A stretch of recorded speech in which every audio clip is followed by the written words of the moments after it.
Your daughter to work there. Tom, we're going to a commercial. What's the matter? Well, I have some big... You have big news? I'll tell you when you come back. All right, Tom has big news when we come back. Stay tuned. My daughter will sleep through it. Rock Radio. K-Rock. 92.3. K-Rock. You're listening to The Howard Stern Show. Oh, yeah. All right, Julia Roberts tomorrow, Mary Jo Buttafuoco. Next week, recording artist Eminem, Miss News Universe, William Shatner, Governor Jesse Ventura, Kennedy. So many people coming up. Yes, Kennedy. Wow. John Kennedy? Ralph Kennedy. What did Tom Chiusano want to tell us? It looked like we had ratings news. He was running around with sheets of paper that looked like ratings. This is a nice little song. Where is Tom Chiusano? I'm calling him now, Howard. He's on his way down, they say. Oh, he's on the way upstairs? Yep. What, are we supposed to wait? I don't know. I want to just do the news. Yeah. Tom was so excited he almost changed his expression. No. Hi, Tom. I have really big news. Uh-oh. I'm very excited. No, this is our general manager, of course. Who... I bought a new tie. Your father is a success. Thank you. Tell my daughter what a success I am. He is for the 28th book in a row, or thereabouts, 5 or 6 years now. Thank you. At least the #1 rated morning man in New York radio. Thank you, Tom. At least. At least? You mean at least? That's never been accomplished. Nobody's ever done. No. 6 or 7 years in a row. No. Every book. And I'm still mistreated. You, Howard. I know, I'm still mistreated by the media. I really am. Mistreated by Tom. You never see a headline that says, this man is a remarkable to entertain and maintain the level of comedy. Absolutely. I wish they'd let me write the article. Why doesn't Tom give us a new piece of equipment? Hey, can we have a new computer? Wait a minute. No. It's not that good. It's very expensive. You've only done it for 7 years. I will change character very quickly there. But what is our rating? Go ahead. Rating is at 8.8 share. Oh, my God. Which is how everybody looks at it. Which is up from the fall book. Thank you. Which was an 8.5. Thank you.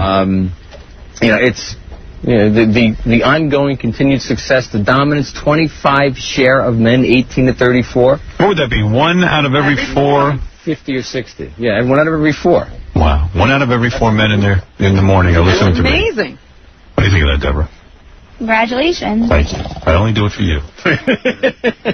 I do it so you can be proud. And I got to tell you, the station kicked butt. Good. It's a good station. We have a great station here in New York. We've had it in a long, long time. What do we have? Something big? Yeah, I mean, we're up tied for 4th in the market with a 4.4 share. Wow. That's huge. That's good. I mean, that is...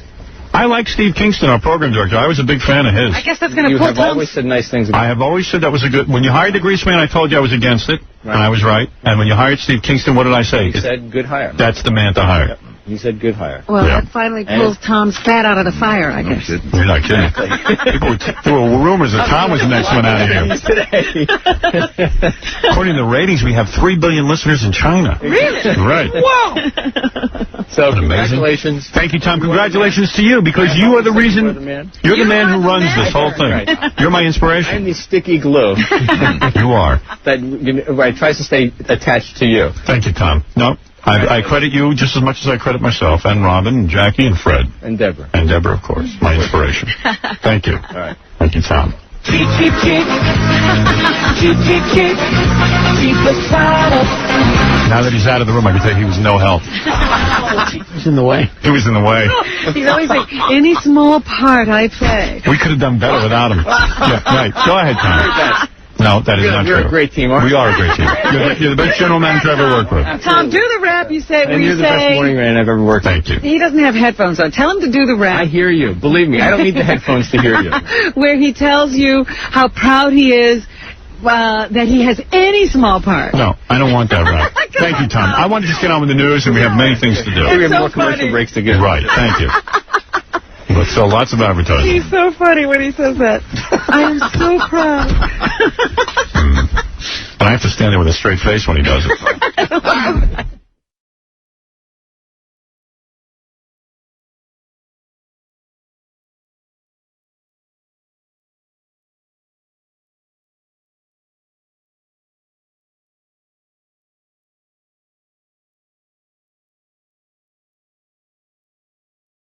right, here's the deal. Here's what happened. So, I find out from Kathy Tobin that when we get a new batch of interns, Tom, our general manager, was asked once to address the interns, which he did. And it turned out he liked doing it. So now he... Give him something to do. Yeah, so because he's looking for stuff to do. Tom's a nice man, but he doesn't have a whole lot to do around here. Can you imagine the general manager of a huge radio station is addressing the interns? Yeah, and he pretty much tells them, I've heard, everything that we tell them anyway. Oh, okay. You know, it's nothing new, but, all right, you know what? What the hell? I would love to hear the address anyway. Well, I got some of it on... I didn't tape... if I play the whole thing, you'd be sleeping. That's what I figured. Right. What must that be like? It's so boring. And Tom basically does a whole lecture on how, if you don't want to do something, just don't do it. Like, he doesn't talk about inspiring them to do stuff. He tells them what not to do, which is pretty much his role around here. Well, he knows what he doesn't want to do. He just doesn't do. Right. So basically he tells people, if you feel like, you know, if someone's asking you to do something, you don't feel like doing it, don't do it. This is how I've gotten by in life. Yeah, that's how he got by, so why not give the advice to young people? So there can be more Toms running around. So Tom gives them a lecture. Uh-oh, here's Tom now. I wish I got a lecture. So Tom gives the interns a lecture. Yes. And you want to be in here for this? Yeah, I think I do. Why? He's trying to protect himself now. So I said, why don't you tape what Tom says to the interns? I'd love to hear it. Yeah. And then as we were talking, we said, you know, as long as Tom's going to be giving a lecture, we're going to set up microphones. Why not have the interns ask him questions? Yes. And I said, the one thing that'll bother Tom the most is asking questions about money, that the interns want money. For parking fare, for, you know, anything. And I rehearsed with them, and I even told them what Tom was going to say, and Tom, of course, said everything I said. Really? Yeah. We can't do that. You know, yeah. Oh, I have that on tape. I'm going to play you some of that. I'm playing you everything. But you on tape telling everyone Yes. what Tom would say? Yes. Oh, that's you have your setup. I have it all. It's a very long setup. Right, okay. We had to edit some of it down because it takes... Yeah. I rehearsed it for over an hour and a half. I wanted this to come out flawlessly. Perfect. Yeah. Well, they were real good. Right. They were. They did a great job. And then we said, well, okay, we'll ask him questions about money.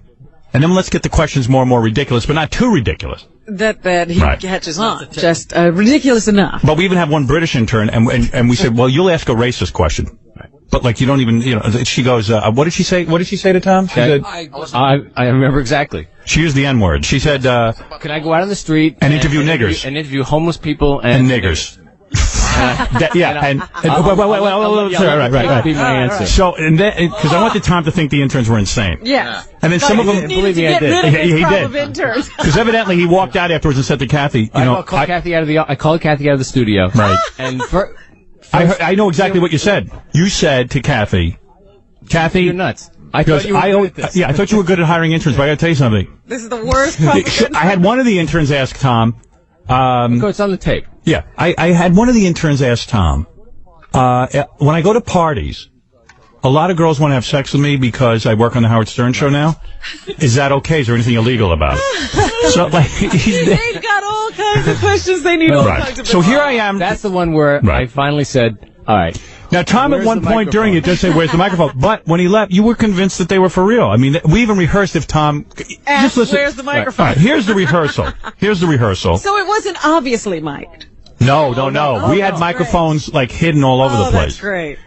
Okay, so this is me rehearsing the interns. Okay. All right. Okay, so here we go. So stay with us here just to make sure this rehearsal goes well. Listen, I can't help you out with any kind of financial. That's, you know, we made that clear from the beginning. I can't change the rules. We have rules. But I had a friend who interned at Johnson & Johnson, which is a big company like our company. Yeah, but this isn't Johnson & Johnson. Right, but they had a cafeteria at least. They paid for his transportation. I'm being Tom. I'm role-playing. You're very good at it. Yeah, and everyone said it's identical.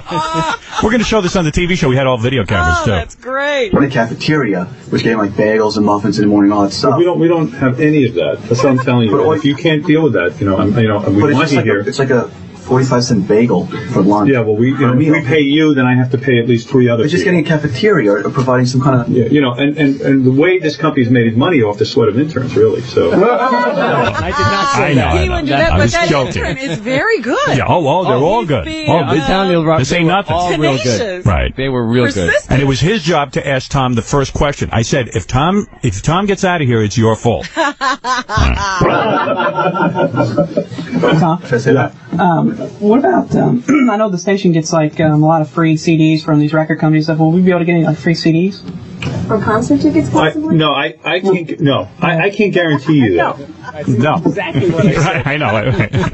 Anyways, well, it seems kind of stingy, we see all the, but no, we can't guarantee it. If we have something, we put it in a box. Like dogs, you can fight over it. Say Howard X going to go interview a whore. Can you reimburse me for my cab ride down there? Because I'm getting material. I think we look at things on an individual basis. Well, seeing as we're talking about money, the other day when I was coming in, I opened the door of my Jeep, and this guy just ran right into me, knocked the door off. Let me stop for 1 minute. Do you think we should eliminate the whore question? Because that might... It's a little bit of a giveaway. It's a giveaway. And this is how much work I put into this? Yeah, you're really hearing it out so you hear what it sounds like. Oh, yeah, in we the rehearse. real world, This is a big rehearsal. What'll work and what won't. Well, wait till Tom enters the picture. Well, a little more rehearsal I'll play you. Okay. Oh, good. Right. That's a little bit of a giveaway. Yeah. What do you guys think? Maybe it should just be put later. I was thought the whole question Maybe that should be the last financial. should precede the nigger question because the bathroom question. Hold on. Skip the whore thing. I'm going to change the order a little bit. Since we're doing money, and we were all very uncomfortable with the N word, but I said you got to appear to be racist and not think just twice. Reel it out. Yeah. Well, having the woman with the British accent ask the question was perfect. And I changed that. You'll hear in the rehearsal because originally a different kid was asking. That was perfect. Why don't you go back to your door then? So who am I after? Right. I mean, this is so good that I'm afraid as soon as you say whore, he's gone. So let's skip that. So after your question about free CDs and free tickets, no, we can't help you out with any of that. We can't help you out with free CDs and tickets. Okay? Tom, I know over Letterman, I think we're going out the door. Yeah. Oh, so I'm after Poland. Actually, Right. can I make a suggestion? I think it's better to go to him because his question is actually sort of legitimate about being the Letterman interns get paid. Can we get paid? It's actually not expenses. All right. On air. Okay. All right. You want to go that way? Would that be better? Okay. All right. So I can't help you out with CDs and tickets. See, this is really structured. Oh yeah. Oh please. Wait till you hear us. We pull this off like Mission Impossible. Yeah. This was our third rehearsal. Yeah. By the way, this is the third rehearsal. Ah. Yeah. See how they worked for you? Yeah. Tom, we did this all for you. I know over at the Letterman show, when the interns get on the air or anything like that, they use their voice. They get paid for it, and I was wondering if you do that here, because there's a chance that any one of us can get on the air, and we're wondering if we can get some money out of it. No. But it's CBS, same company. Yeah, I know, but no, we can't. I'm sorry, we can't. Well, I have a question. It's kind of about money. The other morning when I was coming in, I opened my Jeep door and somebody ran right in the... So you get the idea. Right. This is how we rehearsed. Okay. So everybody had to actually do it. Right. So now it was time, and we ended our meeting early so we wouldn't lose time. We were afraid. I wonder if the interns got nervous. Well, I rehearsed them so many times, over an hour and a half, that they were loose as a goose, and you'll see. Yeah. Oh, great. They started out some of them were nervous in the beginning. And was this the first time that you took questions, or did you always open it up? Oh, they have asked questions before? Yeah, I didn't know in fact, that. I've always encouraged questions before. Yesterday, though... Tom has nothing better to do. He loves to answer questions. Please, I'd love to spend all afternoon with you. All right, so Tom comes in to make his opening statement. Oh, you have a statement to make? Go ahead. If I may. Yeah. Yesterday, I had no intention of taking questions because I waited to see you about something else. Right. I was already late for a lunch date. Golf game. Yeah. All right, lunch date. Well, yeah, it was not good for golf. And, yes. So the last thing in the world I wanted to do was take questions. Right. Because I'm just trying to get out of here. I am late, and I don't want to, All right, let's. That's great. All right, so here's Tom. Tom comes in and gives a good 5-minute speech, but I cut it down because it's very dull. But you know what's funny is that he very would have complimentary, though. Yes. liked not to have taken questions, but these questions were so... He realized that these people really needed his time. Yeah, they really do. I was so blown away by the first question. It was like, All right. wait a minute, what could come after this? All right, here we go. Everybody sit back, relax, and hear Tom in his meeting getting shanghaied. This is Tom Chiusano, everybody. He's our general manager. Among the most picked on and abused people in broadcasting, but I'm happy for it. I make this speech every term. Every time we have a new group of interns, and I'm kind of actually late doing this, and I do it because I want you to understand that. He does it because he has nothing better to do. Yeah, I love addressing people. No, I do it because... You are a very dull public speaker, by the way. I got to talk to you about this. Watch the whole tape. I already did. All right. Hopefully it will be a great, fun experience for you. Something that you learn at. Hopefully learn a lot at, and it'll make those credits that you're gonna be getting for being interns here actually means something to you.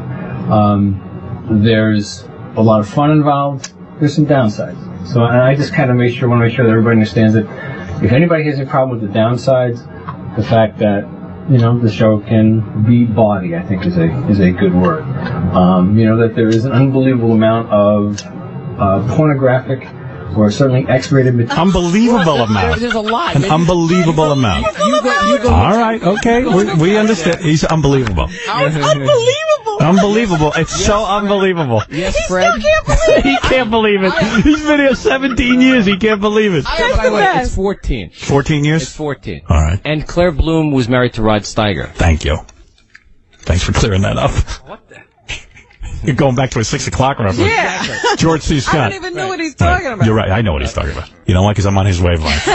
Good for you. Come on, we're in the middle of Tom's big All speech, right. and this Please, is cut down. I'm having too much fun with the unbelievable. Okay. The show. That we have an obligation to you, to your parents, to your school, but mostly to you to make sure that you're not involved in what you might consider a hostile work environment. If it ever gets that way, and anybody says, you know what? This is Tom's sexual harassment speech. Right, he's trying to clear the company right away. Yeah, right. Yeah, Before anything happens. Yeah. You kids, you gonna file a claim here? It ain't gonna happen. Okay. That's right. I got a speech for you. I got this covered every which way to Sunday. I've talked to my lawyers. Yeah, I've talked to everyone. Exactly what to tell you. In fact, I would like you all to leave now. Absolutely. Right, here we go. I can't look at another Penthouse magazine, or I don't want to have to file another triple X-rated video that comes through because Howard's doing his porno of the month. That's okay, and you have the right to not want to be involved with that stuff if you so choose. You've passed a very stringent interview process to get in here, because Kathy's really good about this. She really does an excellent job in trying to select. Not that we don't have to get through, who we kind of scratch our heads about it, on occasion. Here he is complimenting Kathy on our choice of interns, and But every once in a while she baffles him. Yeah. Well, we have had some really good at making sure that, that Howard and the show has a very high quality of interns. I mean, we've worked together for almost 15 years now. I still laugh every day. I still enjoy being around the show. And don't believe it. I mean, sometimes it's not easy for me to, some people say, well, how can he enjoys irritating us. Yeah. Oh, absolutely. He'll say that after all these years and all that he puts And these moments only make the irritation all the more enjoyable. Because it's funny. Tom wakes up every day wondering, how are they going to F with me today? How am I going to get him back? It's all done with a sense of humor. Is this the most boring speech you ever heard? But I had to leave it. I had to leave some of it to show you how make you believe. they look, and they all looked asleep. And, they were enthralled. And it's a joke. Wake up. And I think I'm one of the lucky ones. I get the joke. And obviously there are millions. Tom gets the joke. Oh, yeah. He's a lucky one. He's one of the lucky ones. He gets the joke. One of the I said, few. You're one of the lucky. No, I said I'm one. And You're one of the lucky ones. along with millions of other. Right, all right. There's other people around this country who get the joke. And hopefully you'll be laughing and learning at the same time. Nice line. Okay? So thanks. Tom, All right, here we go. Here we like, go. you just mentioned, like, if we have, like, any kind of problems. One problem I encounter is, like, I'm coming from New Jersey at Rutgers, and it's costing, like, $17 a day to get here. And I calculate by the end of the whole internship, it should be, like, I think it's almost $800. So, like, because I'm here part-time, I ain't taking classes, and preparing for the LSAT, I can't work a part-time job. And I'm aware that other internships, offer some kind of stipend, whether it be, like... Yeah, ours don't, though. I know, but, like, I had a friend who actually interned at Johnson & Johnson, which is a big company, Right. like our company.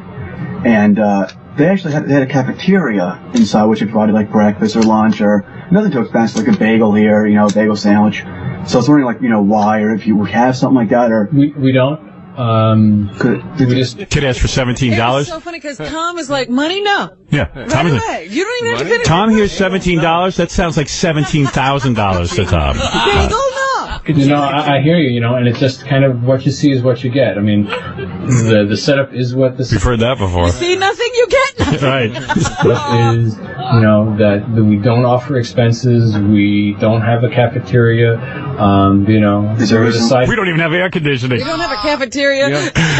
benefits of that free lunch every Wednesday, I think, when Ranch One delivers. He's telling him when Ranch One delivers, you guys can fight over that. That's right. It's your free lunch. After the staff gets theirs, you can get yours. Yeah, after Howard and Robin eat everything. And there have been some interns that, when we've needed part-time help, we've hired, and paid out of petty cash or whatever from time to time. But those are very limited. You shouldn't hold out hope for that. The good news is, kids, we don't charge you. Every once in a while, after you give and give and give until you have nothing more to give, we sometimes throw you a bone. Yeah, by the way, Pay you out kids. of petty cash. Yeah, by the way, kids. The college charges you guys for an education. We're thinking of actually calling this a university and making your parents pay. What do they pay? Yeah.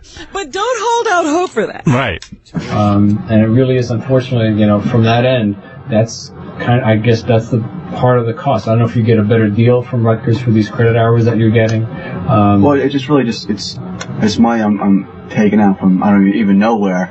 Right. It's just a lot. I mean, I'm sure we all agree. Whether we get here by train or You know what? I hear you. I hear you, but let's move on. I don't want to talk about money. Hear you. I got to go have lunch. That I put on the company credit card. No.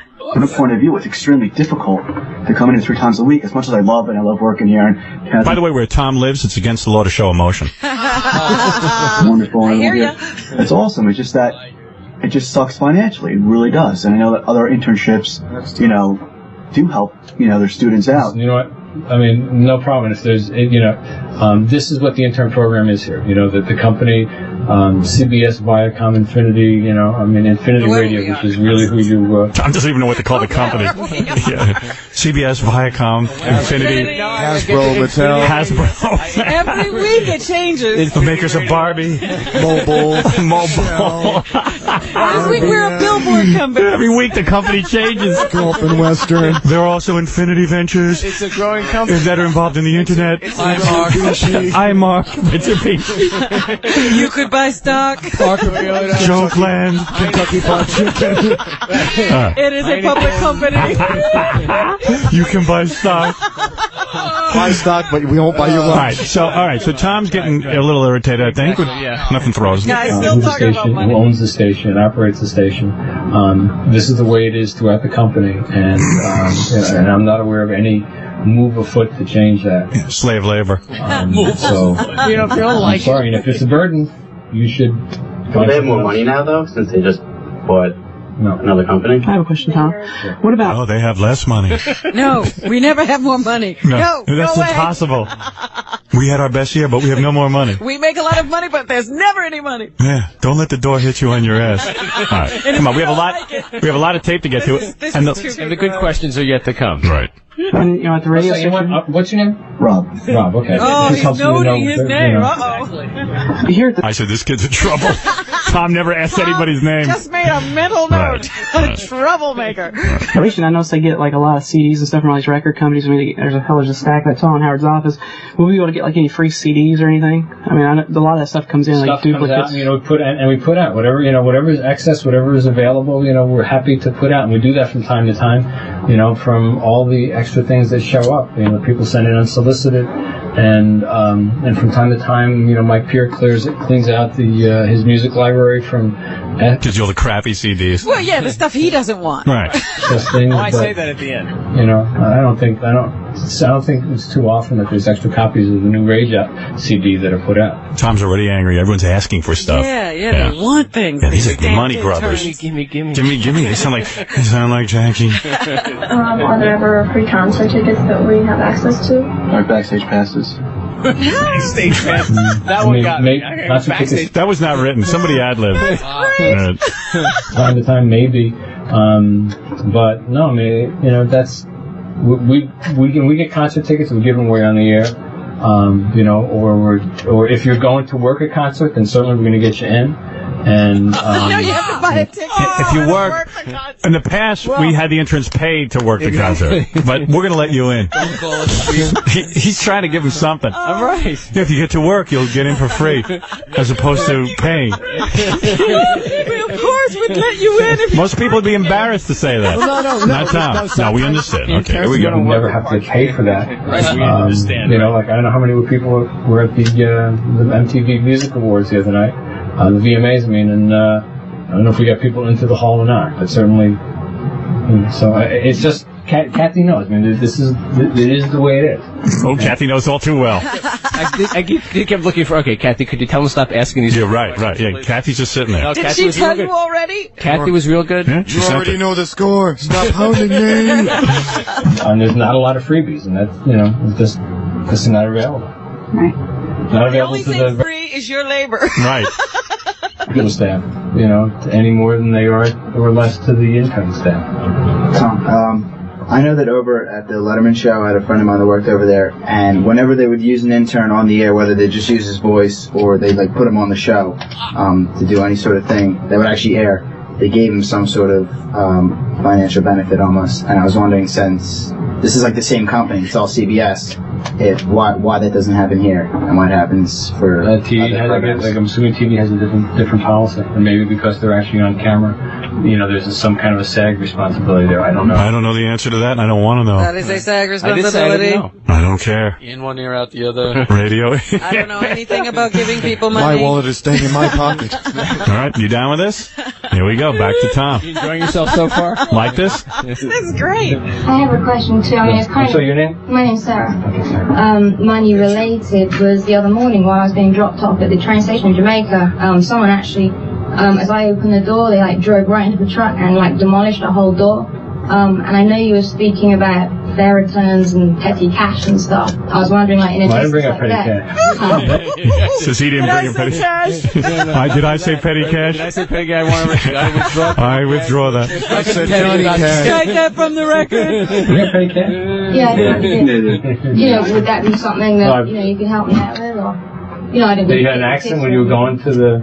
Did you have an accident as you were going to work? Right, yeah, I was just sat there, and No more than I would if Kathy were driving a car and Kathy's car was, Poor Kathy. If Kathy was killed, If Kathy was killed, I wouldn't even pay for the funeral. If Kathy could afford a car. before she came to work, and that's not part of the deal. As if it was my car. Well, Kathy gets here at a reasonable hour, and I know that Sarah has to be out at 4 a.m. She probably wouldn't have been in Jamaica at 4 a.m. had it not been for her internship here. But I think we laid that out as that that's the downside to the intern. To being an intern in the morning. See, there is a downside. You come in at your own risk. Can everybody hear this okay? I mean, I know it's a little muffled because we couldn't get microphones right on top of people. Right, but All no, right. it's good. All right, there we go. Lavalier me, right. I wanted to lavalier you. I was gonna shoot you with a dart and knock you unconscious and lavalier you. It starts at 6 o'clock in the morning. You should have to wear a lavalier every day. That way, because we know we're going to be taping you. Letterman starts later. I have a question, Tom. It's not about money. It actually goes back to what he said. If we do come in and we actually get on the air, I'm not real clear about what we can and can't say on the air. Can you go over? Just watch your language.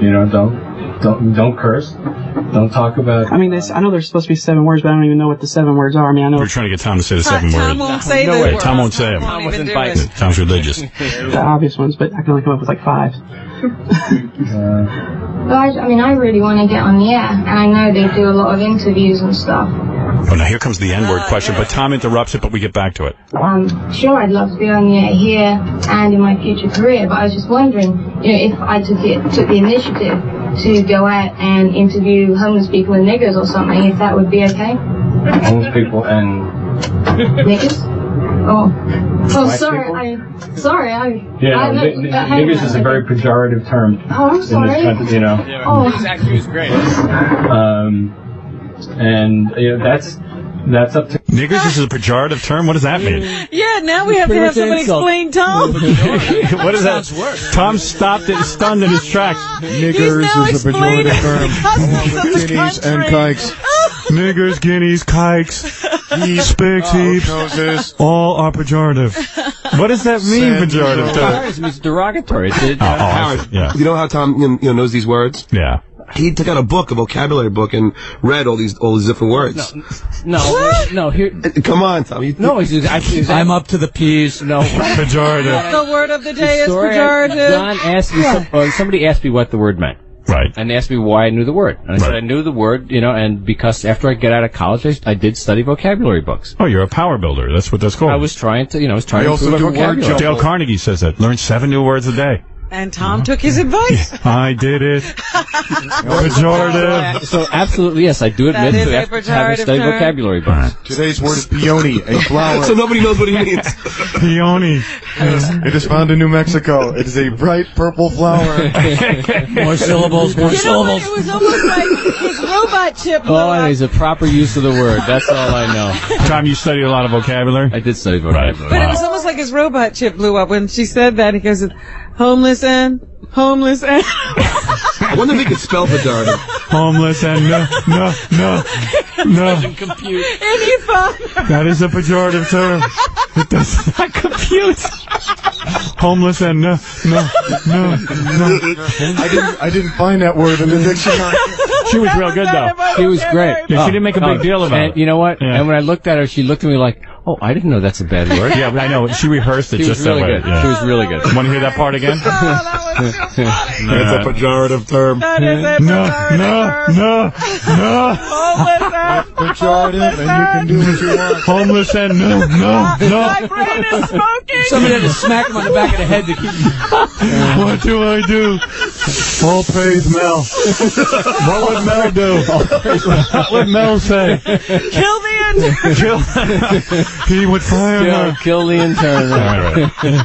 I was hoping he'd fire someone right on the spot that you can't work here Get her anymore. out of here. Yeah, like, just get out. Who needs you here? No. What is your name? Sarah. No, goodbye. No. Hey, goodbye. Guys, I mean, I really want to get on the air, and I know they do a lot of interviews and stuff. Sure, I'd love to be on the air here and in my future career, but I was just wondering, if I took the initiative to go out and interview homeless people and niggers or something, if that would be okay. Homeless people and Niggers? Oh, sorry. Sorry, yeah, niggers is a very pejorative term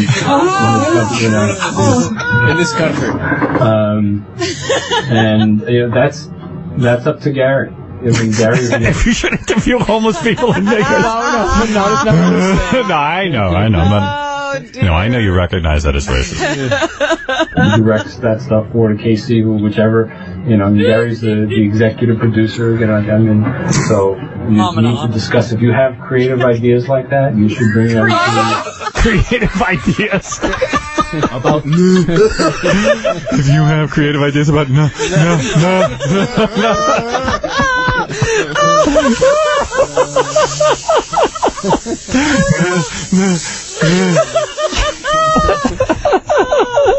Oh, that's the best. All right, next question. But he's cool. He's cool and calm. He's cool. He charges forward. Have creative ideas about no.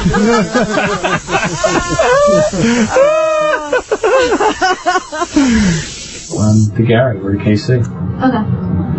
And also, I know, Tom, there's like a bunch of weekends when I go back to school, and I know that like I'll go back and I'll talk to a bunch of people, and girls will come up to me that know that I'm working for Howard Stern this semester, and they'll want to sleep with me. And I was wondering if that's like frowned upon. Like here, is there like a rule against that or something like that? Same thing here. It is being. This is when Tom wants it off his feet. Is this a goof for the show? Okay. Again, his look was great. His look was good. And they recovered, and Tom was right back in. His look was great. Stayed in it. Well, I even rehearsed him. If Tom asks that question, here's how you look. So the interns were they were beautiful. You're a good They followed everything. This is really good. I felt like Alan Funt was alive. Jackie, I want my money back. I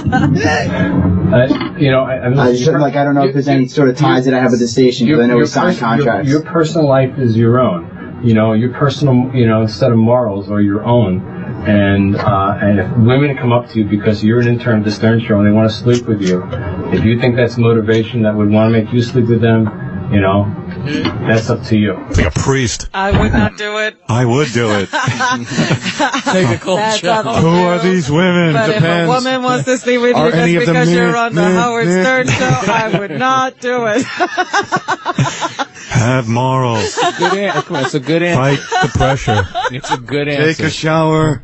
Take a cold shower. That's what I do. Ice yourself. When I feel like cheating on Penelope, I take a cold shower. Women throw themselves at me all the time. That's right. I fight up. I'm handsome. You can see that.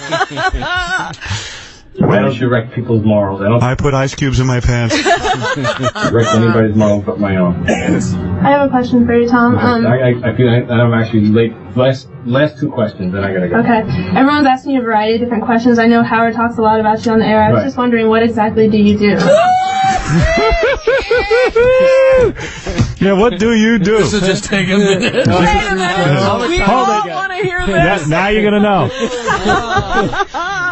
That is a complicated question. It's the first time anyone asked me. Please allow me to elaborate. I am responsible for everything. The follow-up to this question is the better question. The follow-up is good, Which is where you tried to set me up. Right. If it happens within the... I just want to get to who is responsible for hiring the grease man. Because Tom's the one who did that. The one that you tried to set me up on those, so what was it like when you hired Howard? Right. Because I wanted to see if you'd take credit for it. No, you did fine. Okay, watch what happens. Yeah, he is.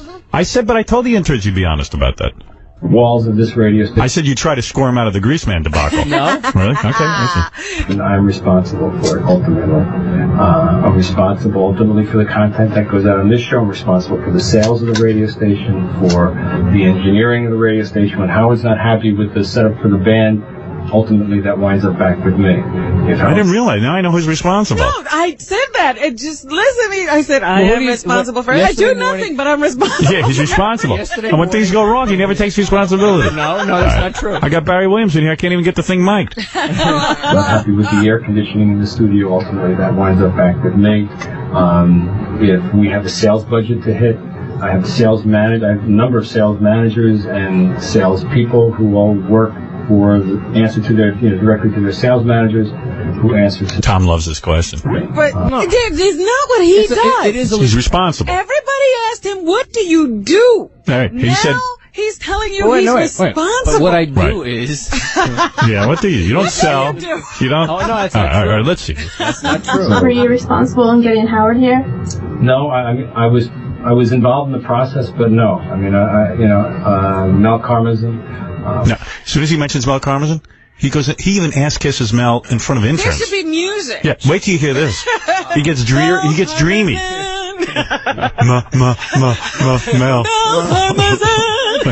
Watch. With my boyfriend. With God. I love him. A rather important man in the broadcasting industry now.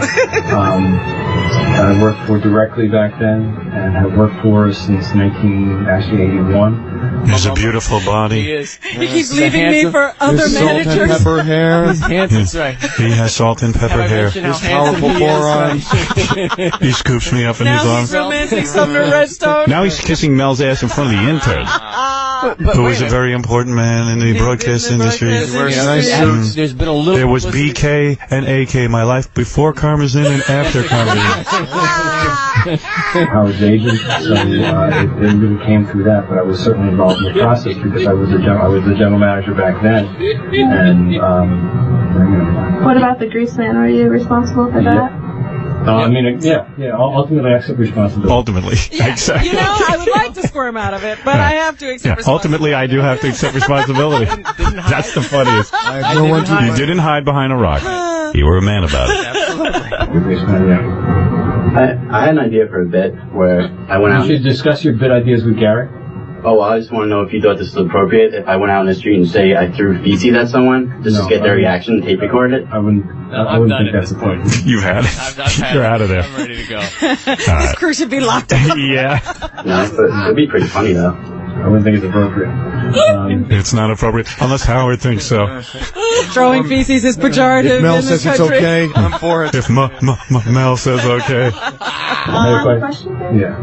I know that after the show, some of us come in here and clean up the studio, and is it possible that we could use Howard's bathroom when he's not here? Since we're in the There's studio. a bathroom down the hall, right? No one uses Howard's bathroom. I don't even use Howard's bathroom. I would like to. I have peed on the seats a number of times. I'd rather pee in my pants than use Howard's bathroom. He doesn't know. I sneak in. Right. Nobody else uses that but him. His is nicer. What do you say? Is it nice? His is nice, though. Yeah, his is nice. Stay out. Stay out of Howard's bathroom. Damn you. Damn you. I have enough problems. Ultimately, it is my responsibility. And with that, Tom left. Yeah. And then told Kathy she had very poor judgment in hiring interns. Kathy, So there it I would is. like to see you for a moment. You are in big trouble. All of my interns are hot because I train them. I sound like President Clinton. All right, we sent our interviewer Benji, the intern, over. Talk with Soupy Sales. Soupy, as you know, has a long history with this show. I was a little kid. I used to worship Soupy Sales. I know. Yeah, I worshipped him. He was the man. And then we got to work with him at NBC, and then Soupy and I just would fight every day because I would yell at him because he wasn't the man. It was the fastest meltdown in It was. It was a huge meltdown. That was so fun. It was also a very bad time in my career where everybody was being treated better than I was, even Soupy Sales. I had huge ratings, and NBC hated my guts, and I took it out on him, and it got very ugly. But anyway, so Benji went over. Last night he was performing or introducing some guy at a club. And here's what happened. Hey, Soupy. CBS Broadcasting. How are you doing? Fine. How you doing? Just a couple of quick questions for you. Now, you said a long time ago that you thought something was wrong with Pee Wee Herman. How'd you know? Something was wrong with what? With Pee Wee Herman. I said something was wrong with him. I didn't say anything was wrong with him. I just said everything what he did was ridiculous. And are there any kid shows that you currently endorse? No, well, they're all very good. They're Sesame Street and Sherry Lewis, Mr. Rogers, but they're for little kids. They're for older kids. And do you think that a talking dinosaur like Barney is an unreal thing to have kids be exposed to? Anything that Barney has to do with, they shouldn't have anything to do with. Why is that? What did he say? Anything that Barney has to do with, he shouldn't have anything to do with. Here goes Soupy. Soupy, we know how to, we decided to set, we didn't want to just ask him a rude question right away. Right. We just want to hear him ramble on. Yeah. Hear that great Soupy philosophy. Because he has, philosophy. He hates Barney. Barney, you see, let me explain something to you. All right, young man? Barney is a talking animal. Now, even when I had talking animals.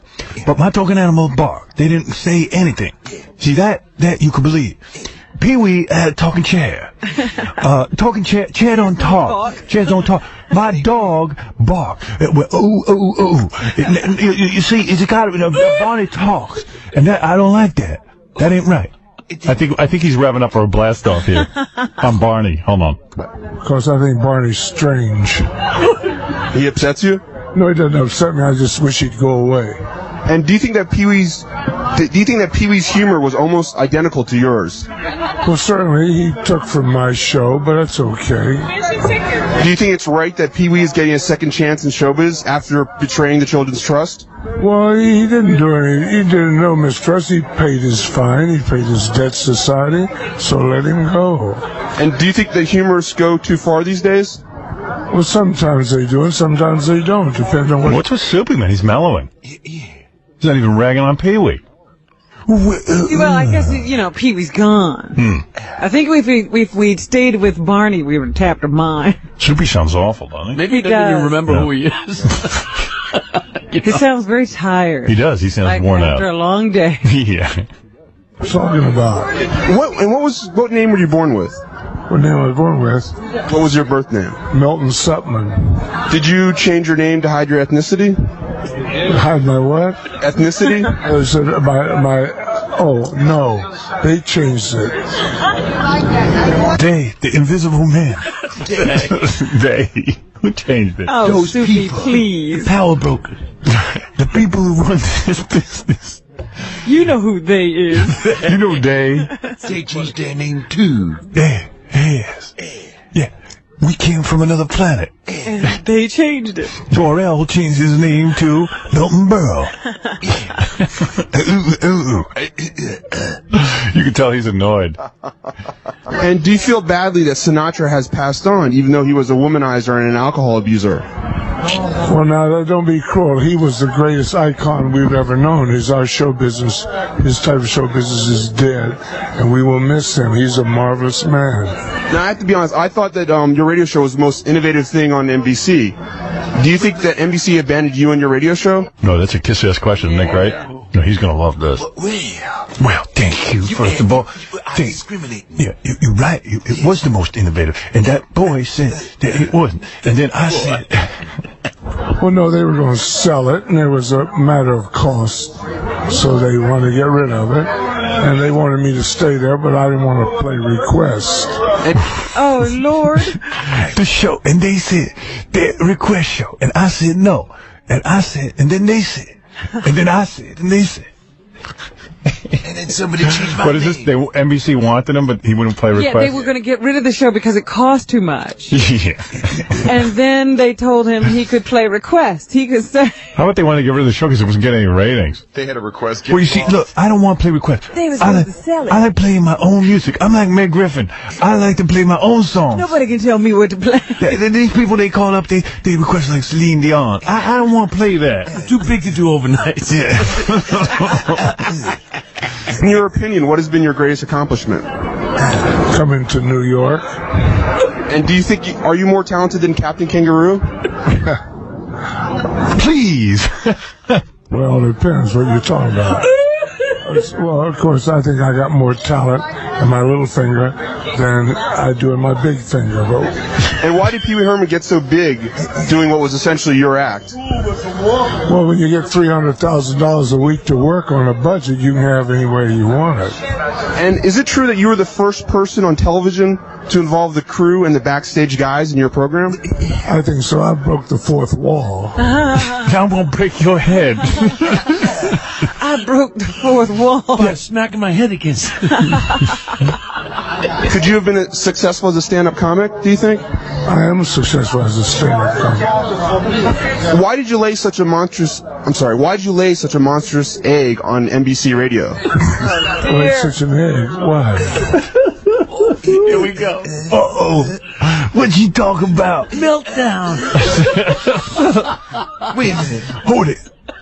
You just said... I didn't realize I laid an egg. You said I laid an egg? Right. I didn't lay an egg.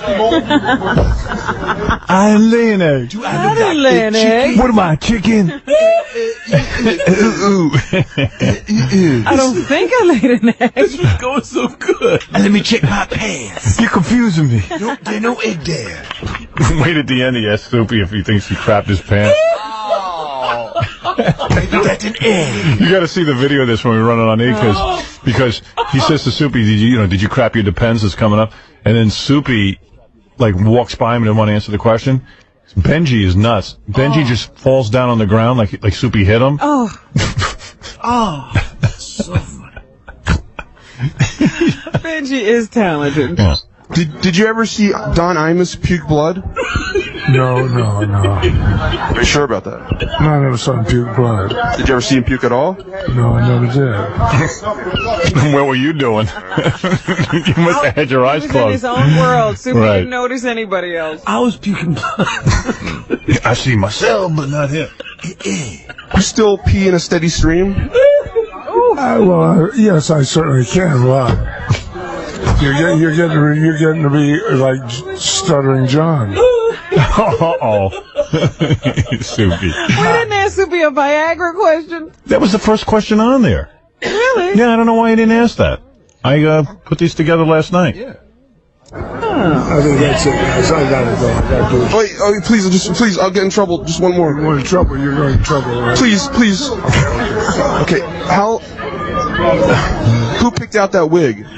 What wig? Poor Soupy finally got interviewed, and it was a sucky interview. I'm feeling bad for the guy. Who picked out that wig? What wig? Oh, man. Oh. As we speak, are you crapping in your Depends? Oh. No, I'm just thinking about what an asshole you are for being ridiculous like this. And that's it, guys. Wait, please, I'll get in trouble. Please. I am. Please, I'll get in trouble. Come on. And then Benji fell down on the ground. You should see him laying there like a big retard. And Soupy must have felt like, I think I hurt this guy. So he comes back and does some more interview with him. No. I don't want to. I'm sorry. I think you misunderstood before, and I want to apologize. It's the Howard Show, right? This is for CBS Broadcasting. It's the Howard Show, right? He got you now. He figured it out. Soupy. He's like a detective. He's like Philo Kvetch. It's the Howard Show, right? Well, this is what I really wanted to ask is like, why do you seem to have a problem with Howard Stern? I don't have a problem. I like him. I think he's very talented. Oh, see, that upsets me. See, no more busting on Soupy. No, let's leave Soupy alone. Yeah, let's leave him alone. Yeah, I felt a little bad too, Howard. Although Benji's got nerve, because Soupy's there with his wife, and Benji actually knows her name, so he goes, "Oh, aren't you Trudy?" And she goes, "Yeah." And then Benji says, "So Soupy, when you met Trudy, what happened to your first wife?" Ooh. Is Trudy hot? Yeah, I don't know. She sounds hot. It's hard to tell. I never met Soupy's wife. We saw her. She was this tall, blonde thing. Really? Yeah. Good looking? Yeah. Much younger, obviously. Much. Oh, for Christ's sake. Even he's having fun. What happens to the Viagra question? Baba Booey. Benji's coming in. Benji, what happened to Viagra? Benji, that was funny when you fell down. And Richie, the film guy from E, we worked it out. Next time, I should scream when I fall down. Right. Because the guy will get real scared and everything. Right, yeah, because Soupy was nervous. Soupy didn't know his own strength. The Viagra question, honest answer? Yeah. It wasn't the first question. You had it, like, the 36th question. Oh, really? I guess I think they reordered them then. Yeah, maybe. All right. So I didn't get to that one. Okay. Also, his wife is very attractive. Yeah. Like, older, but you could tell, like... But he's married her a long time ago. Yeah, probably about 20 years older than, but, like, an older, attractive type woman. Right, I hear you. Yeah. You would bang her. She's gotten old now. Yeah. I just asked you a question. Because you asked those dumb, stupid questions. You were doing fine until you got dirty, and it's ridiculous. I'm sorry. I'm actually a fellow Jewish person from Carolina, so I feel a little bit of bond with you. Are you from Carolina? Is Soupy Jewish? Yeah. Okay, yeah. Soupy used to work on Yom Kippur. Oh, really? Yeah, like Jews are not supposed to work on Yom Kippur. Mm-hmm. But Soupy would, and then like all these Jews would call him and go, "Hey Soupy, what are you? What's the matter? You don't want to be a Jew?" You go, "Whoa, now hold on a second here. Who? This is the whole radio show. Be like, look, okay, a lot of people born Jewish, Catholic, Protestant, they don't, some people, they do it, and that's fine, that's good. But others, they have it in their own way. So, this is the radio show. This was the brainstorm of NBC to put this guy on the radio. Don't say NBC. It was John Hayes. John Hayes, this maniac who was our boss, whose dad gave him everything he ever got in life. NBC didn't know what was hitting him. Yeah, they hired this guy, John Hayes, whose dad owned radio stations and steel mills. And, he said, "I'm going to put Soupy on. I give him everything. You give Howard nothing." Brainstorm is what he called it. He called it a brainstorm. A light bulb went on over his head. So he'd go, "Yeah, and I work, okay. So then, Yom Kippur, okay, that comes up, and I don't, it would be hypocritical. So, that don't mean that, God, I believe in God, but, okay. All right, next call." That would be it. So, I'm here. That doesn't mean anything. And I'm not trying to hide nothing. And, and we weren't really raised Jewish. And I'm sure the people who were screening the calls got screamed. Yeah. Jews who were raised down south don't want to be Jews in the worst way. Did I tell you about this play on Broadway called Last Night at Ballyhoo? Yeah. And I was told it was a Jewish play. Right. And then when I got there, there was a big Christmas tree on the stage. Right. And, as the play rolls on, I said, I thought this was about Jews. And these people were talking, they were decorating the tree, and then all of a sudden somebody wanted to put a star on the top, and the mother screamed, "Don't put a star on the top. Don't you know that means we think Jesus is the Messiah?" No. But they did everything else. Yeah, I mean, it's just that Jews from down south Jews everywhere hate themselves. They don't want to be Jews in the worst way. They just don't want to be. I love being Jewish, man. Are you Jewish? Oh, yeah. Oh, I didn't know that. Yeah, yeah. Well, you certainly don't make that clear. Look at him. You can tell he loves himself. Yeah, sleeping in the street. It must be the only thing he loves about I thought all Jews were rich, man. How come you're sleeping in the street? There's many types of Jews. You're one of them. But anyway, you know. He's the poor Jew. Yeah, well, you know, we never really practiced. Right, because that was the whole play. The play was about how Jews in the South didn't even know what being Jewish was. Yeah. They celebrated Christmas. Yeah. Yeah, like I'm half Jewish. And my Jewish side of the family, we have southern relatives who live in Georgia.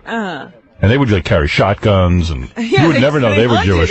Yeah, they're Jewish, but they get pretty quiet. I mean, it was just like, you know, they had shotguns and shit. Well, you should if you're from Carolina. The lower one, though, not the upper one. But are you still mad at Howard for cutting the piano wires? He never cut them. No, I'm not mad at Howard. We went dancing the other night. You went dancing with Howard? Sure. Where at? I gotta hear it. Strobe light. Anyway, is this your wife Trudy? Yes. What do you think of Howard? Howard who? One question, Trudy, because you were a former rockette. Are you? I really enjoyed the accent. Just a couple more questions. I promise. That'll be it. Wait, one more question is okay. What? Soup. One more question is okay. What happened to your first wife when you met Trudy? What happened to my first wife? I think it was over before I met Trudy. Would you want it? Sorry? What? If you could talk directly to Howard Stern, like what would be your message? Leave me out of this. I like Howard. I think he's very talented. Would you be interested in doing a show? No. No. He turn on me. Do you listen to the show? Yes, I do. Does he make you laugh? Yeah. What's the funniest thing about him?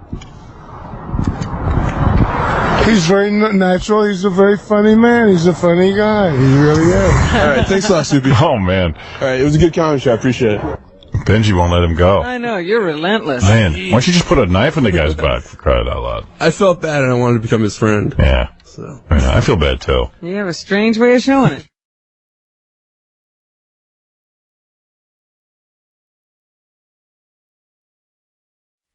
Did Tom catch up with you yesterday? I was running in the halls trying to avoid him. Did you see that? I see Tom walking into our studio looking for me. I ran to get away. Oh, Howard, I was right, you know. I ran. You were coming out of the production studio. Yeah. And I saw you, and I saw Tom was walking into this studio, and then you just, like, took off. And then he saw me. He turned around and saw me running. And then he kept looking, he goes, you know, was that just Howard? And I wanted to help you, so I stalled a little bit. I go, what? John was trying to stall Tom. John faked the stutter. So Tom starts yelling out, Howard, and I keep running. Did he catch you? Yeah, he caught me in my office. I had the door locked. He caught me in my office. I wondered where you went, because Tom was tearing down the hall. Yeah, he goes, lobby, he goes, did you hear me yell your name out? I go, yes. I'm not going to lie to the guy. I said, yes, I did. Why didn't you stop? I go, I didn't want to talk to you. Because it was you. I'm trying to remember, what did he want again? It was something stupid. It was so funny because it was out of nowhere. You started running. I didn't know what the hell you were doing. Then I saw Tom. It was something really dumb, too. I have no idea. I just saw the attempted escape. Well, then Tom's a weird guy. This is our boss. This guy is so whacked out of his head. What did he want yesterday? Do you remember? I don't know, but I know that him and Gary got into like a weird discussion. But, about the I-1 thing? Yeah. Yeah, but I'm going to talk about that. Yeah. But Casey, what did Tom finally track me down? I don't even know why he was running after me. Casey was there. And he said something to me, and I just said, okay, leave. People chasing each other. People chasing. I don't want to talk to him. What was he talking about? Do you remember? He was talking about the child molester. Oh, yeah, right. Yeah, we're trying to, yeah, okay. Oh. So some authorities want to, try and track their child molester guy down, and I said, good, go get him. So, oh, yeah, so this is just one more thing. Tom is so weird. This is a very strange guy. Tom didn't want us to do Butt Billionaire. Right. Where we gave away Kendra Jade's butt. Yeah. So he wouldn't pay for the AIDS test for the guys. Yeah. So, which means, hey, Howard, you pay for it.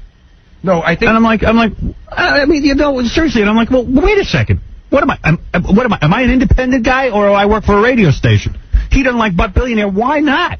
Who cares what he likes? Just shut up and count your money. But see, I found out that he meant it a different way, but I didn't interpret it correctly. He said, when I said I need money for the AIDS test, he says, well, I don't like this bit at all, and I'm not paying. Yeah. So you know what we did? So then he said, in fact, I'm going to talk to Howard about it. So I think he figured out that meant to me that the bit wasn't going to happen. I see. But he never said that. And the bit did happen. No, the bit's happening.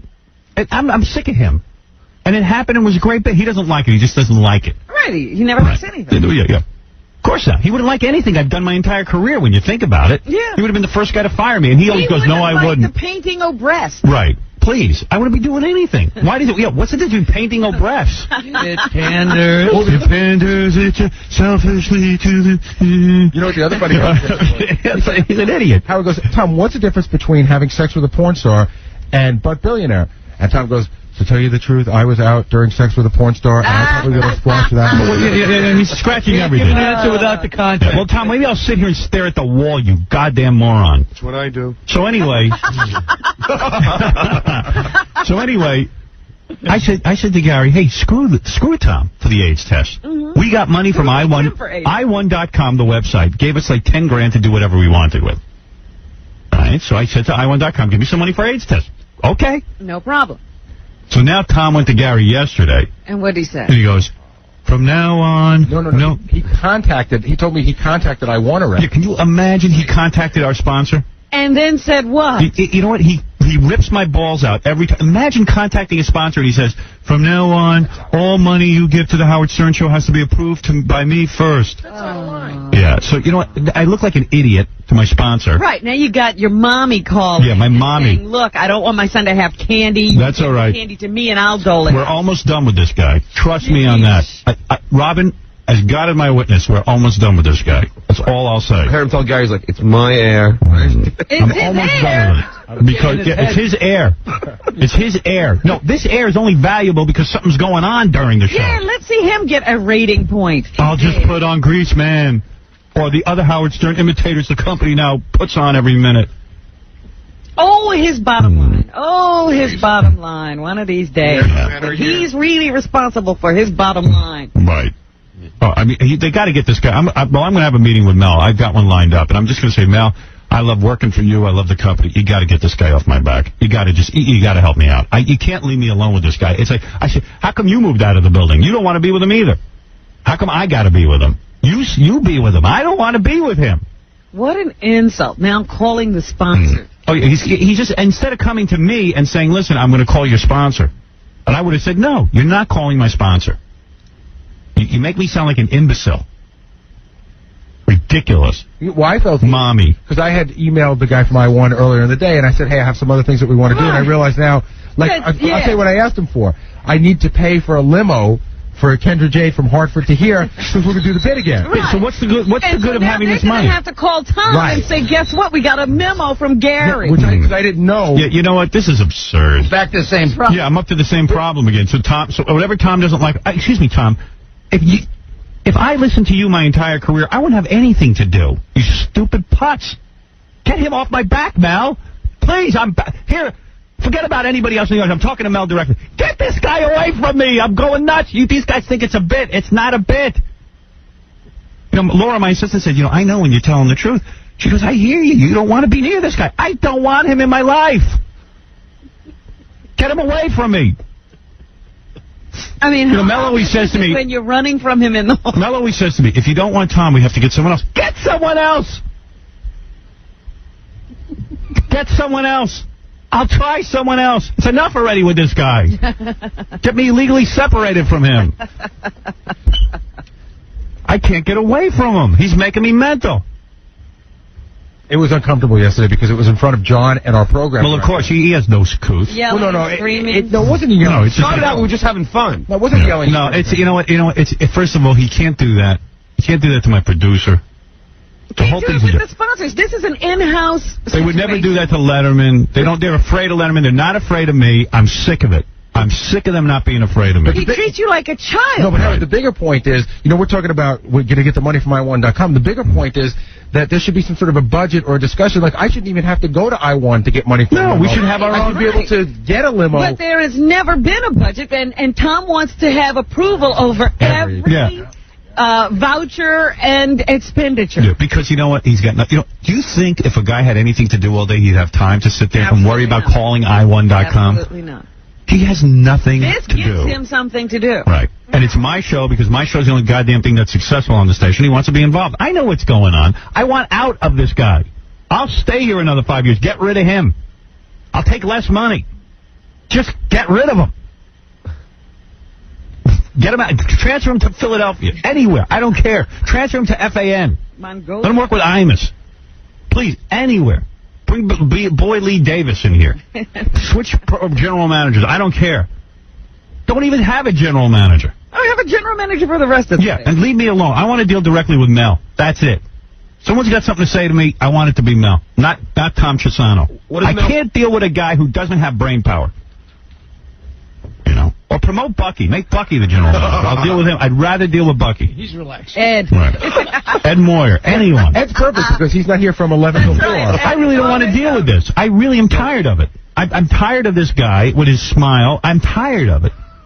He's a nice guy off the air. I got no problem with the man. Just give him a different job. It's time to mix it up. Give me somebody new. Oh, here's Tom. I don't want to talk to Tom. What is it, Tom? Yes, Tom. You're a nice guy. This is not personal. It's professional. You can kiss my big you-know-what. Go ahead. Whip it out. Don't say it. Yeah. I can't take it with you, and I gotta find... You can keep talking, I'll keep talking, and we're both not to be heard. All right, let's hear you. You can mischaracterize conversations all you want, which is what you do on a regular basis, and it is part of the art of your show. I got no problem with that. What did I mischaracterize? You weren't there yesterday for the conversation with Gary. You have no idea what the tone Did Gary say it wrong? was.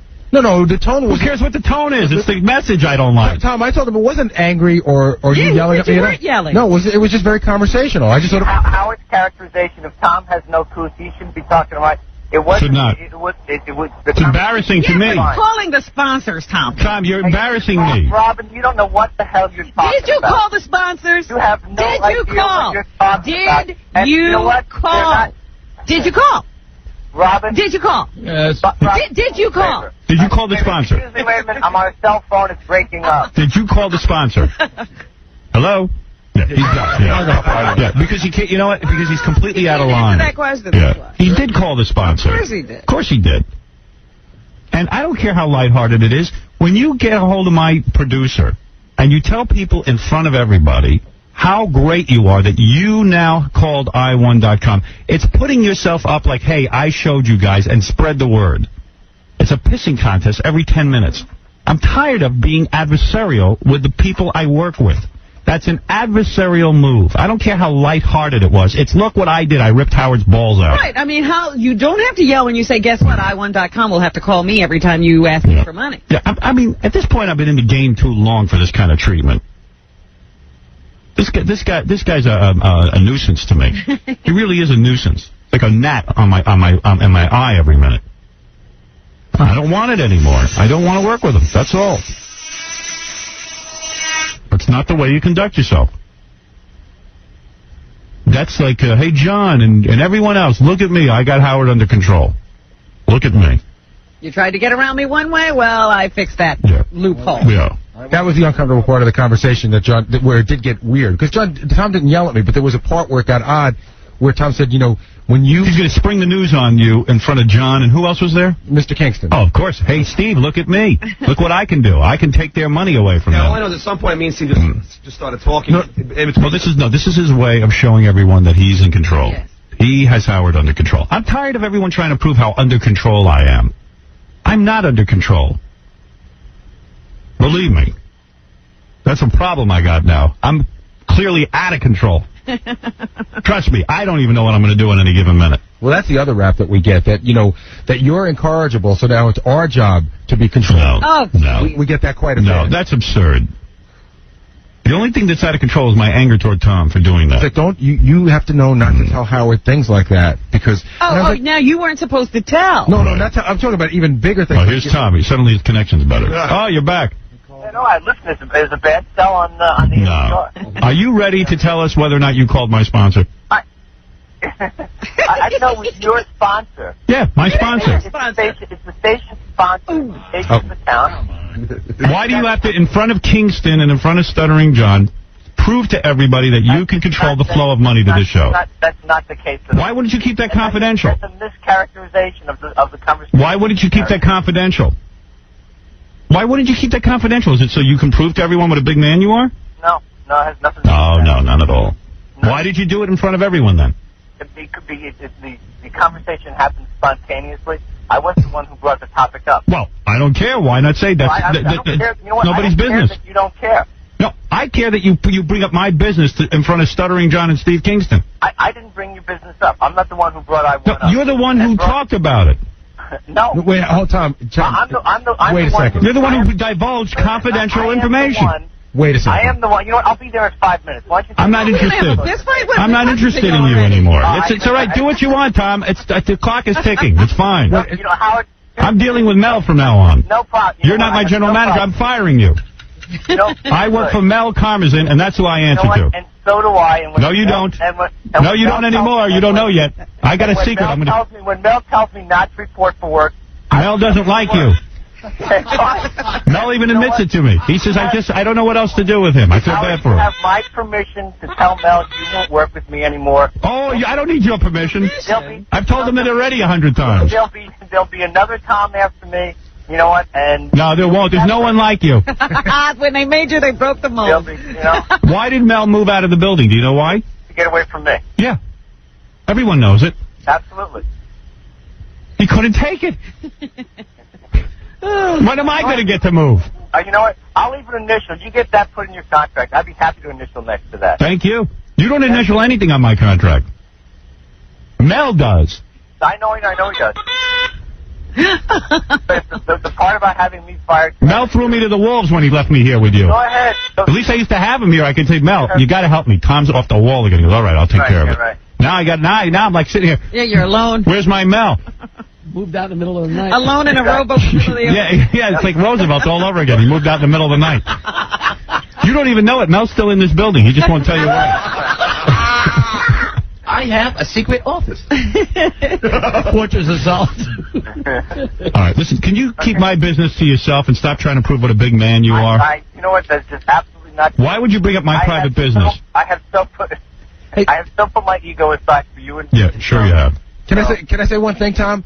You know, and I didn't bring this up, but the way it came up in conversation today, we were talking about I1 on a completely different topic, and you said, hey, by the way, I want to let you know I contacted them. But that wasn't like... Of course, it's Tom showing Kingston and John how that he's got everything under control. Contest. Yeah. You know, next time I do Butt Billionaire, I'm giving you away. You're going to service the audience. Okay, it's okay when you and Gary tell the world how you've gone around me and gotten things done. That's okay. We didn't go around you. You said... But you did. You told us I wanted to give us money. I wants money. That's not going around you. Tom, when you said you wouldn't pay for it, I thought you meant like... You know, I thought we had a... Tom, I'm not paying for AIDS tests. Why do I need you then? No, You just see, Tom, let me think up stuff and I'll do it. You sit there and count the money. I have a very easy solution to this. There's no solution. You resign. Have a conversation in front of Stuttering John. Again. Of course you shouldn't. Of course of course. And Stuttering John and Steve Kingston don't need to know my business. Well, Steve is the program director. I don't care what he is. What does that got to do with anything? It has nothing to do with this bit. Come on. That was you showing what a big man you are. No, it's not. Howard Stern's under control. Absolutely not true. Company's going to hell in a handbasket. Could you go take the break, please? Boy, there's no sensitivity around here. No, not at all. None. None. It's all right. It's all right. Howard, no, but you know.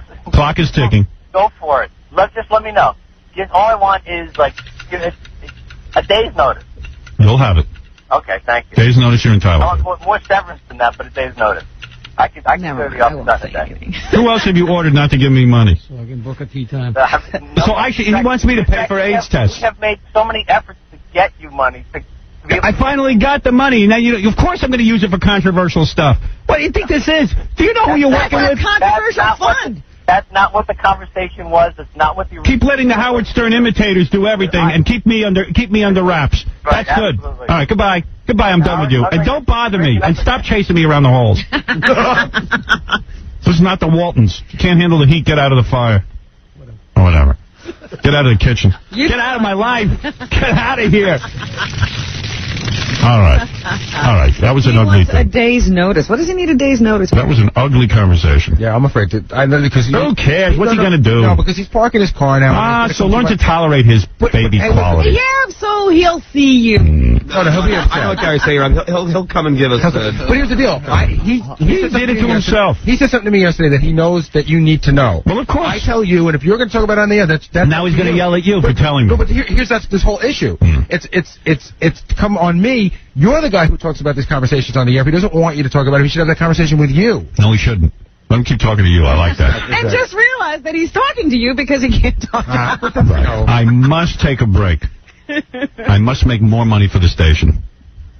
That So they Tom can- will keep away from you. Yeah, so they can withhold it from me. Any tests? They're a station sponsor, but I mean, how much money would they be spending on the station without you? I will not pay for AIDS tests. The point is that he had a direct relationship with I1.com, and Tom interrupted it. If that's the point. Yeah. It doesn't matter what sponsor they are. I have a meeting with Mel when I get back from California. And this is topic number 1. Thank you. I must take a break. Get the hell out of my life. Who needs you? Beat it. Leave me alone.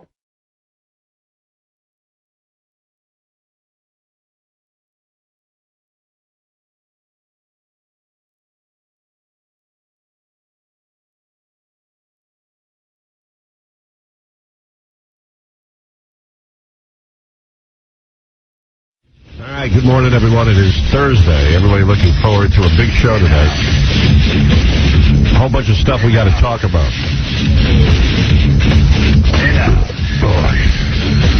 All right, here we go. Great Rob Zombie.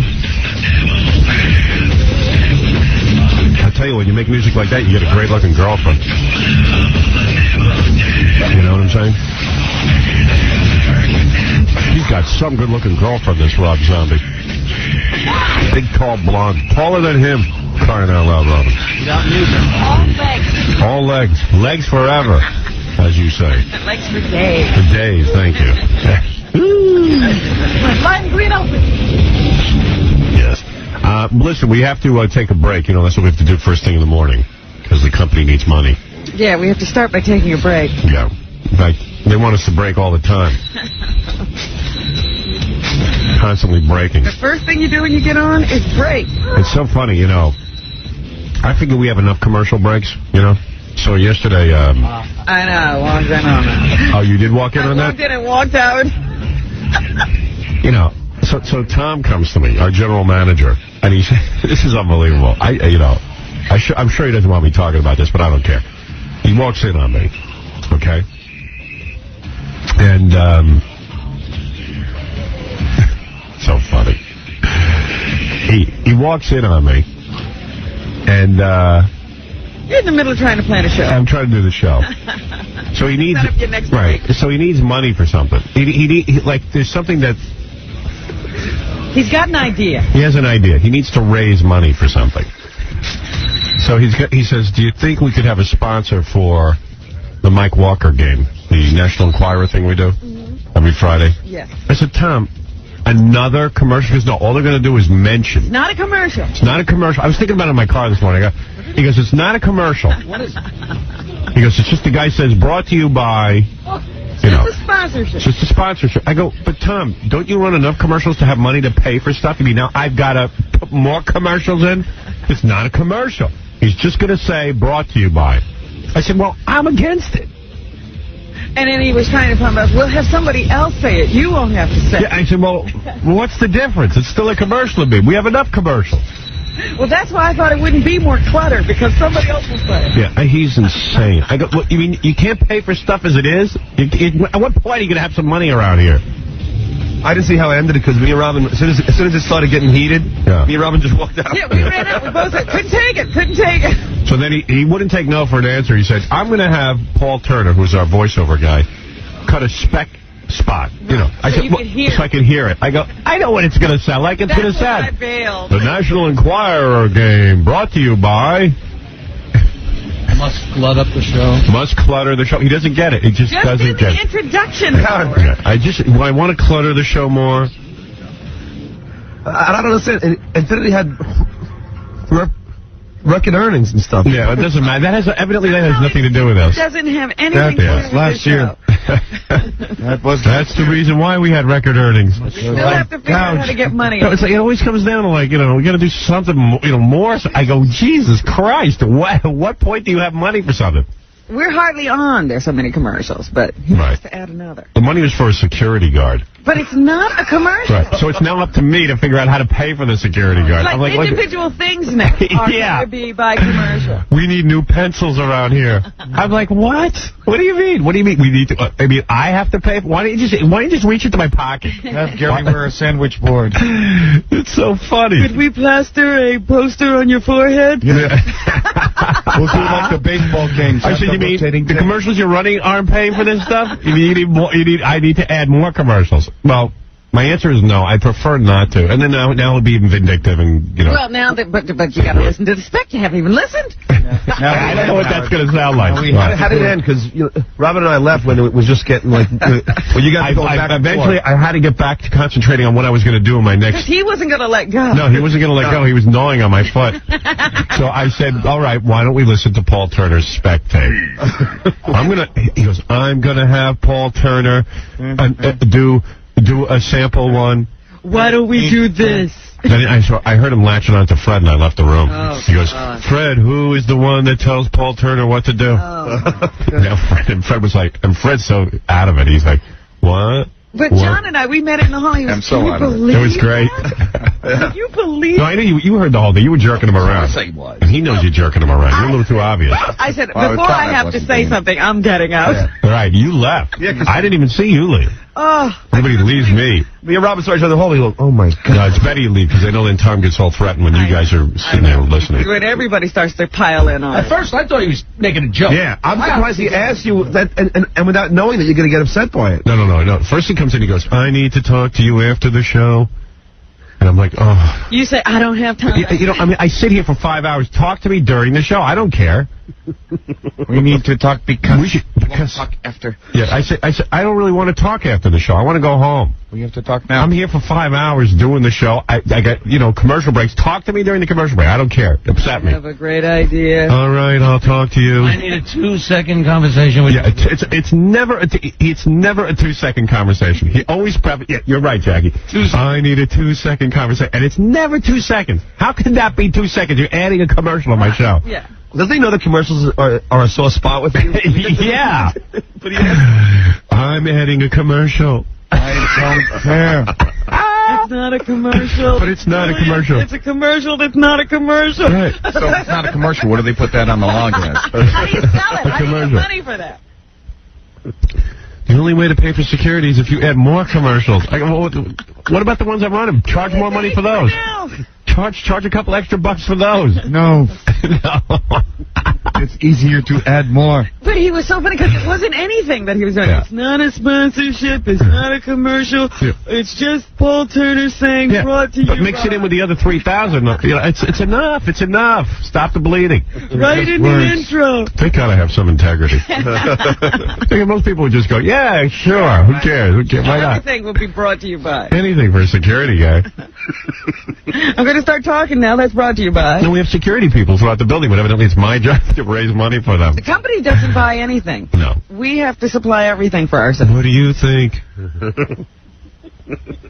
God. This is a great idea. No, it's not. Another bad idea. Your safety's important to us. Make a few extra bucks. Yeah. Yeah, we'll pay for safety if you put in another commercial. Let's clutter the show up more.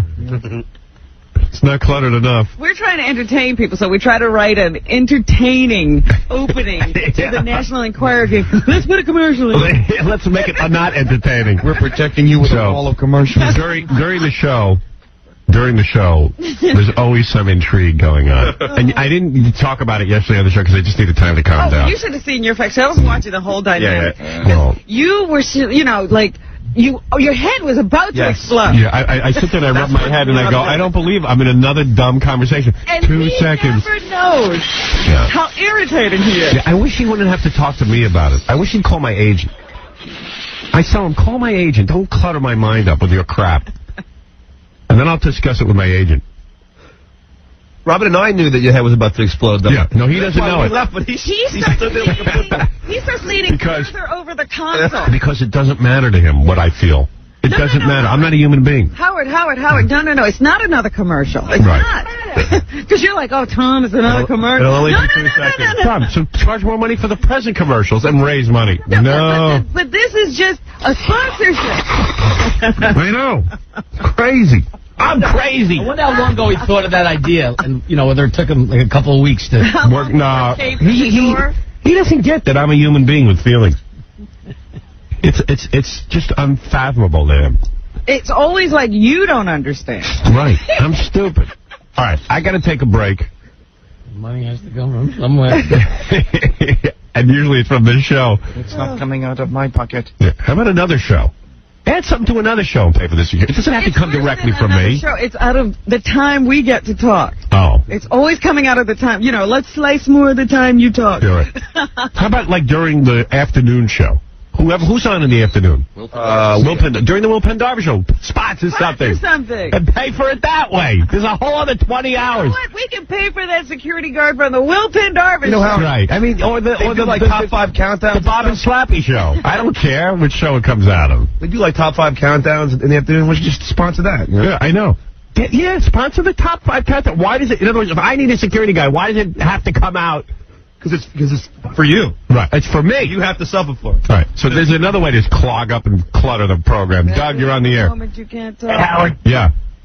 Why don't we have your bowel movement sponsored by Dial a Mattress, and then Robin's period. Wait a second, you're onto something. Campex people. Yeah, because that wouldn't cost. That would be funny. And all right, I'll suggest that to Tom. Hey, Tom. Okay.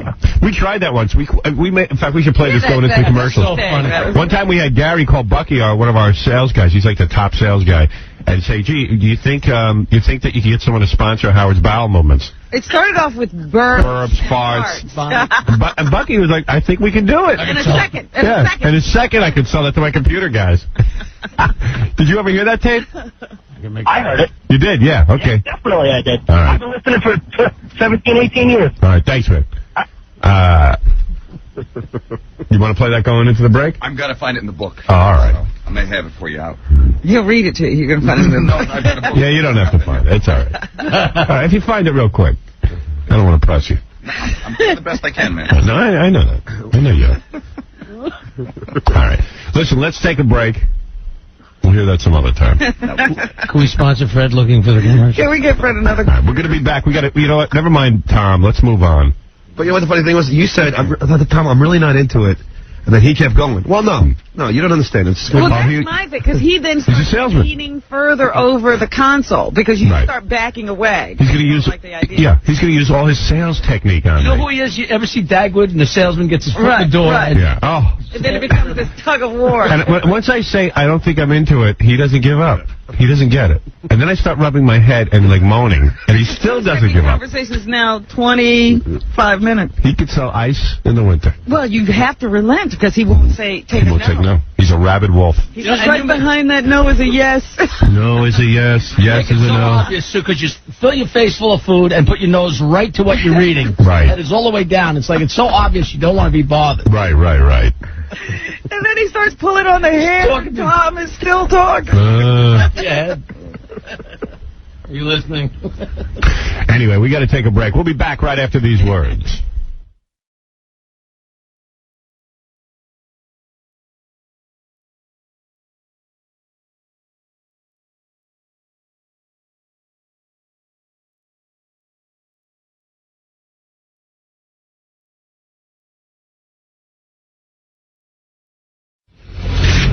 There's this weird thing every day. Tom, our general manager, brings me an apple and a hot cup of water, which is really... He's trying to suck up to you. Well, no, it's very nice of him. Don't get me... I like Tom personally. It's just, I don't really need to see him every day. He can give it to Gary. He's trying to maintain some kind of friendly relationship. I know, because then every day, while I'm working on the show, then I have to stop and smile and laugh about the apple every day. I don't want to go through the ritual. I can have somebody buy me an apple. But you know, Tom, if he did it once, it's tradition. Right. I do it every day. And you know, I feel funny bringing it up, but I don't have... I said to Gary, can you tell Tom to give it to you if he wants to bring me an apple? Because I really don't want to take the time out. I've got a few minutes during the commercials to talk to my staff. And then I have to stop and have a whole conversation with Tom. See, he's now doing this every day. Yeah. And that's weird. Yeah, every once in a while, I don't want to know he's here. You complaining about, you know, having a throat problem when he was driving in. But now it's become like an everyday thing. Well, it's his shtick. It's his thing that he does. Here I am. Here I am for the day. I'm here now. I've arrived. Yeah, I really don't. He doesn't understand. I don't even want to know when he arrives. I don't know how to explain it to him other than I'm a performer, and I don't need to have people walking into the studio. Relax, Howard. I'm here now. Yeah, I mean, it actually gets me bummed out. I know. And, you know, and then he'll come in and now that'll be a joke. And I don't even... I feel uncomfortable in real life saying to him, Tom, I prefer not to see you during the show, but I've said that to him a million times in my career. I really don't want to see him during the show, and I mean it. I know. There was one point at which you had said, just don't come in here. Yeah, don't let me know. And he would do it for about a week, and he can't stay out. Yeah, I mean, first it became these guys got on my ass during the FCC battles that they had to sit here and babysit me during the show. That irritated me enough. Now it's like, now they're part of the show. And they have to let me know when they're here, and it's a whole big thing, and it's a big joke. And he comes in with a big smile, Howard, I brought you your apple, and I'm like, ha, ha, ha, ha. Tom, I don't want to see you during the show. I don't mean it. I don't hate you or anything. I said good morning. I put that there and I walk out. Yeah, but it's affecting me. You know what? No it problem. affects me, and I knew you would be sensitive about it. Oh, geez, no. Should I be? But you're assuming I want to see you. You know what? No, I don't care. No, you do care. No. I know you're going to take it the wrong way, but I really don't care that you're here. What's the right way? I would prefer, and I would prefer, I'll tell you the right way. What is the right way? Okay. I would prefer, and you're getting defensive about it. I would prefer that you stay away from the staff, unless you have some emergency. Yeah, like a building's on fire. Right.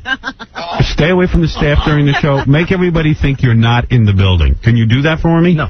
Why? No, because I'm the manager of the staff. Ultimately, yeah. No, I know you're the manager, but my little area here, do you have to be down here? What do you... I come down, I walk in, I say good morning to people. I have papers because I'm asking you why you have to do it. Because I like to do that. He's on a meet and greet every day. I'm asking you for the good of my show. I'm telling you I'm not because it distracts everybody, it stops the activity. I know for me, I'm sitting here watching tape and stuff, I got to now interact with you every morning. No, you don't. I don't ask No. I'm telling you that's my personality. I don't blow people off. I'll fix it. No, I just don't want you in the studio. I don't want to have to interact with you during the show. I don't ask you to interact with me. I said it's my personality to interact with people. Wouldn't it be rude if you brought him? I don't feel like being mean to you during the show. I don't feel like blowing you off. You'd rather do it over the air? Yes, I would. I feel more comfortable doing it. So fine. So now you're doing it. I don't want to see you during the show, and neither does anyone else. And I don't want you to see my staff during the show unless you have to. I don't know why you have to walk around greeting people. No one needs greeting. This isn't the Love Boat. I don't walk around greeting people. I don't come down shaking people's hands. Why do you have to go around shaking people's hands? I don't. Why do you have to come into the office every day? Why do I have to? Yeah, why do you... No, I don't mean your office. I mean my office. Presents to everyone. Why do you need to go into my... come into this office. No, why do you need during my show? During the Letterman show, Mel doesn't go walking through the Letterman show. Hello, Dave. Why do you feel... You know what I'm going to do if I sign another contract here? I told you. I'm moving out of the building. Or I'm moving you out of the building. Somebody's got to go. You know, and Tom, he's a nice guy. He brings the staff crumb cakes many days. Yes. Yeah. And does nice things. He brings me an apple. Flowers. I love the apple. Can you just give it to Gary and he'll bring it to me? I don't want to see you. You buy better apples than KC, actually. Right. You buy good fruit. Love my apples, love me. Yeah. That's the deal. No, I don't want to see you. I'll skip the apple. Okay, then. no problem. All right. Because, and why you have to walk through my offices during my show is beyond me. And I have to create an ambiance. Yeah, it's my offices. This is where the Howard Stern show takes place. I understand. And the Howard Stern show takes place where? In my office. No, at WXRK. Yeah, don't get all hung up on that. We can change that in a minute. I can get Mel to give me an office somewhere else. I'm the one who started to get hung up on. You're the one who's like, we want Howard here because it adds to the energy. Please. I know everything that goes on here. If I move out of this building, you got nothing to do all day, all of you. That's right. He will be permanently. Yeah, the excitement's gone. Right. And I know you're excited and all charged up that you're part of the show and you can walk into the offices, but it would help me if you would stay away from the office. Explain to me how it would help? It slows us that you become a distraction. People have to pay attention to you. You're their boss. I walk in, I walk out. No. Yes. You walked in here and walked out, right? Yeah. In my studio? Yeah. I am telling you, it throws me completely off. I have to stop what I'm doing. Thank you, Tom. Give you a big smile. No, You're my boss. No problem. I will no longer. So I don't want you. I don't want you in here during the show. I also don't want you back in Gary's office during the show. Why? Why do you need to be? If you need to, fine. But if you don't have if it's to bring people crumb cake, don't do it. Why do you not follow what I say? What is wrong with you? What? I am telling you, if you have to sit there and you need to have more time to work.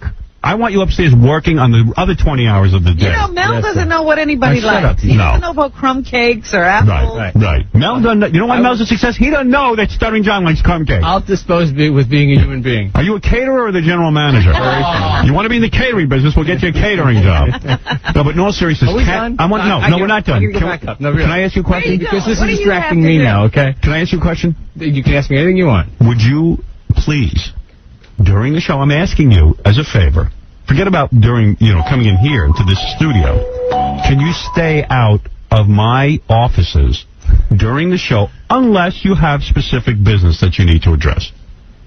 No, I'm going to come in and I'm going to say good morning to the people in there. I'm going to grab the papers that I get from in there each morning. If we have the papers put up by your office, will you be fine with that? No.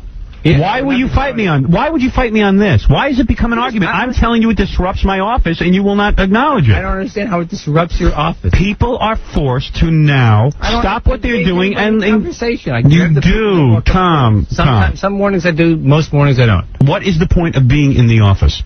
Why do you need that? Tell me what you're checking. Are you checking for something? Do you think some people are doing drugs, or what do you look? If that's the case, then fine. But as far as I know, there's no drug use going on. Dog sniffing dog. Yeah. I don't understand, because what it's like is you stop the activity. He doesn't understand. Maybe he doesn't understand that when he walks into a room, people stop doing what they're doing and pay attention to him. Yes, you're the boss. I don't need the influence of the boss during my 4 hours. You want to come in after the show? Fine. After the show is fine. Can you please stay away during the show and pretend that your presence is here? Be the invisible man. Would you be willing to do that? Or do I have to go and call Mel? I mean, I can get Mel to force you to do it. It's not because it's a demand that right now he'd probably be happy to comply with because it doesn't cost him anything, and he's in the mode of being nice to me right now. So, I'd rather straighten it out between me and you, and I'm trying to explain it as nicely as possible. You're the boss. It's not because we don't like you. You're the boss. And nobody wants to be stopping their activities to interact with the boss. And I know you're looking for stuff to do. You're getting here early, and you'd like to have some fun. But this is not about fun. This is work. It's work. I come in here for work as well. Yeah.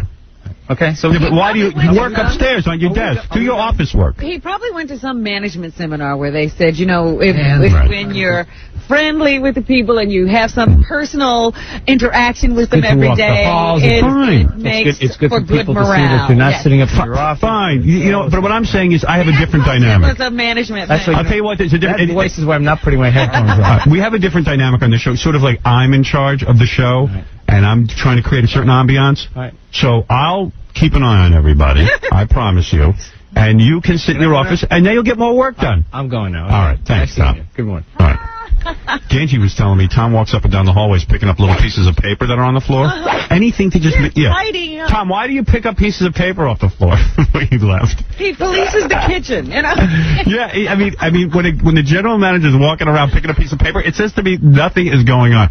And I'll tell you the truth. One day he came in here and he had a little box of cake, and he was running around. First, he opened it up and pulled back the flaps. He was presenting it. And then he realized the person he wanted to see it had already left, so he closed it, retied it, and walked down the hall to find them. Yeah, well, here's the deal, okay? He has nothing to do. And the truth of the matter is he's being less than honest when he comes in here. He's always hanging around the office telling people when to break, what not to say on the air. He starts instructing John what not to say on the air. I don't need that going on during my show. You want to talk to people, talk to them after the show. He would like to be an earpiece in everybody's ear. Yeah. Actually.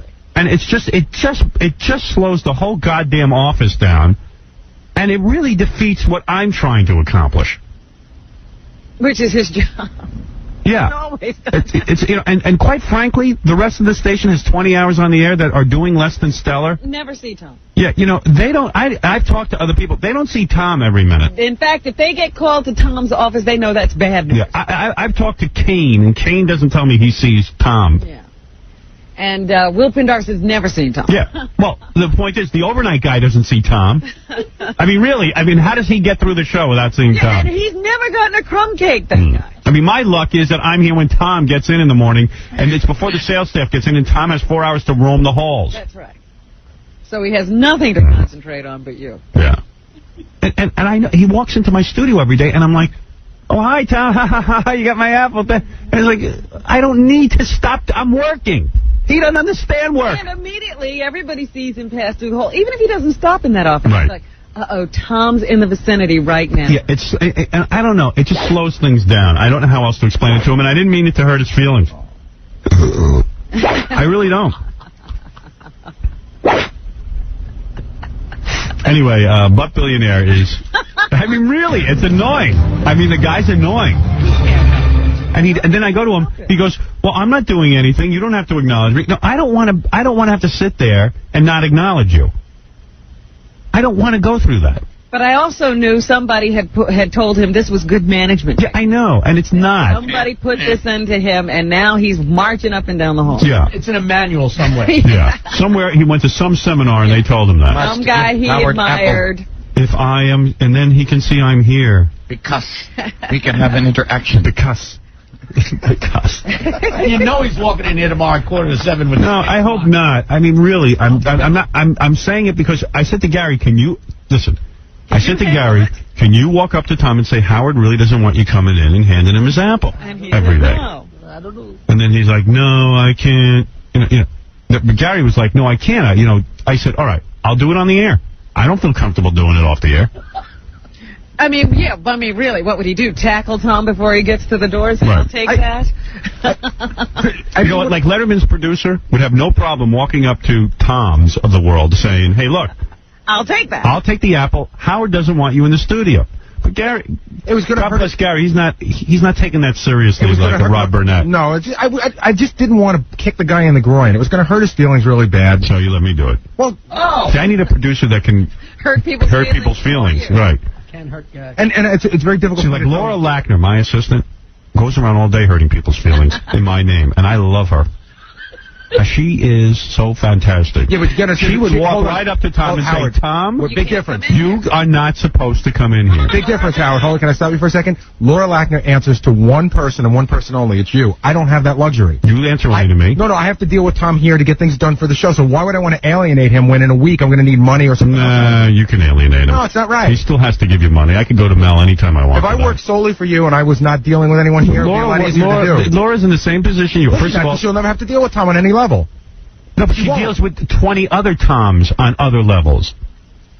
Maybe she doesn't deal with Tom, but she deals with other people who are just as important in my life as Tom, but she goes right up to him and says, "You are not to bother Howard." I'm a loser. I can't do that. I'm sorry. You're a schmoozer. You're not a loser. If you really pressed me, I would have done it. But you're a schmoozer.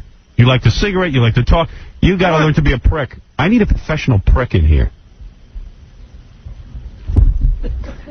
Kathy's got a little bit of the prick in her. I got to teach her how to do it. I see that there are no pricks in that office. You're not kidding. I got all women back there.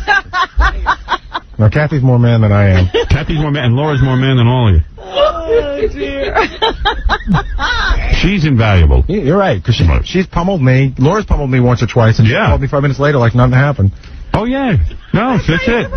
That's it. And believe me, I got to get her into the city here so that she can pummel you face to face.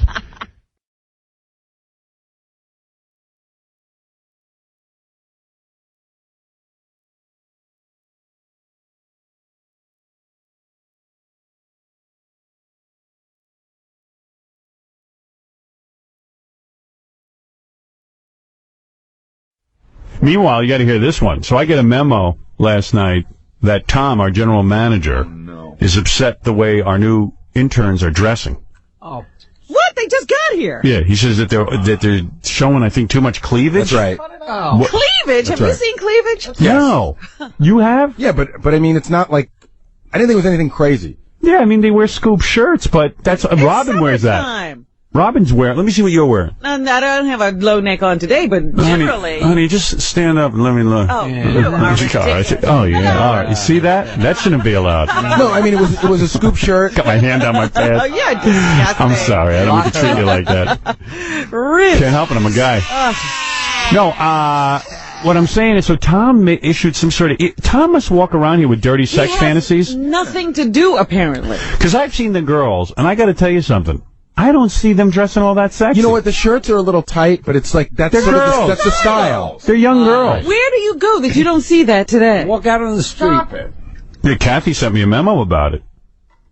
Oh, what does the memo say? there is I'd love to read Kathy said, does that mean we have to tell Robin not to wear a That's scoop neck right. shirt? Somebody better police me. Let me find my memo. But there's been a discussion around the office. You know, it's the big debate: is it inappropriate or is it not inappropriate? Like Casey thought that some of the stuff was inappropriate. I thought Casey's a pervert. Again, you're talking to some screwed up, uptight dude. I thought it was just like what 21-year-old girls wear today. Get yourself in order. See if I can find my memo. Oh, here's Tom. Hey, Tom. I can't find Kathy's memo. Yeah, could you bring us one? Tom, I think I disagree with you on this. Not that, hey, you have dirty thoughts, obviously. I don't. No. I mean, what are you Say seeing? no right away. Well, I haven't seen a memo. I don't know that Kathy wrote a memo. Well, Kathy had to inform me that the interns were dressing inappropriately. Okay, you said so. Now, what did you see, Tom? Yeah. Here, Tom asked me. It's a business office, and I just want to make sure that people know Let him talk. to dress in appropriate business attire. They have business Quite floors. simple. I don't see the girls wearing anything inappropriate. Do you? Howard, Listen, I mean, one of our interns is here now. Did he ask I you want to or say me? it's okay. Did he ask you or me? Tom, do you mind if... Yeah, well, do you... I'm not, do you see any of the girls wearing inappropriate outfits? Yeah. You do? Yeah. What are they doing? They're not Bring in greeting one of the the interns. Let Tom tell us if it's inappropriate. I'm not here to judge. Oh, yes, you are. For you. Sure you are. Already said something. Bring one in. Today's intern. Bring me an intern. She's not really, I don't think, inappropriate, but I could be wrong. We don't know. Well, that is a tight shirt, and I got to tell you, it makes me think sex thoughts. Step up, I can't But that's a nice outfit. Perfect. Perfect. Cute. Very business attire. By the way, what is your name, our new intern? Katie? Yeah. Now, Katie's outfit is an ensemble. It's a long skirt. It's a tight shirt. She has an ample bosom. I'll admit that. Now, does that offend you, Tom? No. I see bumps. I see things. I see bumps. Tell these girls. Girls, Strap them them things. Strap them No, you're down. fine with her outfit. Absolutely. What did you Find her see that breast. you found offensive on the other girls? Bicycle shirts? What's a bicycle shirt? Yeah, well, I'm trying to figure it out because John, shut up. No, I was watching. I know the. You know what? I know the outfit in question. Wait. What are you saying, John? You know, he hates that I say anything. I You know. I mean, it's like it irritates. But what did you see an inappropriate outfit? No, I mean, Look at John. I think the only one I was a girl was wearing very tight pants. What? She was wearing really tight pants. Was it the tight pants that offended you? No. Did you see camel toe or something? Yeah, did you? No. Howard, I know the offending outfit. I'm pretty sure. There was a woman that was wearing, I would say it was a scoop top. Neck top. And she's got very big breasts. She's endowed. And the shirt is tight. It's it's like, I'll tell you what, it's as tight as what Anne-Marie wears. That would give you an idea. So imagine if Anne-Marie wore a D cup. That's what I it can is. imagine that. Tom, can I imagine that? Wait a minute, Anne-Marie, come in here and stuff things in your shirt. Anne-Marie, can you show me what you'd look like with a D cup? Would that be about right, Tom? It's a scoop top and it's as tight as the shirts Anne-Marie wears. Yeah. What happened to you when you saw that shirt? Yeah, what happened when you saw it? I thought Boing. I went to bed. No bed wedding. Anne-Marie always wears tight outfits, though. He never says anything. Do you have a problem with Anne-Marie's outfits? Not that I can remember. Is a belly shirt inappropriate? Probably, but I don't have a problem with them. I don't have a problem with it. All right, so in other words, Tom said to speak to the interns about cleavage. Really? And about Where's dress. Kathy? I would like to know what he said. That's right. And no excessive makeup. Because she's got to deliver the speech after Tom tells her. Right. Some of the girls are leaving little to the imagination. Is that it, Tom? Are they coming in with... And is it? Do you find it a distraction at work? Yeah. Yes. Personally... Oh, stop it, Tom. You're the one who brought it up. Inappropriate. All right. You know, I hate to tell you this. A couple of the interns complained about your tie. Could he stay on his floor where all the Both business of these should are be my taking? floor. No, Yeah, why are you here? They are not. What are you and Booker doing in my office? All right. But there's been plenty of employees that wear these shirts and he doesn't. Right. Said anything. I don't understand what's the difference. He's very involved with my interns. Always this office he has to police. What? He wants us to learn how to be in an office. Right. What do you have a crush on Tom? He's a cute guy. Now Mellow out. Butter him up. Tom doesn't fool around. Give up on him, honey. You know, I've been trying for years. You know, he's Treasure 8 plus 10, right? Yeah. He's too old for you. Now, me. I have a great son, though. Yeah. No, Would no, like no. to introduce him? 22. Honey, you want to date, you date someone like me. I'll tell you. Tom has a Porsche, you know. His son can borrow that, take out on dates. But you must. All right, so now we understand the dress code. Everybody, please dress so Tom doesn't get excited. It's not. All right, I think that's what we're I wonder saying. if it's filtered down to the interns already. Has somebody talked to you about dress? Dress like Amish. Has here someone talked to me about dress? Uh-huh. No. No one has talked to you. All right. Nobody's listening to Tom. I will have everyone lectured on these. You can do a daily inspection. Right? I will inspect. All right. Yeah, then they'll all be wearing bikinis. What was that? This Perfect. is okay. I'm perfect. This is fine. You look very appropriate. Believe I even that. have a little sweater, you know. No. You know what I'm saying? Do you have a ski parka? You cover up. Ponchos. Do you have a mask? No, Keep cutting down until we find the level. in all seriousness, our general manager gets very sexed up when you girls run around. He's a poor wife. He has. Subject my poor wife to that. He's a religious man. He's like the president. And it gets him tempted. He's born. You know what goes on Saturday afternoon, right? You gotta go to confession, Catholics go to confession. And he'll have to say, I had unclean thoughts. That's what it is. He's having unclean thoughts. And I can't take it. I had unclean thoughts. No girls. Say 1 million Hail Marys. How many Hail Marys did you say last night? I haven't been to confession in 25 years. All right. Thank you, You Tom. haven't sinned in 25 I didn't say I haven't done that. And thank you to our beautiful intern. Thank you. All right.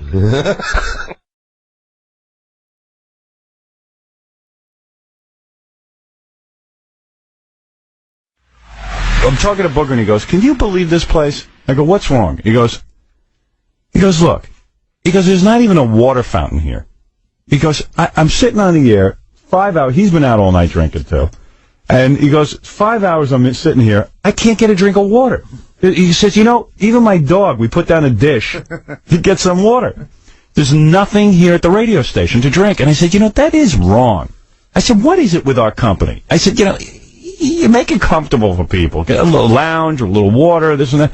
I'm not looking for I'm not looking for crudité. I'm just looking for water. It had even become a thing, apparently, with the DJs, where one of the DJs was saying, well, look, let's collect some money, and we'll, put in for the water. Yeah, so they said that. They go to Tom Chiusano, and they said, look, Booger said, and a bunch of this guy, Woody. Where is Woody? Hey, Woody, come on in here. I don't even know who Woody is. He's one of the DJs. He's the overnight guy. Yeah. Who pays attention to him? Where his career is going. Hey, Woody, how you doing, bro?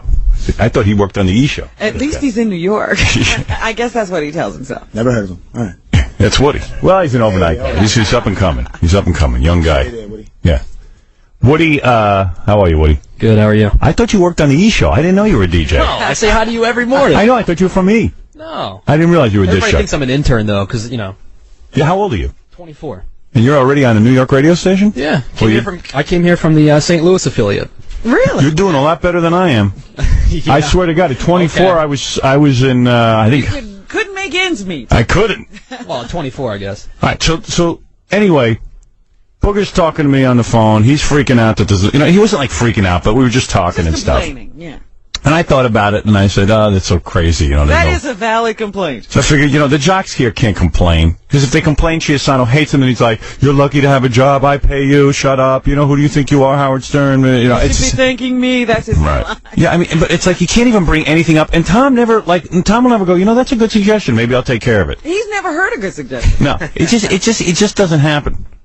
Well, you're the only guy to get anything done around here. I know, and believe me, I barely can get anything done. Well, you can't get done what you want done. Yeah. I played a bit yesterday, Tom banned it. Really? Yeah, that was my day yesterday. Tom won't let me play it. The anal sex bit. And it's not bad. the woman says anal sex. Right. This is how she practices birth control. Yeah, so I got to have a whole meeting now with that. Tom's like, the lawyer said it was no good. So you know, it's just, I can't take it here anymore. But Everything's when I hear, a meeting. Everything is a meeting. Everything is a discussion. How do you get anything done?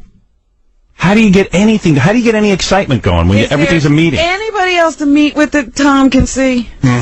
Besides you? So anyway, Booger's complaining about the water fountain. What do you offered to pay for one? A year ago. When I first got here, I was like, I can't believe there's nothing to drink here. And I found out that I guess corporate owns the soda machine in the break room. Really? We're making money. Yeah. Oh, God, you got to be kidding me. So I'm like, no way. So I go up to first I'll go to Tom Gisamando. Right. I'm like, when did Tom Gisamando become a big player around here? But I'm like, who do I need to talk to about this? He goes, go upstairs and talk to Tom about it. So I go to talk to Tom about it. By the way, why does Tom Gisamando have a ponytail? What's all that all about? And when does he unfurl that ponytail? Yeah. You know, he's got the two haircut thing going. I know. He's always in a ponytail. He's got a corporate look from the front, and then you see the ponytail in the back. Yeah, and it's all gray. His hair's turned gray. Right. But I'm wondering, does he ever take it down, or does he always wear it? I think for his wife at night.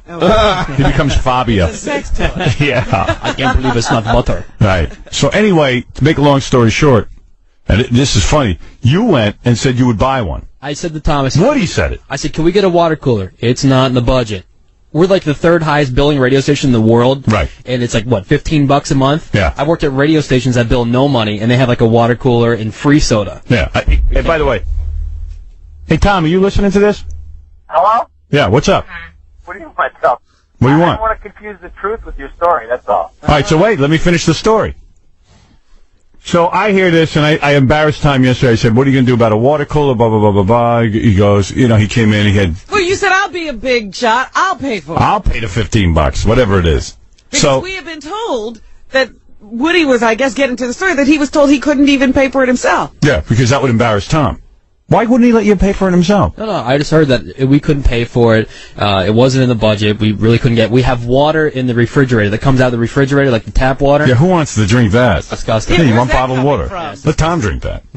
My dog won't drink that. I brought the dog up here one day. Wouldn't drink it. It's cancer. Yeah, it's cancer. It's cancer water. That's running cancer. Oh, that's what did it. Yeah. Running cancer. Running cancer. Yeah. Why don't you just let me just have cancer? So Tom's trying to give us all cancer. So anyway, cancer. So I didn't want to be the only one, you know. So anyway, What's that, cancer with ice? Long story short, yesterday a water cooler was delivered. Tom was beaming. Look at me. I delivered a water cooler. Did you see? That's not true. Wait a second. Wait a minute. Tom was supervising the delivery of the water. Yeah, the water. And, yeah, go ahead. Ernie, our delivery guy from Poland Springs, the great water company, shows up and says, we heard the whole thing this morning about the water cooler. We want to give you we'll give you the cooler. We'll give you the first delivery free. And we'll see how it goes. Yeah, but you know what's going to happen? Yeah, but here's the deal. The water's going to run out, and then there's going to be no more water. They'll fill it up with the refrigerator water. I know. Refrigerator water in a big jug. You're so right. And as a matter of fact, Tom was running around here beaming yesterday like he had arranged all this. That is so not true. Everybody was talking how you were taking credit. And you know what the bitch about it is? Not true. What's the bitch? Okay, MTV, VH1, they're still owned by CBS Viacom now. Right. Over there, they have like a soda fountain that you just have to bring a cup and fill it up in water coolers. Of course. And cheese and Let me coffee. tell you something. I went over to satellite radio studios in awesome. Virginia. Have you ever been over there? I've heard about them. I heard they're incredible. Those guys aren't even on the air, and they got a jock lounge with a soda machine and water and everything. By the way, we have a soda machine. We don't make we make no money off the soda machine. We have free coffee there, wait a free second. hot chocolate, free tea. If you don't make money off the soda machine, how come sodas are $1? Why is it money going in? You don't make money, so Tom, why is it $1 for a drink? Who gets the money? We don't pay $1 for those. Whoever, no, it's 75 cents for the soda, and it's whoever the concessionaire is. It's not the company. No. So kick him out. Let's buy a machine. Why don't we buy our own soda machine? Buy a machine, By costs the about way, I have a $1,000. question for you. Do you think a quarter a glass is too much for water? See, he's not kidding. But Howard, can I just say one thing? By the water. Let me ask you, Tom. Is the water going to run out? Is the water going to run out, and then you're just going to, forget about it and just leave it empty? Yes. Let me tell you, I That's saw honest. them Surprise. delivering this water thing. Yeah. All right? And Tom, who was there? Tom was there. The guy had, excuse me, the guy had, Tom, I'm talking. Yes. Oh. He doesn't want the ugly truth to come out. The guy had... Everything's because I heard this story too, Robin. Go ahead. Just keep talking. Go ahead. All right, the guy had like 4 to 6 big jugs of water. Now he wants to store the water, so the water's right there, so you can put it in the water cooler. Right. You don't have to wait. Tom's giving him a hard. He's standing there watching the guy lug these big jugs of water around, put them inside a cabinet. Then he says, "You know what I think would work?" And he made the guy rearrange them. The guy's Let me tell you something. water. That is why we're doomed. Because this is what. Now listen, I go through this on everything. The water is an example of what I go through every single day to get something done. Howard, I heard Tom was shaking his head about it. He was upset that they brought the water. He was like, I don't know what we're going to do about this. And you know what? And now Tom is going to be the first one enjoying that water. Yeah, I'm surprised we didn't have like a ribbon cutting ceremony for this. Oh, I mean, and this is such a big deal. This water. But Howard, it's a drink of water. Tom, He's supervising the delivery of the water. Tom, was I in your office yesterday at around 1, and I didn't know any of this went on, and you said to me, by the way, tell Howard that Tom Chiusano got water delivered. You told me that, right? You took credit. If you were joking, I didn't know it. I have 2 letters for you. One is F, the other is... No, but that's what you said. In fact, you said to tell me to tell Howard. No, I did not. See, he'll always deny. He's a schizophrenic. He doesn't You know said, what by he's the way, saying. let Howard know the water is here now. Because Howard, I said, make sure Howard knows that there's a cooler there. Right. I didn't say tell him that Tom arranged for a cooler. I didn't say anything. Well, the implication is there. You didn't tell anybody where it came from. Gary, didn't he tell you Tom Chiusano? Robert, you were standing there when you saw it. So Well, Tom, once again, you're a prince. Anne-Marie was involved. All I saw was you. Tom, once again, you are a prince. You made things happen. That's all you ever see. When I'm there, Robin, that's all you see. Tom, thank you for getting water. That's my pleasure. Thank you for arranging the water I didn't arrange in anything. the cabinet. Yeah, cheers. All right. Thank you, Tom. Hey, Howard, did I tell you the story about the other day when I was washing my hands in the bathroom? Oh, yeah, this is unbelievable. Have you heard this? So Howard, I'm washing my hands, right? And right when I'm done with the soap and everything like that, I go over to get a towel and I leave the water running. Tom's standing there and he says, "Hey, turn the water off first, then get the towel." There's a timer on the lights in the bathroom. Yeah, so Tom's freaking out that the lights are on. Now there's a timer and a trip mechanism on the lights and on the water. That's new. He stands in there and yells at people. I mean, dude, it's a radio station. We want to have a little fun. We didn't get into this business to have some grandpa sitting telling us what to do. You know what Tom does that's really funny, Howard? He keeps a couple of cases of water in his closet, locked up. Yeah. Okay, and then he keeps them under his desk. And what he does is, when you go in to see him, he says, "Hey, can I get you a water?" Right. Like, that's his big thing, you know. But it's funny because in paper, and I remember my kids were up here a couple of weeks ago. Right. And he's like, "Hey kids, would you like some water?" You know. Oh, he's giving it water. Yeah. Right. Did you have to put a quarter Howard, in the cup? doesn't Tom get like a bonus if he doesn't spend a certain amount of money? See, that's the rumor. The rumor about Tom is that Tom has a bottom line. And anything that he goes under the bottom line, a percentage of that is his bonus. He did. Yeah. Well, I'm going to tell you something about Tom, and maybe I shouldn't even talk about this. The guy's under a ton of pressure. Sure. I mean, Mel puts him under, Mel could care less. If a nuclear bomb went off tomorrow and all the advertisers went away, I mean, Mel would just, you can't sell it? You can't sell it, you're out. Get somebody who does. You're out. And I know that is a tremendous problem, bottom line. Every one of our general managers in the company have that problem. But some of the guys appear to be having fun as general manager and understand that in order to make money, the radio station has to be exciting, things have to happen quickly, events have to be morale, and events have to be planned. And that's the part that he has trouble. He's more into this corporate thing than he is into the fun of the radio station. And he's got to find a way. He's got to dig deep within himself. And this is free advice. You don't have to take me up on it. You have to dig deep within yourself and find the joy of why you got into radio. Now, part of Tom's problem is Fareed. Fareed was just appointed the president of the radio division. And Fareed has never worked at a radio station. He's never been involved in he's only been a pencil player. He's a stock market manipulator. He's a nice guy. I love Fareed, and I hope he doesn't take this the wrong way. But because Fareed is a pencil pusher, and I mean that in a positive way. He's a money mover. A numbers guy. He doesn't. When Tom goes in and says Howard wants to do a boxing match and we want to make it bigger than big, He's like, what are you talking about? How much does it cost? How much it cost? Why we do this? We have plenty of radio. You have telephones. Too much. Other shows don't do these. It's so aggravating. I'm sure to Tom as well. And there's nobody around to talk to. Well, you know, so even a simple decision like getting a water cooler makes Tom shake in his boots. You know what the toughest thing to deal with? We got a tough situation. He's married, right, Tom? Tom's married. His wife's vibrator works on the clapper, yes or no? Yes. You know, there's something else I've never... You know, the coffee cups, he talks about the free coffee. The coffee cups are rationed. Right. He keeps those locked up. You know what the toughest thing to deal with, Tom, is that Tom here as the general manager of the station is one of the stingiest guys I've ever met. But Tom, away from the station, is incredibly generous. I've seen him do like I saw an intern go in there once, and yeah, but no. Here's what I'm talking had about. A bad tooth, and he'll pay for them to go to the dentist, but he won't give them another penny rent. Yeah, but that's not even what I'm talking about. I'm talking about a spirit. When you plan like events, like we are with the boxing match, get into it. Figure out how you can help. Here's what we can do. Make it I have happen. some suggestions to make it even bigger and better. That's what I'm talking about. He can't do it. Let me take this. Well, Bob Moore, I don't want to say good things about Bob Moore because he'll be fired.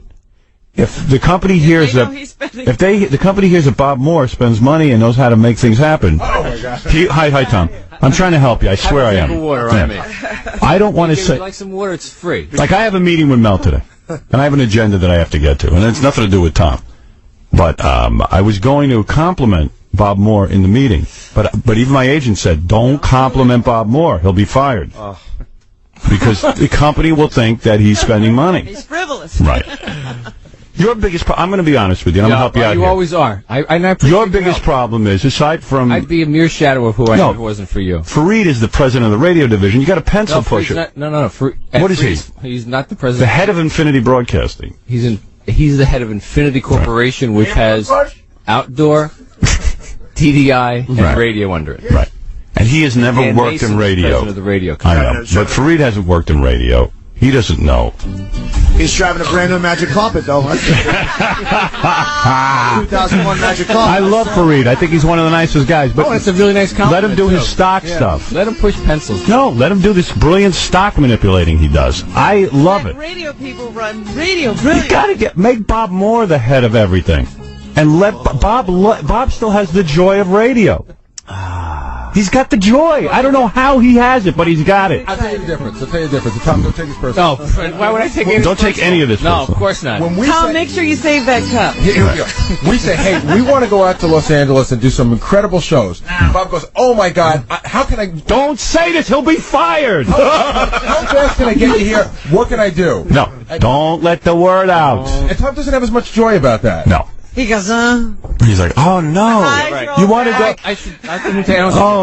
with a black sheet, No, but you got to understand something. Radio stations that are down in the dumps pray for this kind of excitement. How do I make things happen? How can I get... It can't always be... The television people should pay this one, pay that one. By the time I'm done, I can't think straight. I got to get somebody to get things goddamn done. You gotta walk away. A water cooler took a year. You gotta walk away for a week. You have to walk away. I got to get away. Walk away for a week. Take me somewhere. They'll shrivel up Best and glass die. of water Walk I ever away. had. No, there are general managers who sit around and pray for a guy with an idea. Right. You know, like you got an idea. And then there's me. And then there's you. No, you don't have any idea. You are under tremendous pressure. I'll tell you something.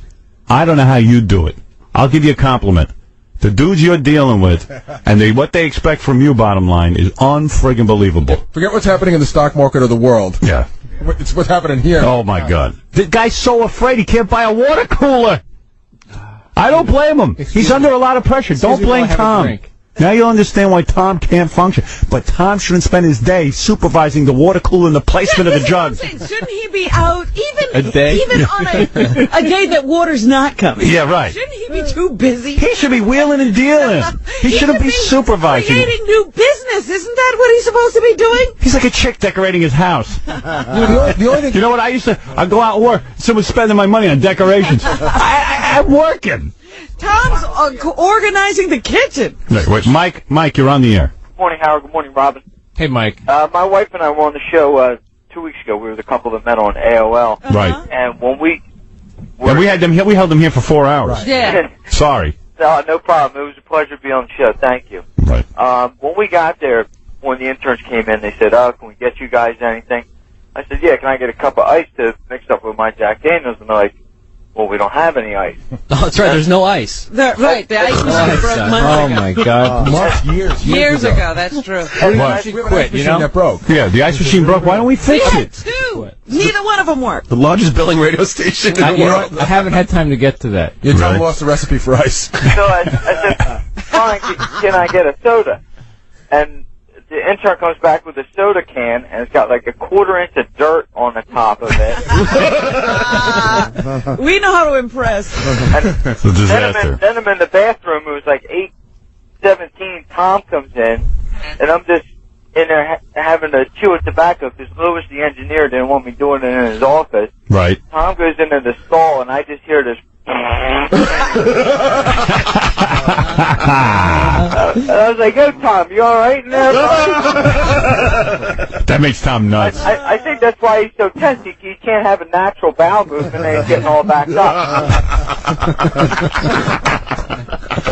Yeah. So, Woody, now you guys have your own water cooler for at least a week. Tom's trying to get me to quit now. He's like, "Why don't you quit?"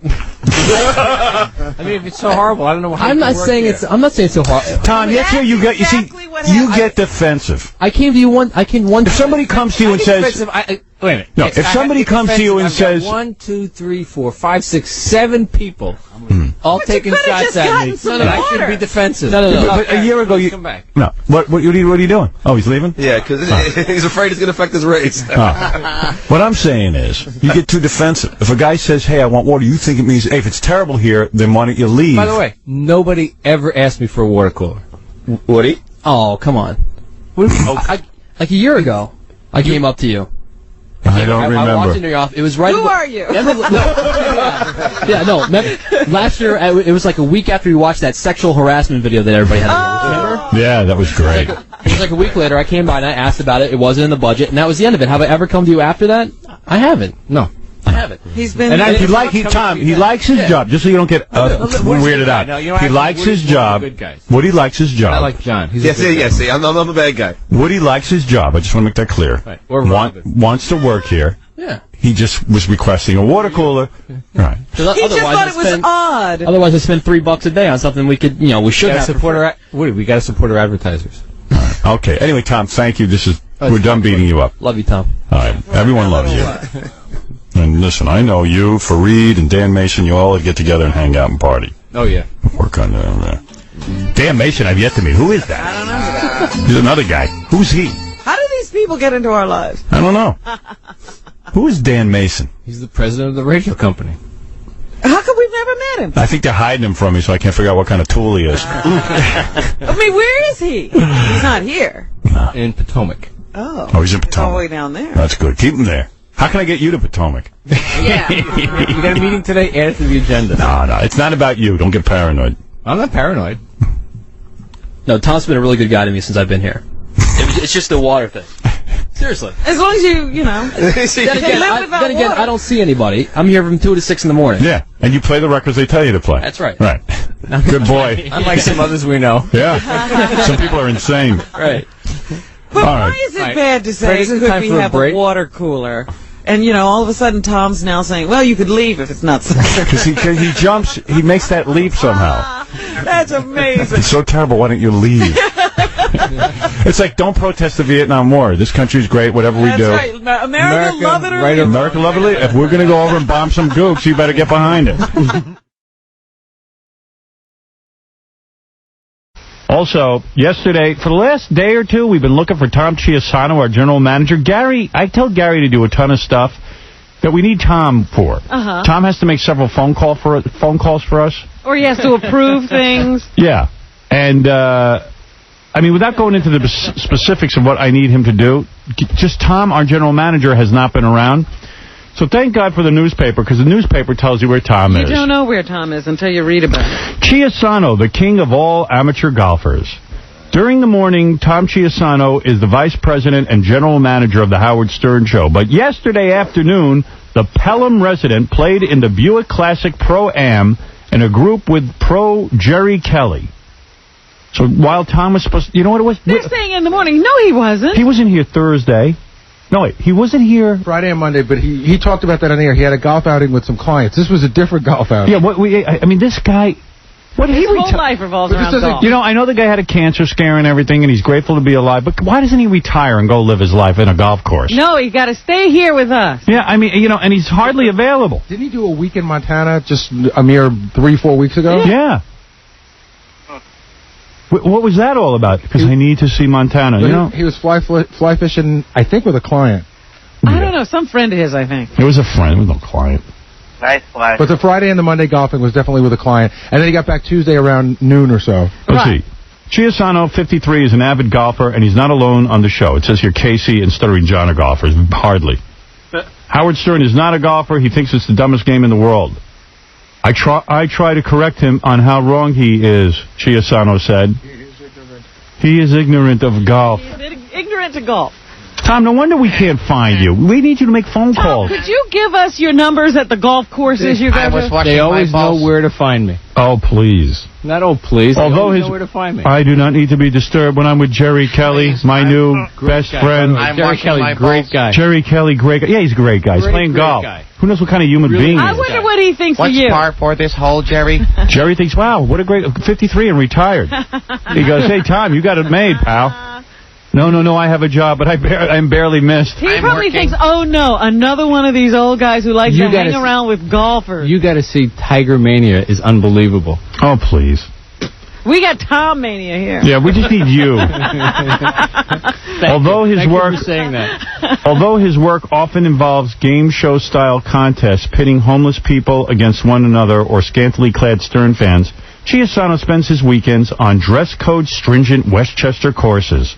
What do you wear when you golf? Knickers? Putty. No, what do you wear? Seriously. It depends. Slacks? Shorts or slacks, yeah. Capri pants. Do you wear the hat with the ball on top? Yeah. Have you ever worn that? No. What is the dress code at your country club? Appropriate length shorts. Oh, sure. Yeah, they don't want any Daisy Dukes on Tom with his ass cheeks hanging out. No cut-off Levi's? Appropriate length. No cut-off Levi's. Appropriate length shorts. A lot of us golfers like to get into our Daisy Dukes. Do you wear those long I haven't socks? seen this article. No. I know. Why are you doing interviews about golf? I'm standing there talking to a friend of mine. This woman comes over and says, does anybody know where Tom Chiusano is? His best round was That's what we ask all the time. His best round was a 71 at the Pelham Country Club, and Chiusano's son Tim even worked at the Westchester County Club driving range for 5 years. That's your best round ever, or your best round this year? Best round ever. What'd you shoot yesterday? 81. Let's see, Howard, 81 is awesome. 81. Yeah. 81. And I like how he says 81. But that's like all the flat tone, like, it's no big deal. 81. 81. A normal day. You know what? That's great, Tom. That's something to be proud of. Newspaper You hit a little ball better than anybody. 81. No, far from. I knocked Be the best general manager you can be. I think I am. That's how you make the money. I think I do. What do his golf pals think of his day job? All of my friends think it's an interesting, goofy job. Yeah, it's a goofy job. Gets in the way of golf. Yeah.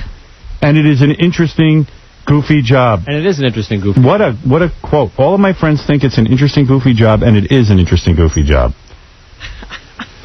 The golf is serious.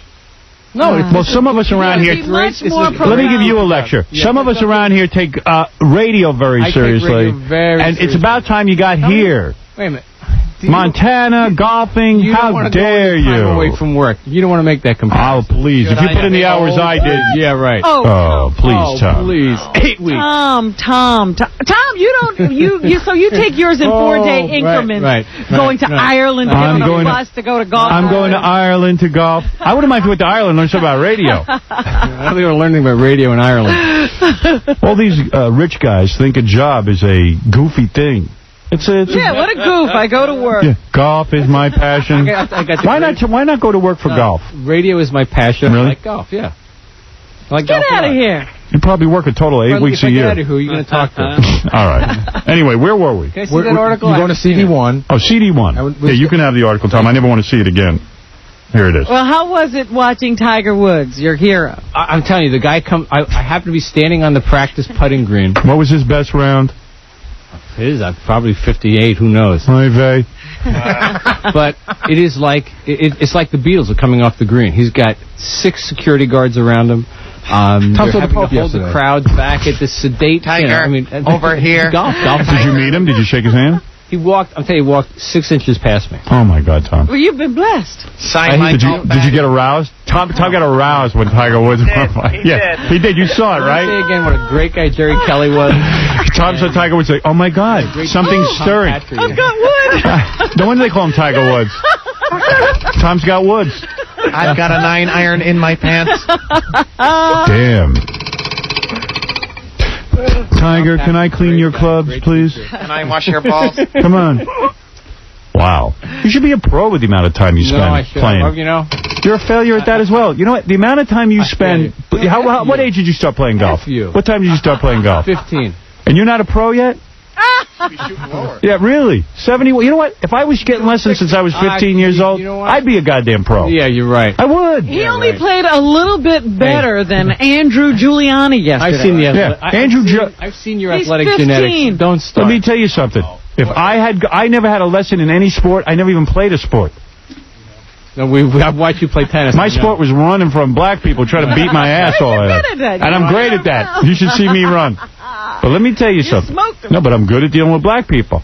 Now, let me tell you something. I'm a professional. But let me tell you something. If I took lessons since I was 15, I'd be a professional golfer. I would be. I know it. You probably would. I know I would be. Yeah, you probably would then. I just never had the benefit of a lesson. Oh, yeah. I'd be a great tennis player. Seriously, aren't I a pretty good tennis player for a guy who never took a lesson? Suck. I've seen you play. Yes, Gary. The last time I played him, which was at the place he used to live, he was pretty good. Yeah. He was really but I don't have lessons. Without the pressure.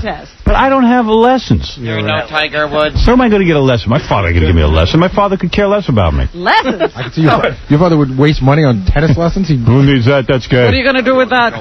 He's been playing for 40 years. 40 years and he's not a professional. And he's all proud of himself because he's an amateur. And the one time John bets him on a hole, he loses. I know, I beat him. You beat him, right? I was drunk. You took money from him. I had like 4 or 5 beers already. I whacked it, I beat him. I agreed for like 5%. How much money did you win? Like $10, I think. Right, Tom? I think so. Way to go, Tom. Thanks. I suck, Howard. I know, you never had a lesson. No. He is a real athlete. So you want to do it again for 1,000? Ooh. Oh, yes, please. You're 1,000 to my what? Because you're a lot, richer than me. Do 100, John. Hey, Tom. John's too cheap to even do 100. You're my 1,000 to your 5. 5,000. 500. 5 million. I'll give you 2 to 1 odds. All right. I'll give you the money, John. You got to do it. Okay. Definitely. We got to videotape it, though. Absolutely. 1 hole. 1 hole. Okay. Okay, 1 hole. All right. John, start drinking. The gauntlet has been thrown down. Wow. Excellent. But Howard, you think for 40 years the guy should be hitting, It shouldn't even be a question whether he can beat you. It's a hard game. Wow. Frank, what are we going to call it? The empty head open? I don't know. But seriously, Tom, you should be a better golfer. You should be able to beat John. John doesn't know anything about this. Hey, Billy Crystal wants to say something. Hold on. I'll get right back to you. Yeah, Billy. I was listening to your show. Right. And you are not giving golf the due that it deserves. It's a very demanding, exacting sport. Right. And yet you're not appreciating that. So you don't realize there's a lot of work that goes into it, and it demands agility and planning. But you don't see that. And you're making it a lark. And you know what? It's not fun. It's not fun. Who's laughing there? Nobody. No one. No, because it's not fun. It's not funny. Is that Robin? That's Robin. No, she's getting under my skin. Right. Well, Billy, we understand. Thank you. Well, and you can take this. Right. And you can goof on it. All right. And stick it up one of your 18 holes. All right. Thank you, Billy. All right. Anytime. You think, Billy Crystal has heard about this now? And, yeah. And is like to torture. I think whenever people see him in Los Angeles or New York, they go, it's not fun. Yeah, you know how they used to say it's marvelous? Now it's not fun. It's not fun. It's not funny. I was thinking yesterday. It's not fun. I was in the office yesterday. I was saying, how long till Chevy Chase calls Billy Crystal? It's just send up the white flag. Hi, you're on the air. Is that you again? Hello, how you doing? What happened to the guy I was doing the contest with, the Gary contest? Did you lose it? I'm looking for DFP. I'll play some trivia. Now, hold on. I lost that guy. Uh-oh. Poor guy. He was on line 6 and he's hung up. I didn't hang up on him. He even was bored by Tom. Killed himself. Oh, well. John, I'm going upstairs to shoot some horse. You want to come? You're going to be doing heroin now? You're going to be practicing your golf swing with a freaking... Shoot some horse. Who calls heroin horse? I know. He said that to me. I'm like, what does horse mean? He goes, you never heard of that? Horse is heroin. I'm trying to be hip. I'm a hipster. I'm going to shoot some horse. You know what? Some pennies. Shoot some horse. You know what? When did you start doing drug humor? Just this morning. You know what Tom said to me the other day? I know that he's like a generation away. He was talking about that somebody was smoking dope. Yeah. And I haven't heard that expression, you getting high or smoking pot, but I haven't heard smoking dope. I've heard that. I am but shooting horse, I never heard. I am cutting edge. Right. I'm going to be at the DFP in my cut-off jeans. Oh, yeah, that's right. He wears the shorts. What does he wear to DFP? Every DFP, he wears these shorts. And the Daisy shoes. Dukes. No, the special. I want Scott Weiland. The special moccasins with no socks. Oh, yeah. The rich man dress sandals. like a gay Indian. The rich man sandals. I met Jane. She has an shorts, but shorts with a belt. You know when you wear shorts with a belt, you're like... They're Santa belt shorts. You're getting like over 50. No. Shorts with a belt? Yeah, you have the belt Tom, on. what are you wearing to DFP? Yeah, and then you have the golf shirt on. John, Tom, what are you wearing to DFP? It's not funny. I'd be happy to get pictures, John. You go back and look. All right. Tom, what are you wearing to DFP this year? I haven't checked. I don't shorts and some kind of a shirt. And probably sneakers. Appropriate length shorts. Appropriate length shorts Sneakers. in case there's golf. Sneakers. Will you wear the same shorts you wear to the golf course? Anklets and Probably, right? I don't know, man. I can't. Will you wear appropriate length shorts? I have some nice blue jean shorts if I wear those. They're not frayed at the bottom. Tom's going to wear shorts? They're in my hip drawer. He always wears shorts. I want to talk about shooting horse with Scott Weiland. I got great legs. And then he wears those, like Gary said, the moccasin kind of sandals. No, I don't. They're shoes. They're not sandals. No, I don't. They're moccasins. No, I don't own a pair of moccasins. What are they called, though? I don't know, because I don't own them. They're from the... What kind of shoes? But what do you wear? What kind of shoes do I'm you going to wear? wear sneakers. I've never seen you in sneakers. This is the first year. He's going to go buy some. What kind of sneakers do you wear? Depends who our client is. No, I don't know. New Balance. I'll be wearing Skechers. Running shoes. And he always has his sunglasses, It's Tom's relaxed look. Oh, my God. I shouldn't bring... you know what? No, it's just like the shorts, the golf shirt, the moccasins, the sunglasses. Listen, John, you're going to come dressed in black? That'd be really clever. Everybody... That'd be really stepping I'll be wearing my golf shirt. Everybody goose on Everyone Tom. will know I'm a golfer. Everybody goose on Tom, but I swear... I want to look like one of the kids. He looks like he's going to choke John. I know. Yeah, I know. That's what I love. He hates it when John laughs at him. Wait till we get on As the golf everyone course. does.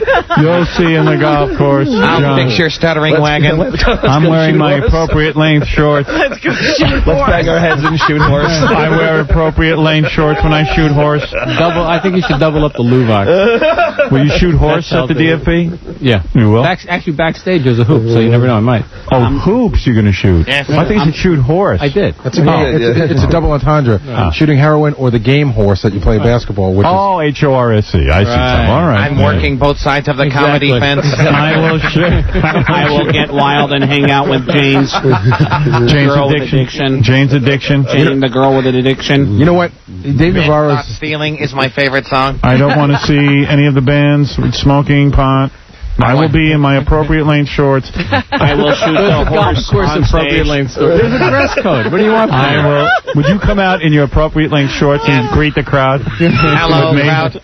I'm going to bring out Tom. Bring out Tom. Are you ladies and gentlemen. Are you ready to Notice that Tom is dressed appropriately. Here's a man in appropriate length shorts and moccasins. How do I look? How are my Are you moccasins? ready to rock appropriately? Should I wear the moccasins or the Birkenstocks? Does he wear moccasins? There's some sort of shoe... Own moccasins. No, I know what he's talking about. It's like those leather... They have little... Docksiders. Yeah. I like them. I do not own a pair. You would come go through my closet. They're not Docksiders, but they're like Docksiders. I know what they're talking about. They're shoes, but they're not dress shoes. They're slip-on. They're slip-on shoes, but they're not dress shoes. Yeah. And you Nah, wear with... Do I own do I own casual shoes? Yeah. Are you going to wear socks? No. I'm telling you to wear sneakers. Without socks. No, with socks. Yeah. With socks? What? Anklets. Socks? Oh, anklets. Black socks. I will wear anklets with my appropriate length shorts. Please show enthusiasm for the bands tonight. Exactly. You love the DFP. I do.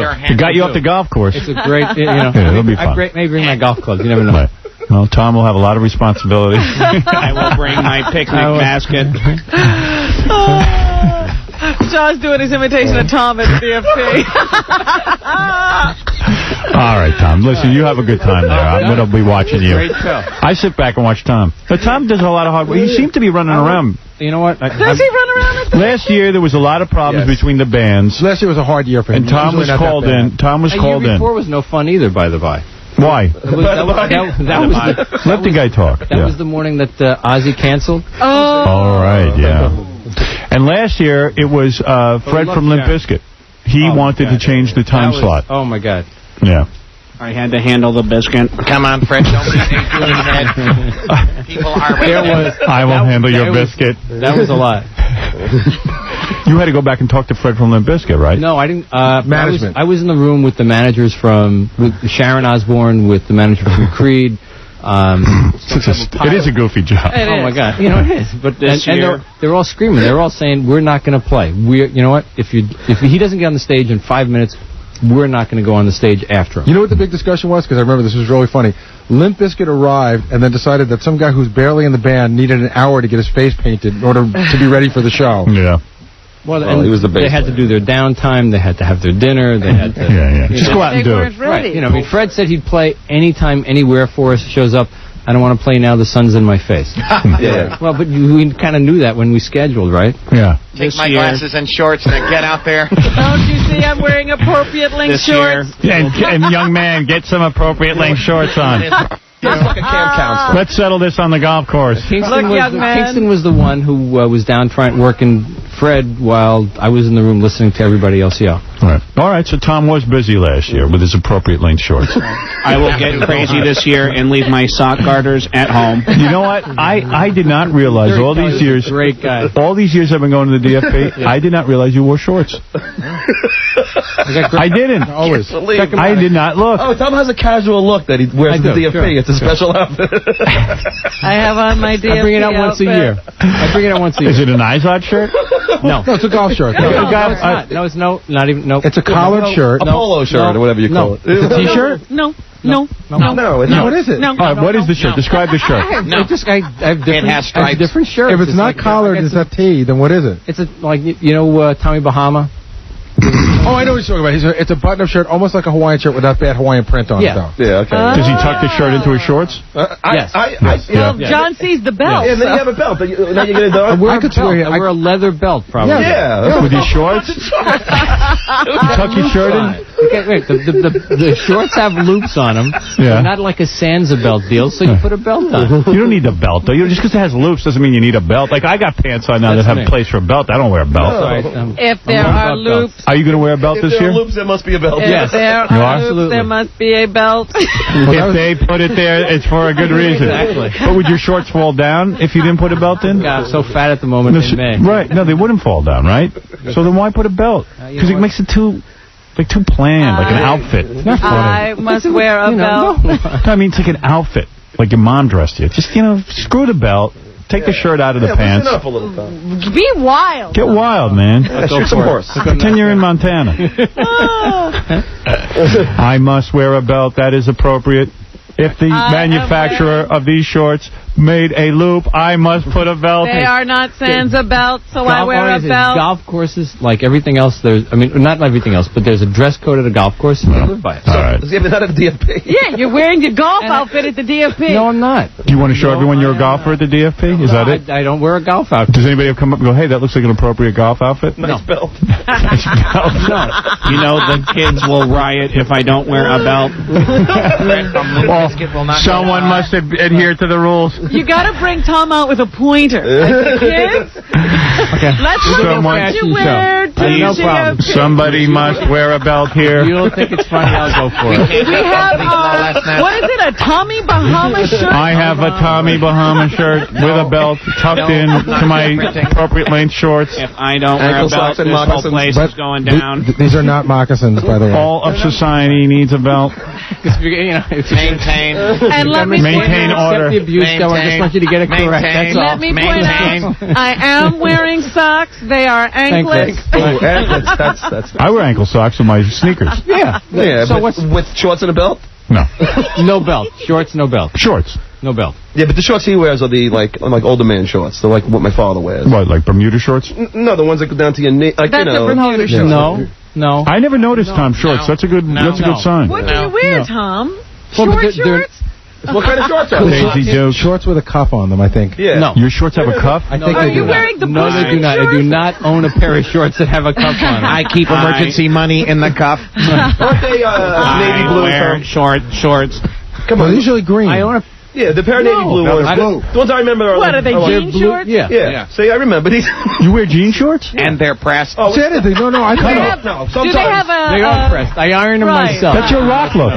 So he has a rock look. No, I iron them myself. That's his rock look. And they're not always jean shorts. No, he wears jean shorts. He doesn't wear jean shorts on the golf course. He wears. And I've seen him wear those shorts. But these are his Blue concert jeans shorts. do not meet the dress code. Right. Are these your concert shorts? No, seriously. I mean, the shorts that you'll be wearing to the Do you think concert? there's a drawer in his house with a lock on it and a big piece of tape that says DFP? Open once a year. Open once a year. Right. Concert shorts. Penelope, stay away from that drawer. I'm wearing that stuff tomorrow. I'm too rock. Don't wash it. My outfit, except for the belt, is in the drawer. The belt is separate. For me to take on my alter ego, Rock Tom. Stay Rocking Tom. Stay home, honey. I'm going to shoot the horse with Crazy Town. I'm so excited to hear them play. Here's Tom's golf partner. Tom. Golf partner, stop picking on Tom. You have to stick up for him. You like playing golf with Tom? Tom is a fine golfer and a snappy dresser. At the appropriate time, I will take my nice belt off and wrap it around my arm and shoot the horse. Golf with a suppository, and I got a hole in one. All right, thank you. All right, anyway, I got to take a break. We got to talk to Sal Pacino. Yeah. And then Dave Navarro's been out there for. Oh, he's out there? really? Well, why don't we do Dave Navarro Tell him first? to put on appropriate Then drinks. get to Sal Pacino. Okay. Because Sal Pacino is not as big as Dave Navarro. Dave Navarro will be at the DFP. I'm real excited to hear. Do you want to be here when we interview him? Sure. Look at your shorts You on. want me to? Can you go put your shorts on? Are they here? They're not here. Is Jane Dave might want to see your shorts. You know what? I'll call Ralph. I'll arrange a wardrobe. Yeah, for Ralph. do that. Please introduce me to Jane of Jane's Addiction. All right. I must go now. I have to trim my leg hair to the appropriate Have length. you seen my wig around? All right, Tom. Okay, we're going to take a break. What the hell was that? I don't know. I'm singing Jane Said, man. All right.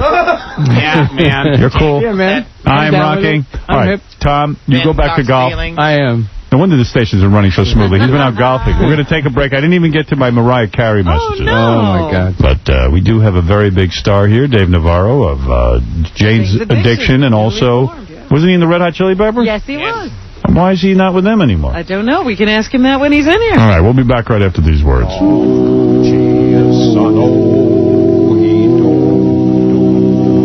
He don't spend nothing. He just goes golfing. That Tom Chiusano. His business decisions are all wrong.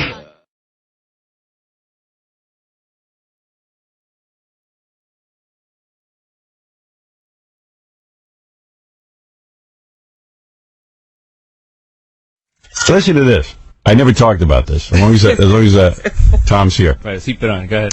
Tom golfs almost professionally. Yeah. No. So Tiger Chiusano. he plays all the time. Stuttering John has golfed 6 times in his whole life.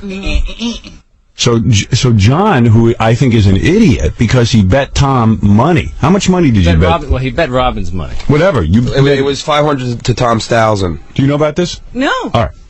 So John bet $1,000, and you Tom bet 1,000 to John's 500. All right, and Robin stupidly takes her money and backs John for $500 in this bet. And I said, "What are you crazy, John?" I recall this. This is on the air, right? Yeah, John against Tom Chiusano. I was like, Robin, are you nuts?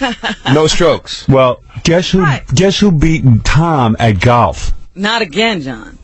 John Oh, did. my goodness. John beat him. Well, you know what now? Took 500 off of Tom. No, 1,000. 1,000. Yeah. Actually, so Robin gets 500. 998. What? 998. How could you lose to Stuttering John as much golf as you play? I will. How do you do that? Waste of time for him to be on the course. Here's the deal. How did you beat him? It was amazing. Tom got very cocky, and you know, and I irritated Tom enough that he screwed up. That was my strategy in the beginning. His caddy pulled me aside and goes, "John, you're getting to him. You're getting to him." What were you saying? I was just, goofing around with Tom, like, meanwhile, I was drinking like 5 or 6 Heinekens during the whole thing. Well, Tom didn't drink at all.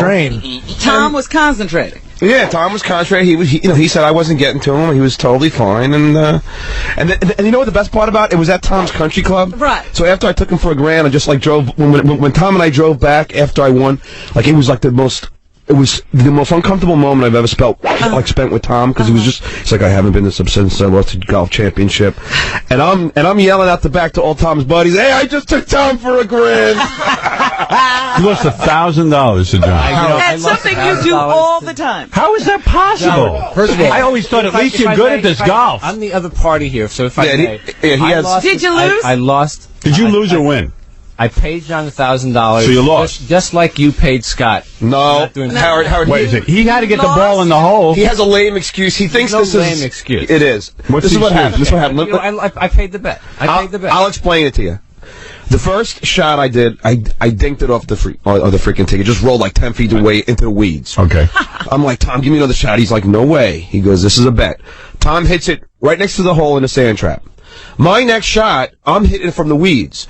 The E-camera gets close to me, shooting me shoot it. As I shoot the ball, it hits the E-camera. Now, in a normal golf, even Scott the Pace will say, the camera's not going to get that close to you. Right. So I said, Tom, come on. I mean, give me another shot. The E-camera there. He goes, Tom, being cocky, goes, not only am I going to give you another shot, I'm going to let you shoot it off a tee. First I said, no, let's tell you. So he puts the ball down on a tee. What? Now, first I said, no. The rule of golf is you hit the shot, you now play it from where it lies. And then Tom's caddy. Rule of golf. Tom's caddy goes. No, don't. You're making stuff up. I'll call. You asked him where would it have gone. Where it would have gone had nothing to do with the rule of golf. So Tom's caddy said the ball would have gone right next to where Tom's was. So it would have been a nice shot. Yeah. But the E-camera got in the way. You could even see when I hit it. Standing to the side. No, he was moving in on me while I paid the bet. Anyway, hold on. You know what? As good as Tom is, this is like the worst excuse. So that was one time. So Tom gives me another shot. I hit it, next to Tom's ball. Right. Now I'm next to Tom's ball. I have 2 shots against me. I have 2. Right. Tom's got 1. Right. Tom chokes. Hits the ball over the hole and rolls down the other side. John, out of the sand trap, hits it 4 feet from the hole.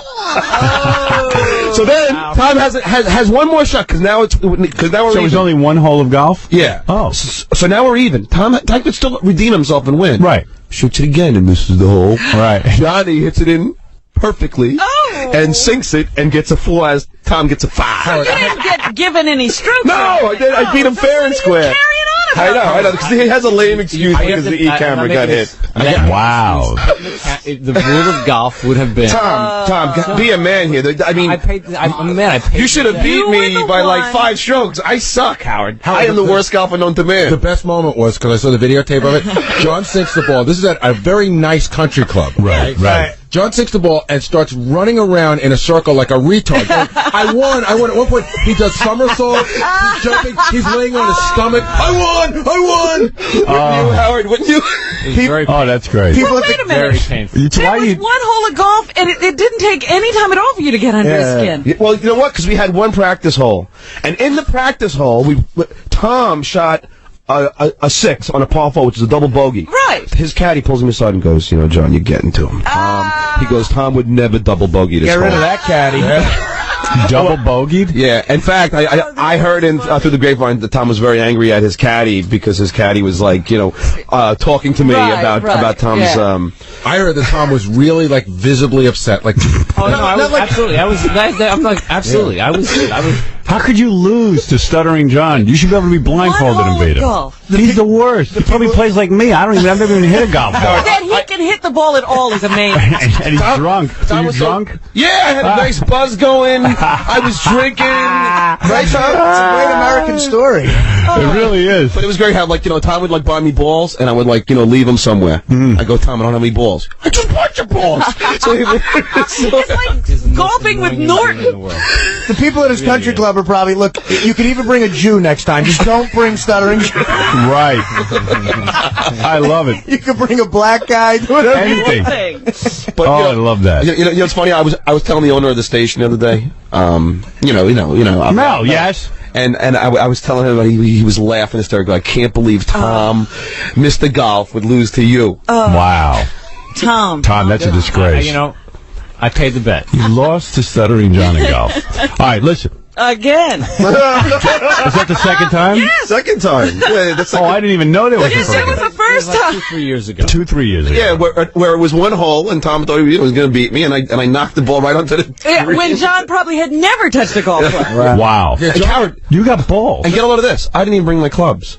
I had no spikes. I played with sneakers, and I borrow clubs from Tom's golf club. I wasn't even like I knew my clubs. The people at the country club must have been nauseous. You know what? I got to tell you, really, I can't bring out enough. John is he's such an ungracious winner. Oh, there's no worse person to lose sometimes. That's the most annoying human being in the world. The most annoying human being. Play him again, Tom. Stuttering John Daly. How did you beat him? It was amazing. I would never bet on you. He plays golf everyone tells me he's some kind of golfer. Howard, everybody says, like, when you're in the sand trap, they say you're supposed to hit the ball an inch behind. You're supposed to hit the sand, right? Yeah, hit the sand first. So I just said, you know what? I suck. So instead of doing that, I'm going to top the ball. And it's going to roll onto the green. Roll right on. And Tom's went, whoop, over the hole, down the hill. And Tom has taken many golf lessons. Tom, you don't know how to hit out of the sand trap? Yes, I do. See, Howard, here's the sad thing. He blames on the E-camera, but he was up a stroke on me, Howard.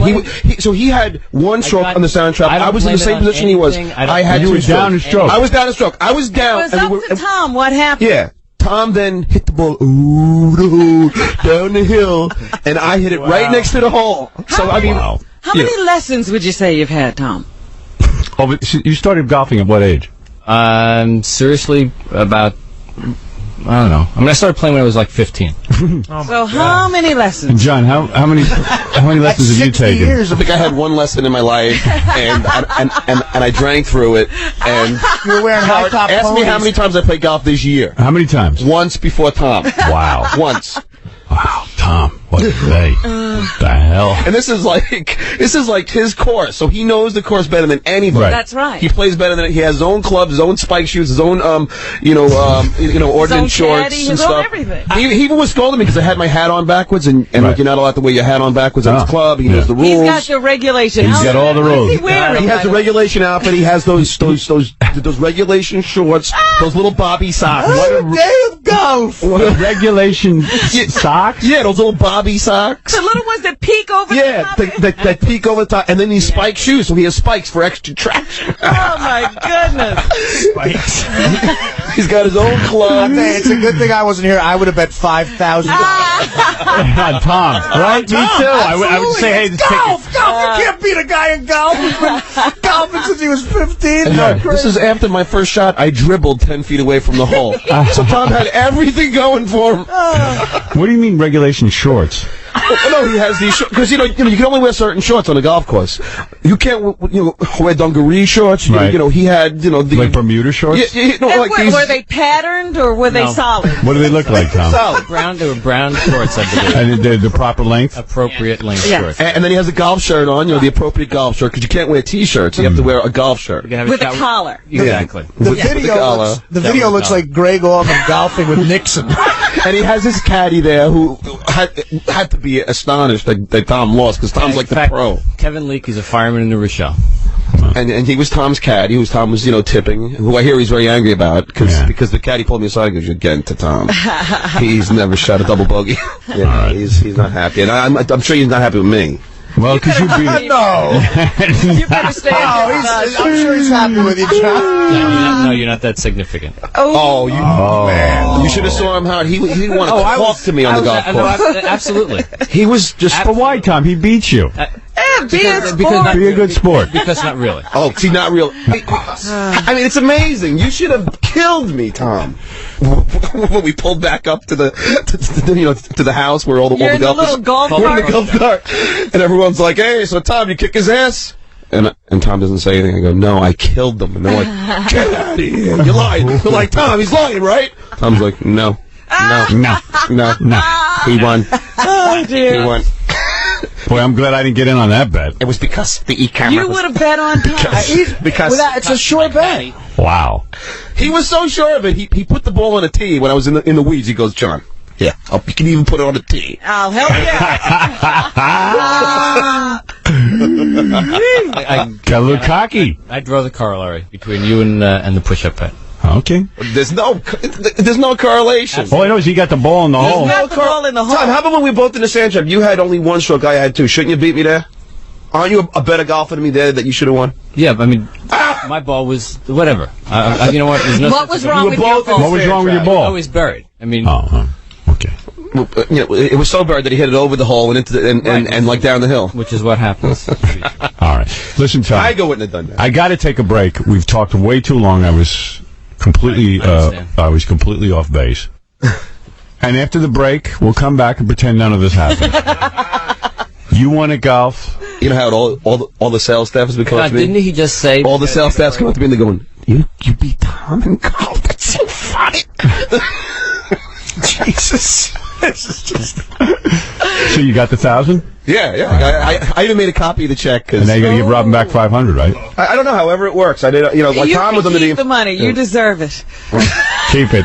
It's worth the humiliation. You deserve it. This has been more than payment enough. Robin, you should have seen after I won. I was so happy. I was elated because we have tape of it. That I was running around in a circle and Tom was just standing there, like looking at me. It's funny. In his golf outfit. In his in his regulation golf outfit, looking at me like running around and knowing. And then on the way home, I told you as we were driving back in the golf cart, he's like, "I haven't been this upset since I lost the golf championship." Wow. All right, Tom. Listen, you got to practice more. That's all. Practice makes perfect. You'll get it right. Hey now. Well, where do I begin? Do you want an update on what's going on here at the radio station vis-a-vis the Christmas party? Yeah. Okay. Yesterday I got on the air and I revealed in a Howard Stern Show exclusive. That's right. In a Howard Stern Show exclusive. Howard Stern exclusive. That our radio station here in New York was not having a Christmas party. Can I tell you, all day long people were saying to me, we're having a Christmas party. Yeah. Why can't you guys have a Christmas party? I know. Well, it's so funny. So Tom lies. And he thinks we're all dumb. He went around telling everyone that and he said it on the air. He goes, well, I checked around and no one was really interested in a Christmas party. Which, department heads. Yeah. So we did our own survey and checked with the department heads. And that wasn't the case. In fact, a lot of department heads kind of said, let's even do it here at the radio station. So, the real reason that we're not having a Christmas party is that the economy is bad, and Tom felt this was a way for him to save money. Absolutely. And you know what? I wouldn't have a problem if Tom said, I'm not having a Christmas party this year because... It's a belt-tightening year. Because we can't afford it. I don't mind honesty. I might disagree and say, hey, you can't disagree with honesty. If the guy doesn't have the money, he doesn't have the money. Or doesn't feel he has the money. But he always gets caught up in this ridiculousness. A cover-up. Yeah, because he thinks we're stupid. And I don't mean just me. He thinks everyone at the station is an idiot. He's pulling the wool over everybody's eyes. This is why he's a bad manager. You can't assume that the people under you are that stupid. He would wind up being Nixon if he were in the White House. Oh, he'd screw it all up. He would wind up taping himself, doing everything wrong. And my feeling on management is that I'm not a manager per se, but I do have a show, and a lot of people do work with me in a lot of different ways. And sometimes you do something nice. You have a party, or you do something to reward people. It's a morale booster. Or around Christmas, you send them a gift. Something really nice. If you're really good, you give them a bonus. Well, forget that. Yeah, how about not that? Around here. I do that, but I don't think Tom does. Yeah, I don't know that that's happening here. So anyway, so Tom canceled the Christmas party based on the fact that none of the department heads wanted it, which is a total fabrication and lie.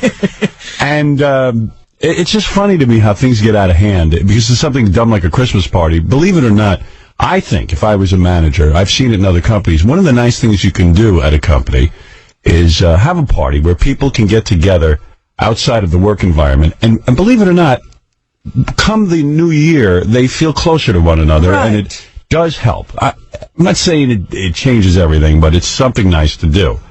And it actually costs you little compared to what it would be to bonus everyone. Right.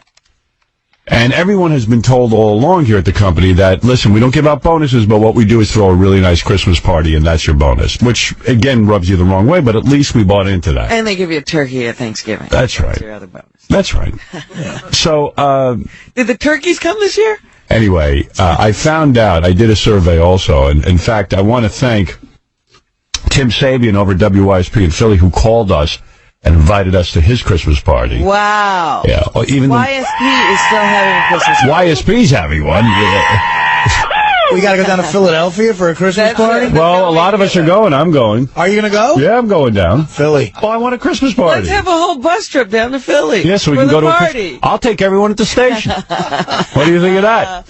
I'll take our whole station down to Philly for the big Christmas party. We need a party. Well, all the stations in the Infinity chain, CBS AM, INS, FAN, NEW, YSP, they're all having Christmas parties. So this wasn't like an Infinity Y thing. This was just Tom. And I heard rumblings that Tom was called out on the carpet by the big man yesterday about it to find out what's going on. Maybe there will be a party. Well, I think it's a little late at this point. I think it's the moment's lost. Well, it really is interesting because the party was planned. Everything was in place. I know. Tom killed the party. So instead of, nobody came to him and said, we don't want to have a party. Yeah. Right. Tom Humbug. Right. Yeah, Tom killed the party on his own. And that's it. Stuttering John wants to put fuel on the fire. There's a surprise. Well, you know what's sad is that Tom throws the department heads under the truck. You know what I mean? Because he's blaming them. Meanwhile, like, they're people who, right, who now work under them are thinking it was them now who said that there wasn't. Well, and meanwhile, it wasn't them. Because they. There you go. And John, by the way, I sent him out to do the survey of all the department heads. And John came back and reported to me he did a good job. I know as a fact some department heads weren't even consulted. And the ones that were did not give the response that Tom said that they did on the radio. Right. So Tom questioned my credibility, but meanwhile Tom apparently was lying about it. All right, here is Tom Chiusano. Tom, in all fairness, we have to give you time to rebut. Excuse me? There are a lot of accusations on the table. Yeah, a lot of accusations. The one that I really reject is the one about being a liar. I know, you hate that. You hate being called a liar. I know that. Yeah, I know, because I'm lying. not. That's a lie. Tom, I did a survey of all the department heads. It turns out that a lot of them weren't consulted, and also the ones that were didn't necessarily agree with the cancellation of the Christmas party. I would love to know which department heads you talked to that I didn't. No. I know all the department heads, and I will not betray. I talked to all of them. I will not betray them. I had a secret meeting. Yeah, why ruin a good story that you can fabricate with the truth? Tom, wait a minute, I have a question. The real truth is the party was canceled because of financial concerns. No, absolutely not. That's absolutely not the case. I say you're lying. I'll tell you why. Because the party wasn't going to cost us cash. We were able to barter or trade for the party. Oh. So it wasn't a matter of cash. Yeah, but it is cash. You don't want to give up inventory. Why did he conduct a survey to find out if people were into the party?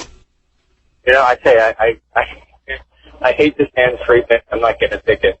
What did he say? I don't know. He said, I hate the hands-free thing, but I'm not getting a ticket. Oh. The hands-free thing. Yeah. Oh, yeah. I can hardly hear Tom. I know. But why did you conduct a survey? What? Why did I conduct a survey? Because I wanted to know what the people at the station thought before I made a decision.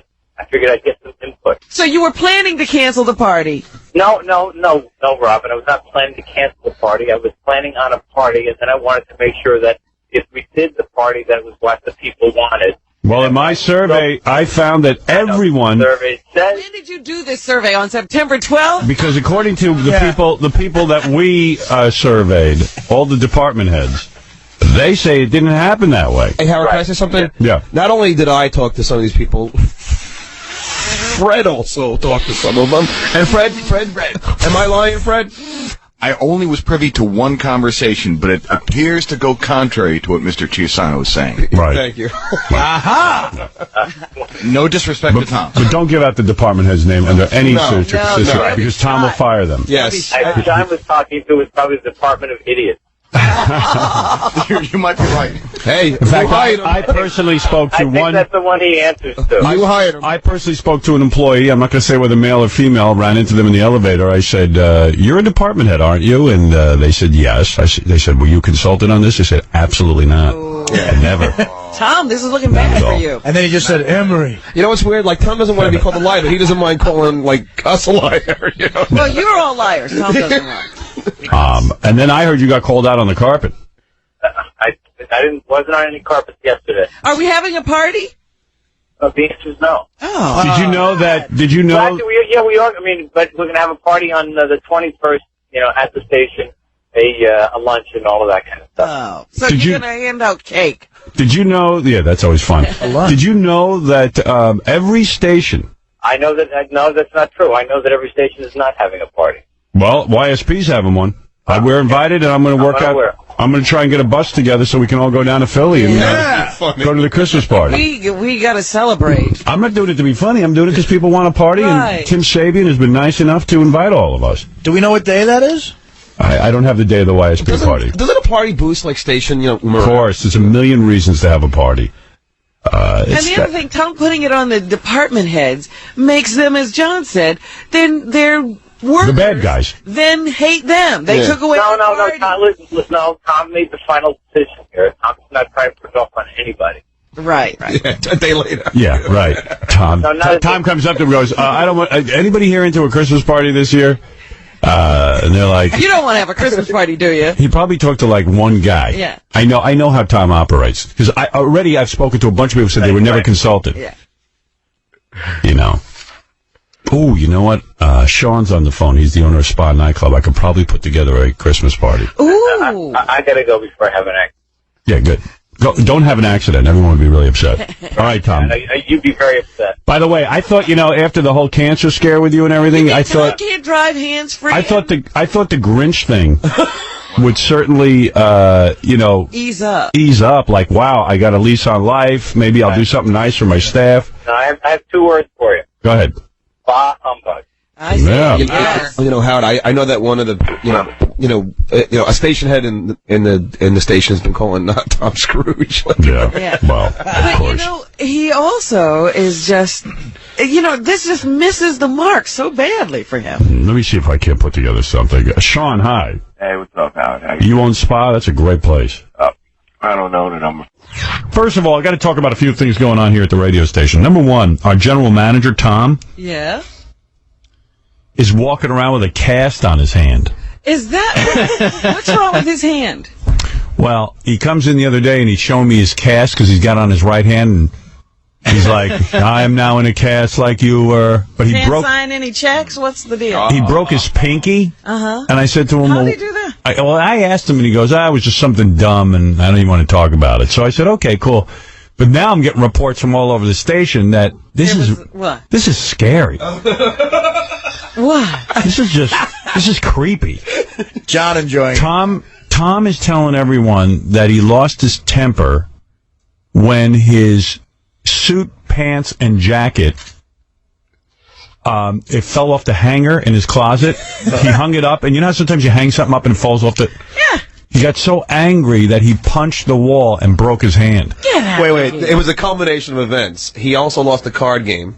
Oh, yeah. And how much did he lose? I didn't find $100. And also heard it was a hard day at work. So it was. What's so hard about this work he's called work? I think the last thing was he tried to hang up his suit and it fell or something like that. And he punched the wall.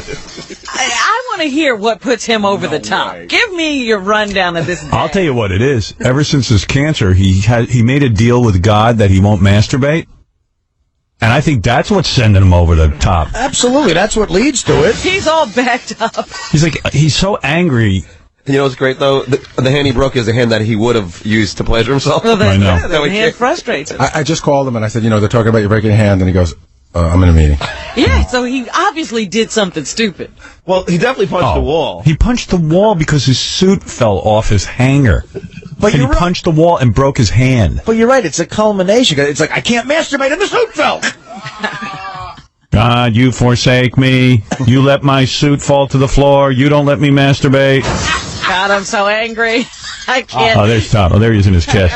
I can't take back my promise because you'll kill me. Remember how you told me that you didn't tell me anything. You said to me, I don't want to talk about how I broke my hand. No, I said it was something stupid. I punched the door. Right. So I punched the door. This was in your house. Yeah. Yeah. But I heard, because you didn't tell me this part, you punched the door because your suit fell off a hanger. Yeah, why are you punching doors anyway? It's a problem.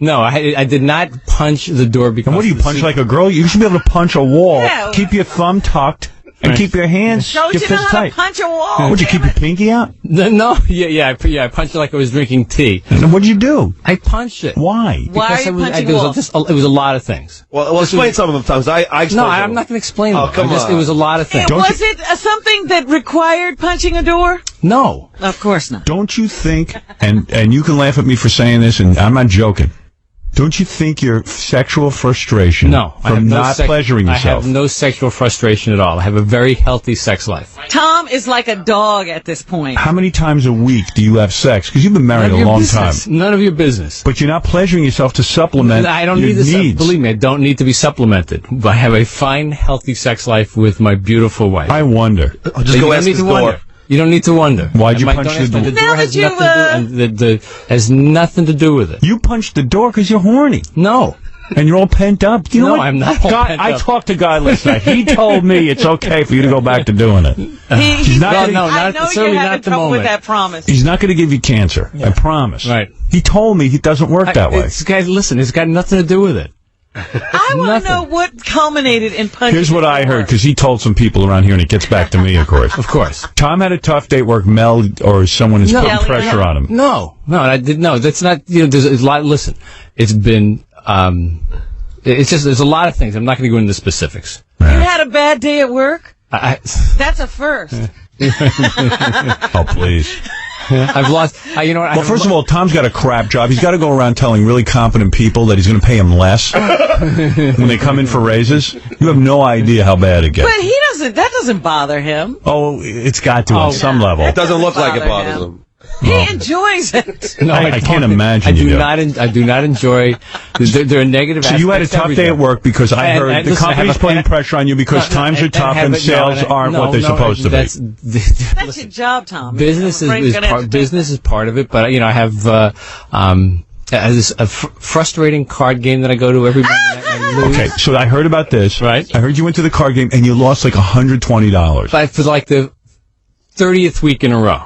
But don't you go to play cards because you enjoy it? Tom, you lost $120. You make a lot of money. For the 30th week in a row. It's just the frustration of losing. Who do you play with? A bunch of really nice guys who one of them I cursed down on Monday. Do they goof on you because you don't know what you're doing? I know. I guess they do. You know when I'm not there, they probably There's do. always one guy in a card game who you just know he's going to. He might as well just hand you the money when he walks in. Right. And I may be that guy. I'm the dupe. This one poor guy. We play this game. It's kind of like a gin game, but it's called Continental. It's 2 decks. There's jokers in it, and it's a. You can't figure it out.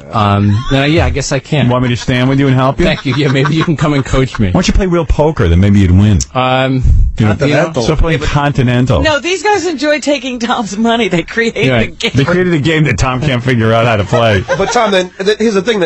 But then you get home. So something happened when you got home. No. What happened? The jacket fell off? No, nothing happened. You told everyone your coat and pants fell off the hanger. No, what I said was that I was so angry that I was hanging it up.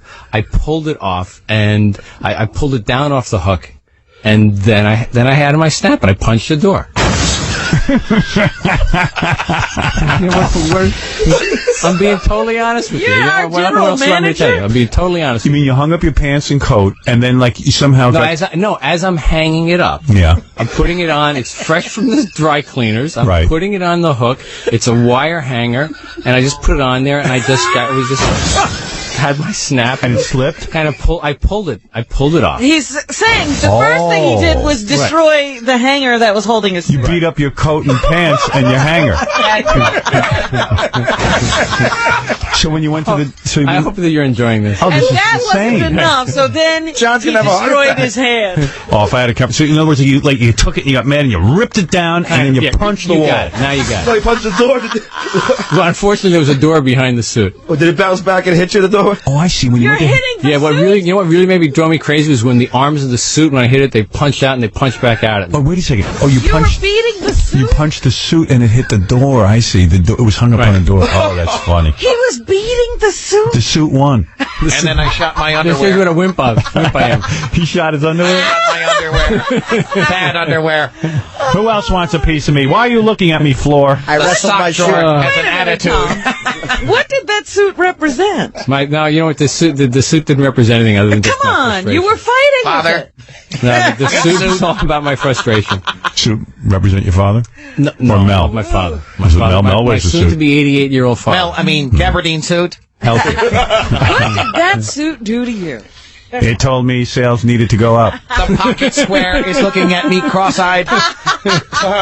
So when you punched it, did you realize right away you probably broke your finger? Yeah, by the second or third punch, there was a... Oh, you mean more than one? Oh, my God. My belt laughed at me. You punched it 3 times? I don't know. Did you punch it a bunch of times? I hit it... I certainly hit it at least twice. I think the second punch may have broken the bone. Are you saying you're a little out of control? I was at the moment.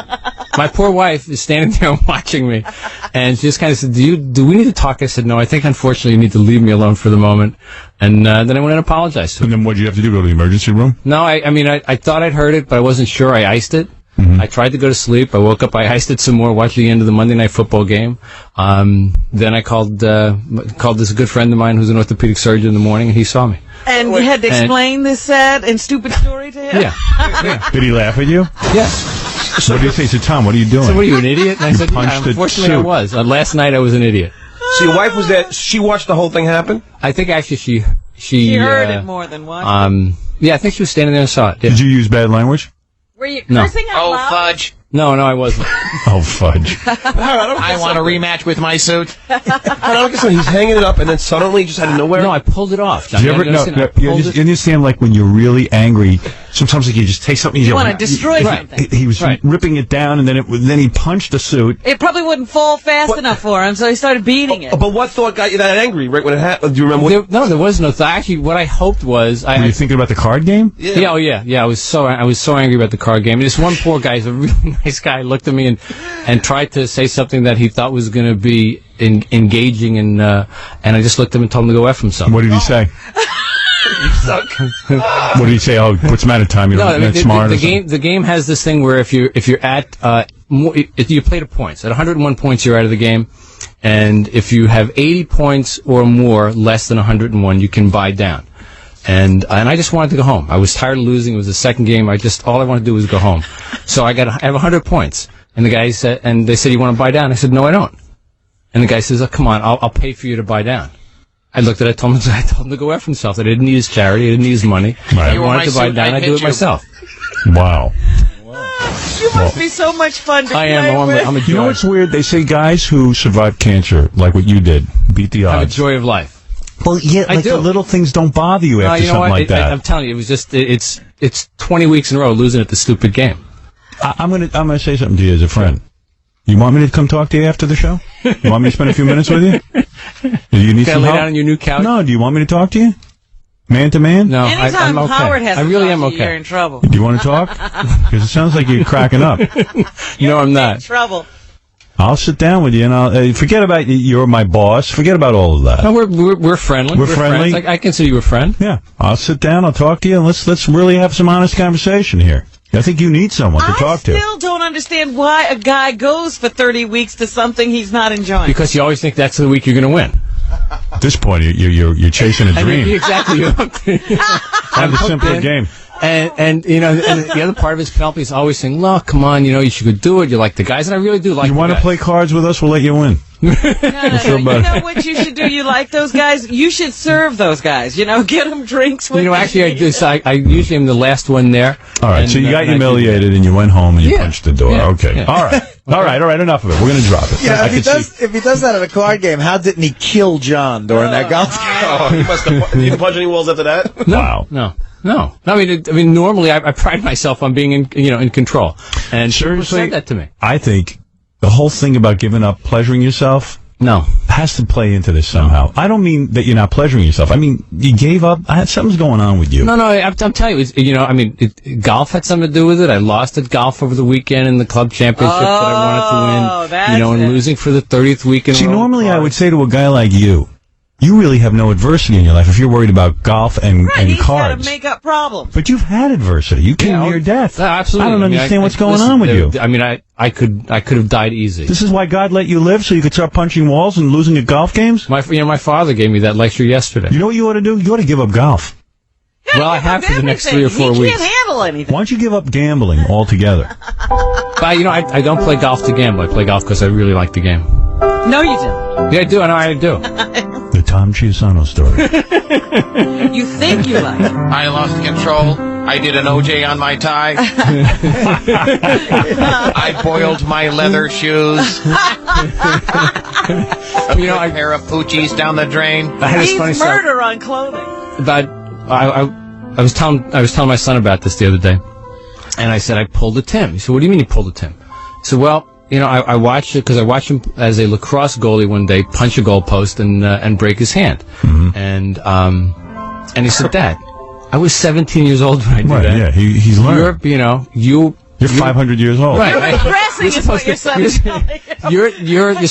You're a mature man. I said, "I'm not mature. I'm just older." Is this a midlife crisis? No. You need some strange poontang? No. I love my wife. I know you love your wife, but maybe you need a little strange poontang. No, I don't need any strange. You want me to hook you up? I won't say a goddamn word about it. I understand what a man needs. I appreciate that. You are a friend, but no thanks. I bet you that card game wouldn't mean anything. Hey, guys, I'm being serious now for old Tom here. How about a little scores party? No. That's a great I think he needs I just got the invitation from Ronnie. Oh, for the big Scott Einziger scores party? I'm gonna You gonna go? Yeah. Oh, okay, buddy. Oh, how's he going to do that? He's going to do What do you mean, how's he going to do You're that? going to go to scores and then not pleasure yourself afterwards? You got to be kidding. Don't worry, we'll get him pleasured well with it. You got to Benji, you know that technique of yours? Yeah. You're going to help Tom out? Oh, I'll do it for Tom. All right. I will rape my pajamas afterwards. He's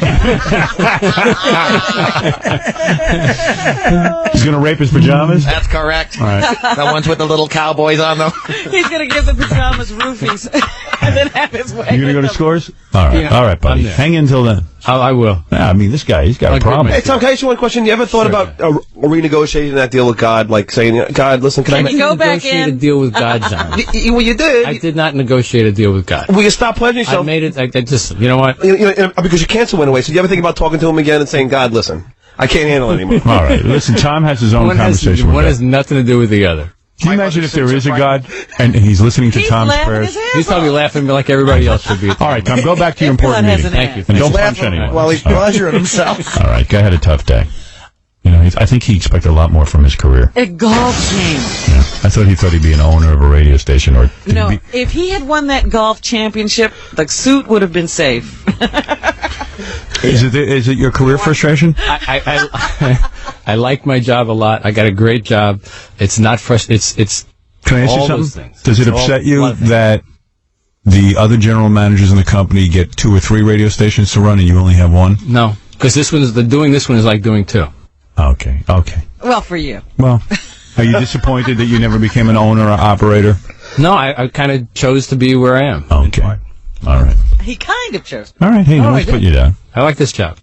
Okay. Hey, whatever you want. Tom is handling all he can handle, Howard, obviously. Exactly. I fit my Peter principle. Okay? Yeah, you're in over your head. Okay. Kingston owns a few stations. Did you have a fantasy when you got into radio that someday something big would happen? I mean, what was your fantasy? My fantasy was to, I really didn't have one. I didn't have a long-term goal. I wanted to make sure that I did the best job I could, making as much money as I could to provide for my family and at some point have some financial security. And I've got that. What's the stock at?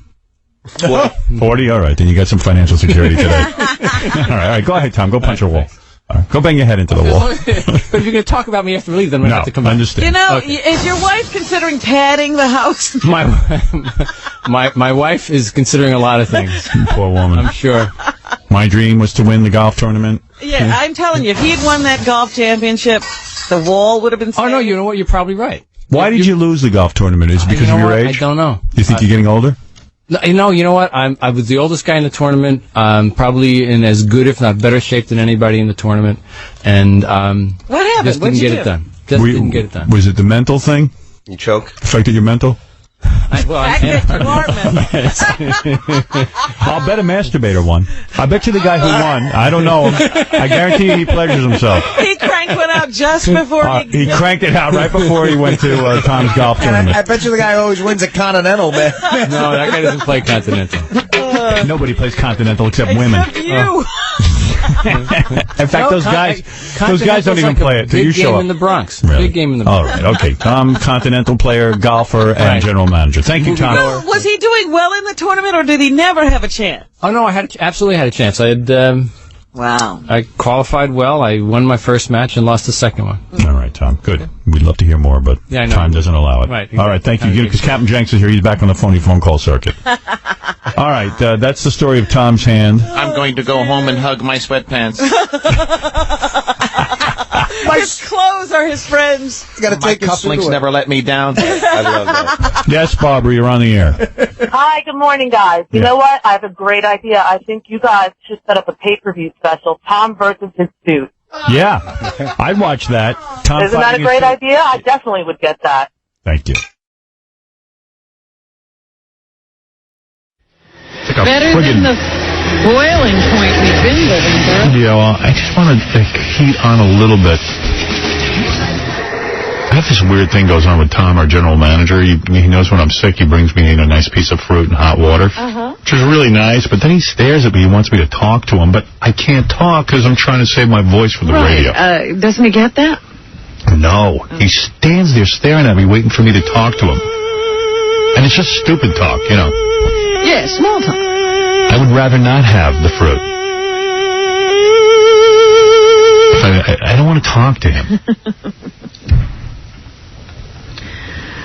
Could somebody tell Tom just to leave the fruit and the water and walk out? What is some weird crap going on with Tom? What? I always try to figure stuff that goes on within our company, even though it doesn't affect me. I mean, I don't care who runs the company as long as Mel's in charge. Yeah. You know what I mean? But they're putting a whole bunch of different people in charge of the radio division. It's not just like Mel anymore. Well, how many people does it take? There's like 50 layers of management now between Mel and the general manager at the radio They're trying station. to make radio like big business. They brought over a whole bunch of VH1 guys to start running the radio division, and then there's regional guys, and then like here, they just appointed Scott Herman, who runs WINS, the all-news station. He's the general manager there.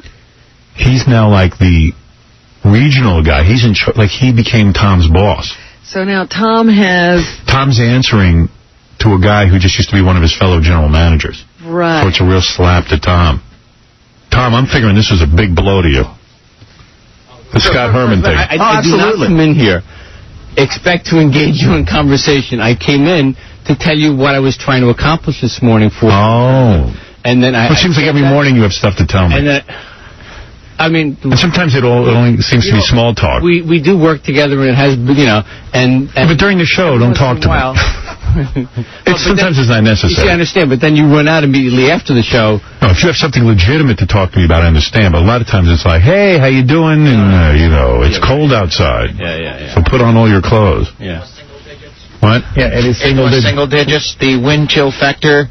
What did you think of the Super Bowl? What was your favorite commercial? Did he say all that? No, I didn't. He asked me how the orange was. No, you were eating it. I said, it's good, isn't it? It is good. Yeah. It was real good. It was great. Thank you. We'll eat the orange. I was thinking you're probably bummed out. No, I'm jumping for joy. You are upset. I knew it. I had it. I was thinking about Were you up for that job or no? Apparently not. Oh. Tom got passed over. Oh. I don't know why. So you're answering to Scott Herman, who was basically a coworker of yours. You know, he's a good guy. I don't know what you're going to say. He's a good guy. I've known him a long time. He does a good job. Is he younger than you? Huh? Is he younger than you? Don't know.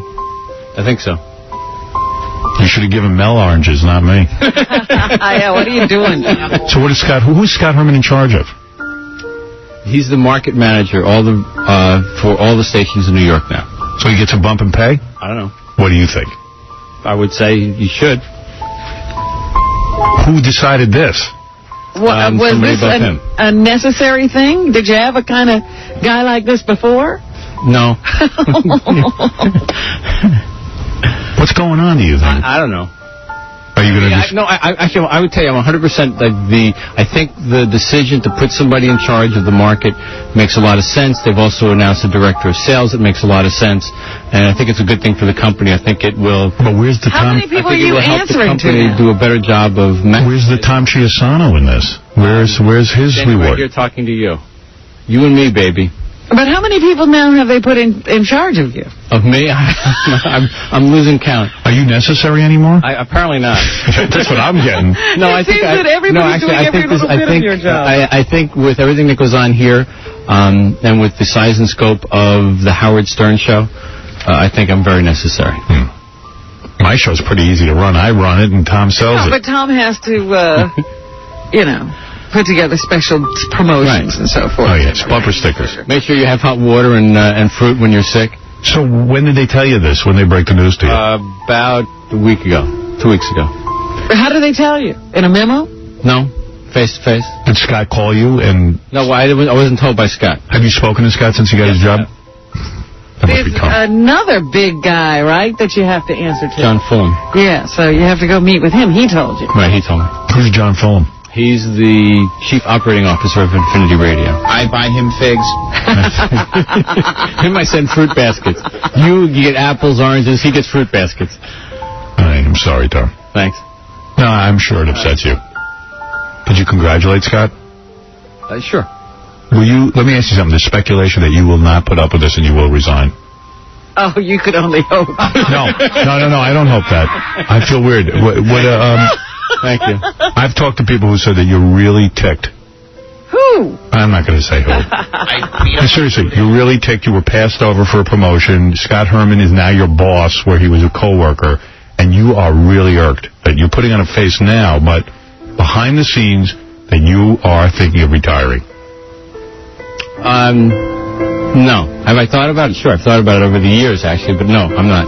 I mean, I like what I do. I mean, I enjoy working with the show as much as I'm a pain in the neck to you. I enjoy working with the show. I like the people upstairs, and but are a lot of people being brought on? I mean, yes. I like this. I really get off on the action. I really do. But wait a minute, are a lot of people being brought on that you have no relationship with? Like, there's a line long history you have with this company, but there's a whole new influx of people that you're not in their stream, I don't think.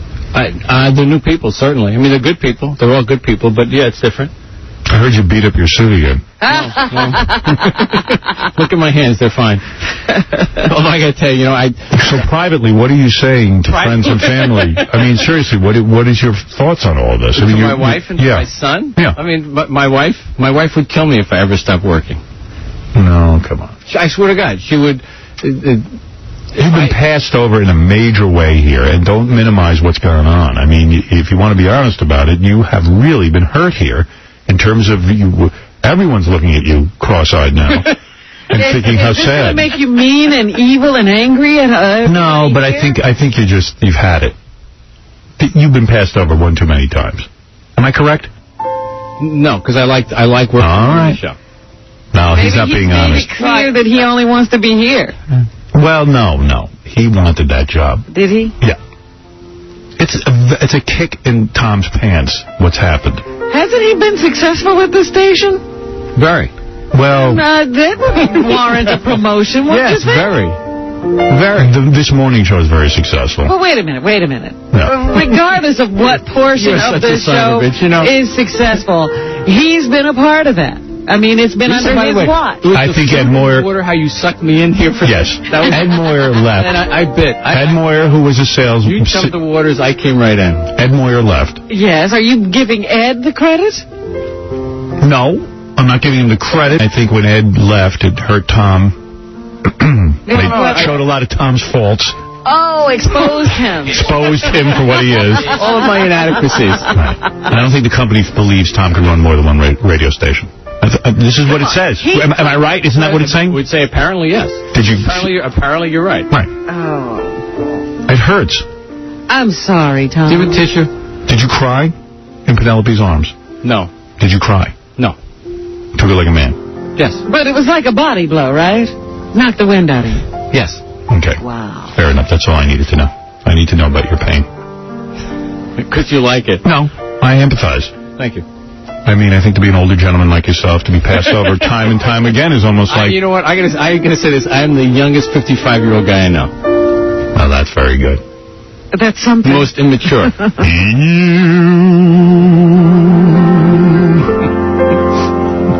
You in the later years of life. Your voice sounds really strong, you know? Passed over. For this, I can come to life. This gets your juices flowing. No, Mel asked my opinion about whether it's Tom or Scott Herman. I said, I don't think Tom can handle it. I think it's too much stress. What does Scott Herman do? He goes and talks to people who actually do the job. I hear Scott Herman's fabulous. Really? Yeah. You really like him. Well, I'm looking forward to hanging with him. About him? He's very concerned about me. Yes. He wants to meet with you? Yeah. Yeah, my new boss does. I can't even keep up with all the new bosses. There are too many. Well, all I know is I'm going to Scott Herman, not Tom anymore. Make sure you deep six me, okay? Scott Herman's in. Tom Chiusano out. Out and Z. Out with you. Tom, more oranges. Oh. Hot water, please. Scott Herman brings me better oranges. Okay. Want to hear a guy's explanation why you were passed over? Oh. Let's see. What is this? I don't know. Who would know? Sam, how would you know? Well, as you know, my name and my voice have been changed to protect myself at this point in time. Well, just tell us your theory. Okay, the theory is clear channel communication originally did. I don't even understand him. Did you? He might, but he might know something. He has to disguise his voice. No, he didn't disguise it. He's disguising his voice because he's gay. That was Sam Ben Ruby. I could tell. I think he would have changed his name, too. I think that was Denise, actually. Changed her voice for the call. No, listen, Tom, I'm sorry. I heard the news late last week, and I knew you'd be depressed. And I don't blame you. What can he do about it? How many years you been with this company? Be 21 in May. Can I tell you something? Before you become the laughingstock of the whole company, resign. I'm serious. What can he do about it? There's nothing he can do but leave, huh? Absolutely. You should resign over it. Only way. You want my vote? Resign. I'm right out the door behind you, buddy. Nixon, you have a contract. Well, unfortunately, that's true. So you'll be right at the door 2.5 years later, 2 years and 11 months after. The guy put in 20-something years in the company, and he's been essentially... I want to know how he saw it. Did he think that at some point he'd be moving up the ladder? Listen, let me tell you something. I heard behind the scenes Tom was devastated. And I'm here to tell people that. They should know what they did. But, I mean, once he reached general manager, did he think, all right, now where do I go? Yeah, well, the opportunity would have been to be regional manager. It would have been a great feather in Tom's cap, a great way to revitalize his career, to show his importance to the company, and he was passed over, essentially made to look like a fool. Is this the first time there's been a position like this? Yes. Yes. Yes. And even when they were giving people multiple stations to run, They Tom got never passed gave over. Tom more than this. I'm so sorry for you. Thank you. Really, I don't even know how you hold your head up in the calls. I'm a professional. Has he ever talked to anybody about this? A psychiatrist, you mean? No, I meant somebody in the company about, how things are looking for him. Did you go to anyone over this? I had a long conversation with somebody about it. All right, he's starting to cry. I don't want you to cry. Are you crying? Seriously? No. What did they tell you, the person at the company? Not this time. Not this time. So they're holding that carrot. No. No? I didn't see the carrot. You didn't see a carrot either. Not this time. How much time's he got left? Right. When's the next time? 2012? Yeah. My goodness. So what, Tom? Who cares? You know what? You and me, buddy. I'm sure you socked away lots of dough. I have. I'm sure you have. You're all set. Yep. Me and you will go right out the door in 3 years. Yeah, you got it, pal. Although something tells me you're out the door faster than me. You think that's enough for Tom? Huh? Yeah. I think this is a tough one. Fly fishing, golf. Yeah. Enjoy your life. Hey, I could be dead. I'm serious. Don't put up with this. People. He thinks I'm kidding with him. I feel bad for him. Thank you. I appreciate it. I do. He might think you have ulterior motives. I don't. Listen, at this point, I don't care if Tom's here or not. Oh, yeah. There's a fly on my ass. You say every day. Thank you. Now I feel much better. I know now I really know I'm needed. You know what? Let me tell you something. Mentally, you're no challenge for me, so maybe that's a good thing. Looks-wise, he got me beat. Right. Oh, my God. All right, look. And I'm not coloring my hair. Yeah, you look good. Thanks, you too. All right, Tom. Sorry to hear about your failure. Your failure? Yeah, really. I mean, it was a failure. It was a huge... Someone asked me, so, well, what would you hear about this? I mean, when... what would the reaction be? I said, well, Howard, go in there and tell me I'm a loser. That's all I have to get through. This was your shot. Exactly. Regional manager. Ping, there it went. How many stations would you have run had you gotten the job? 6. And did you go in and pitch the job? I mean, say, listen, this is what I would do. Here's my plan. Or did you lay back? Didn't have the opportunity. Wow, they didn't even let you pitch. Tell you. Oh. That's what I'm saying. They created this. This wasn't even existing. Oh. God didn't even ask you about this? No. I mean, no? No, but I don't think he's involved in... You don't think he's involved? In this.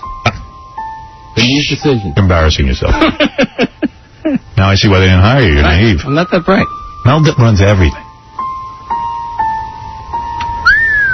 Oh, boy. Whap. I was only slightly happy about your pain. Now I'm actually feeling sad for you. Who cares? Right, who cares? Strange how life takes its turn. Yes. Oh, my God. You're trying to get the tears out of him, aren't you? And just think, you stopped masturbating with your deal with God, and it's done you no good. Yeah, you might as well go back and... You might as well go back and have a party. I'll give you my special tape. Send in the clowns. Send in the clowns. Is it life strange? Scott Herman got your job.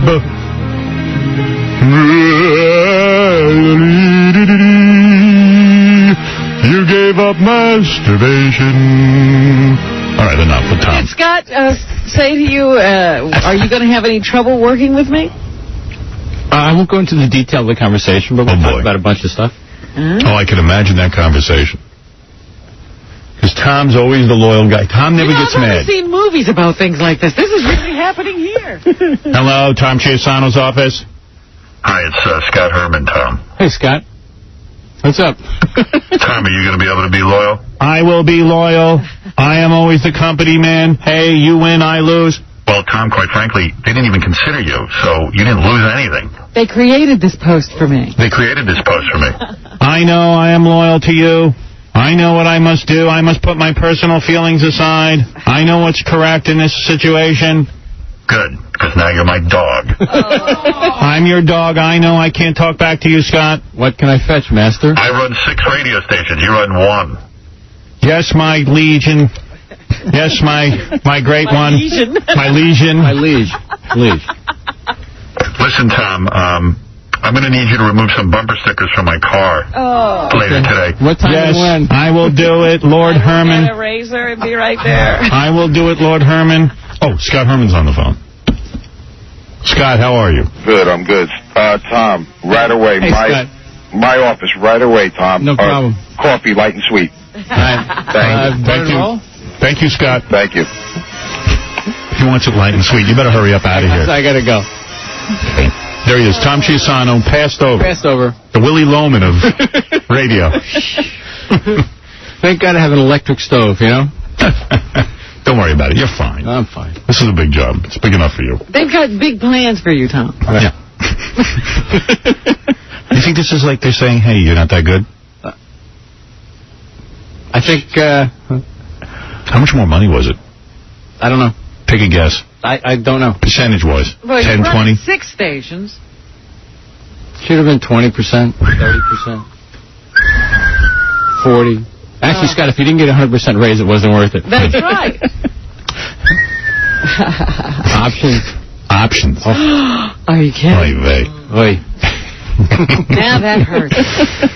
You got enough money. This is the biggest smile I've seen on your face in like 7 days. I'm such an evil human being. I'm an evil guy. My misery brings you happiness. It does.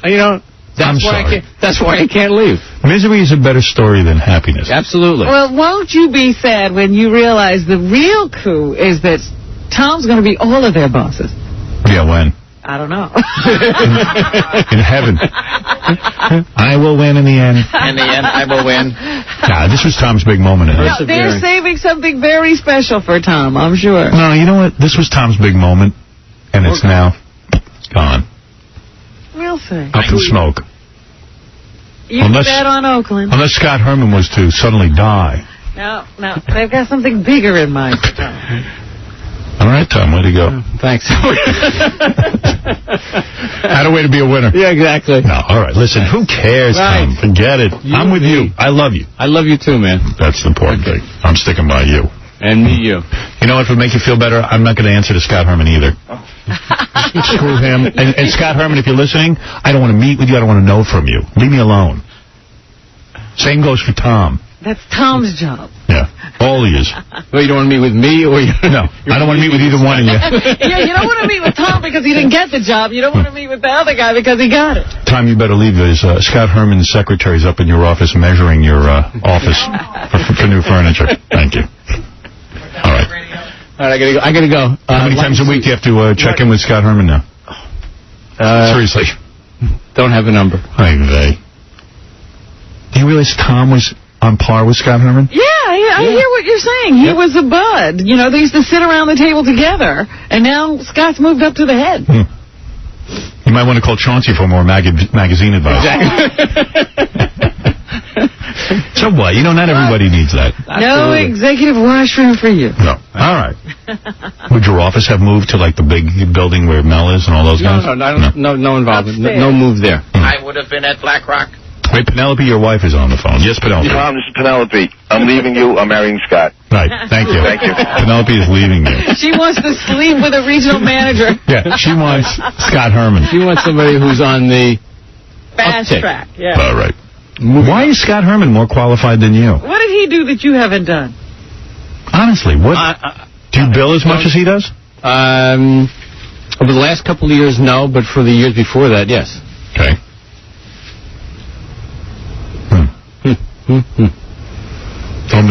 The fair-haired boy? I don't even think he has hair, does he? Yes, he does. He does, yeah. Yes. Don't blame me for this, by the way. I'm not blaming you for anything, pal. But you know what? Don't try to get a raise out of Tom. Oh, no. Now's not the time. You think I was in a bad mood before. Oh, boy. That's what I meant. He's going to take it out on everybody else. All right, well, I'm sorry. Thank you. I appreciate it.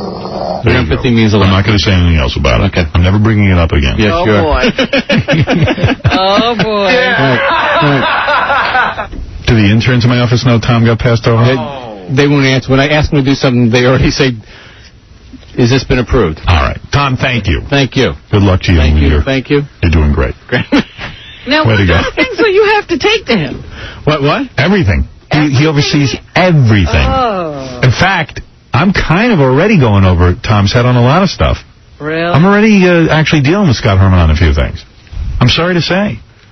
You're kind of... Don't blame you. You're kind of useless. Right, I know. See, Robin? Oh, boy. Right out of the loop, huh? One day into it already. You're not healthy. I don't mean no offense, but you're useless. Of Tom's misery, Why all of a should sudden he go you're the to healthiest you? you've been in years. Yeah, I mean, why go to you? You only have to get rubber stamped. Right. What's up, Doug? God bless Herman. Finally, there's justice for Tom after years of screwing everybody. Right. F. Penelope. No. Oh, that you don't go there, buddy. Let me handle this, Tom. Thank you. Come down here, I'll kick your ass. Well, if anybody hears me on the air laughing for no reason whatsoever, or seemingly no reason, this would be why. Tom's misery. No, I'm actually not happy about this. Trying not to be, anyway. No, it's not funny. It would be wrong. No, it would be wrong. Listen, you're a good guy. It'd be wrong for you to make humor at my expense. Right. What can I say? You'd never do that. You know, this is just too good to be true. Right.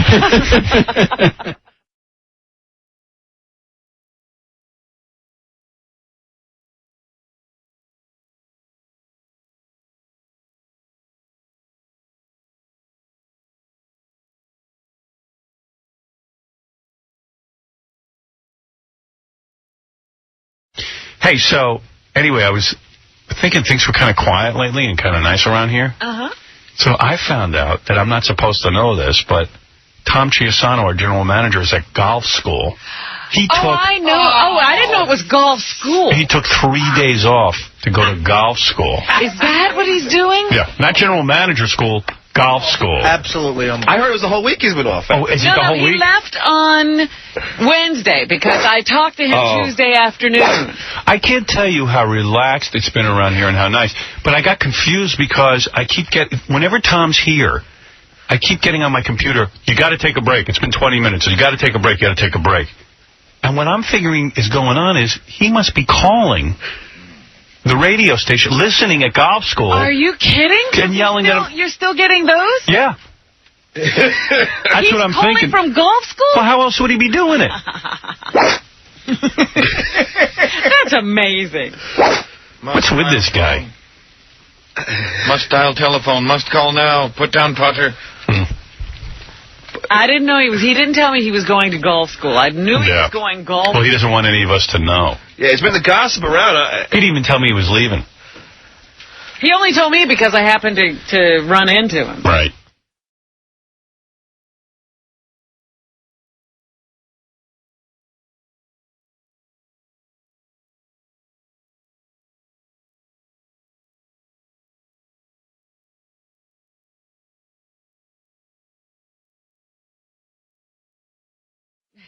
Jesse, you're on the air. Yeah, Howard, how come New Yorkers ain't getting no trips to Vegas? Are the phones getting worse and worse, or is my hearing going? No, they've been bad. What, John, no more cell phones. I've said that. Oh, come on, it's not that bad. Dude, it cuts out on the air. It sounds horrible. Oh, come on, man. I don't even know what you're talking about. No, we ain't got no trips to Vegas. No, but in Philly they're giving them out, and New Yorkers, nothing. Are they really giving them out? Yeah. Well, when Baba Booey says something, then call up now, I'll tell you what. I'm not even aware of that, but it goes by, again, the individual general managers. And Tom is so consumed with making the maximum amount of profit on this. He doesn't. If Philly's giving away tickets to Vegas, he should be doing it too, but he won't. Like, I was talking to some dudes in radio, and they were talking about... I was talking to someone over at NEW now that they're going to a new format. And they're throwing parties over here. He said the equipment is unbelievable. Yeah, and that was just the equipment that was there when they walked in. Everything is computerized. It's like... State of the art. And we don't even have a computer in the studio, in our air studio. And I said, well, how is it that we're so far behind the times? And everyone said, it's Tom. He is so desperate to save money because he wants to have the highest bottom line at the end of the year.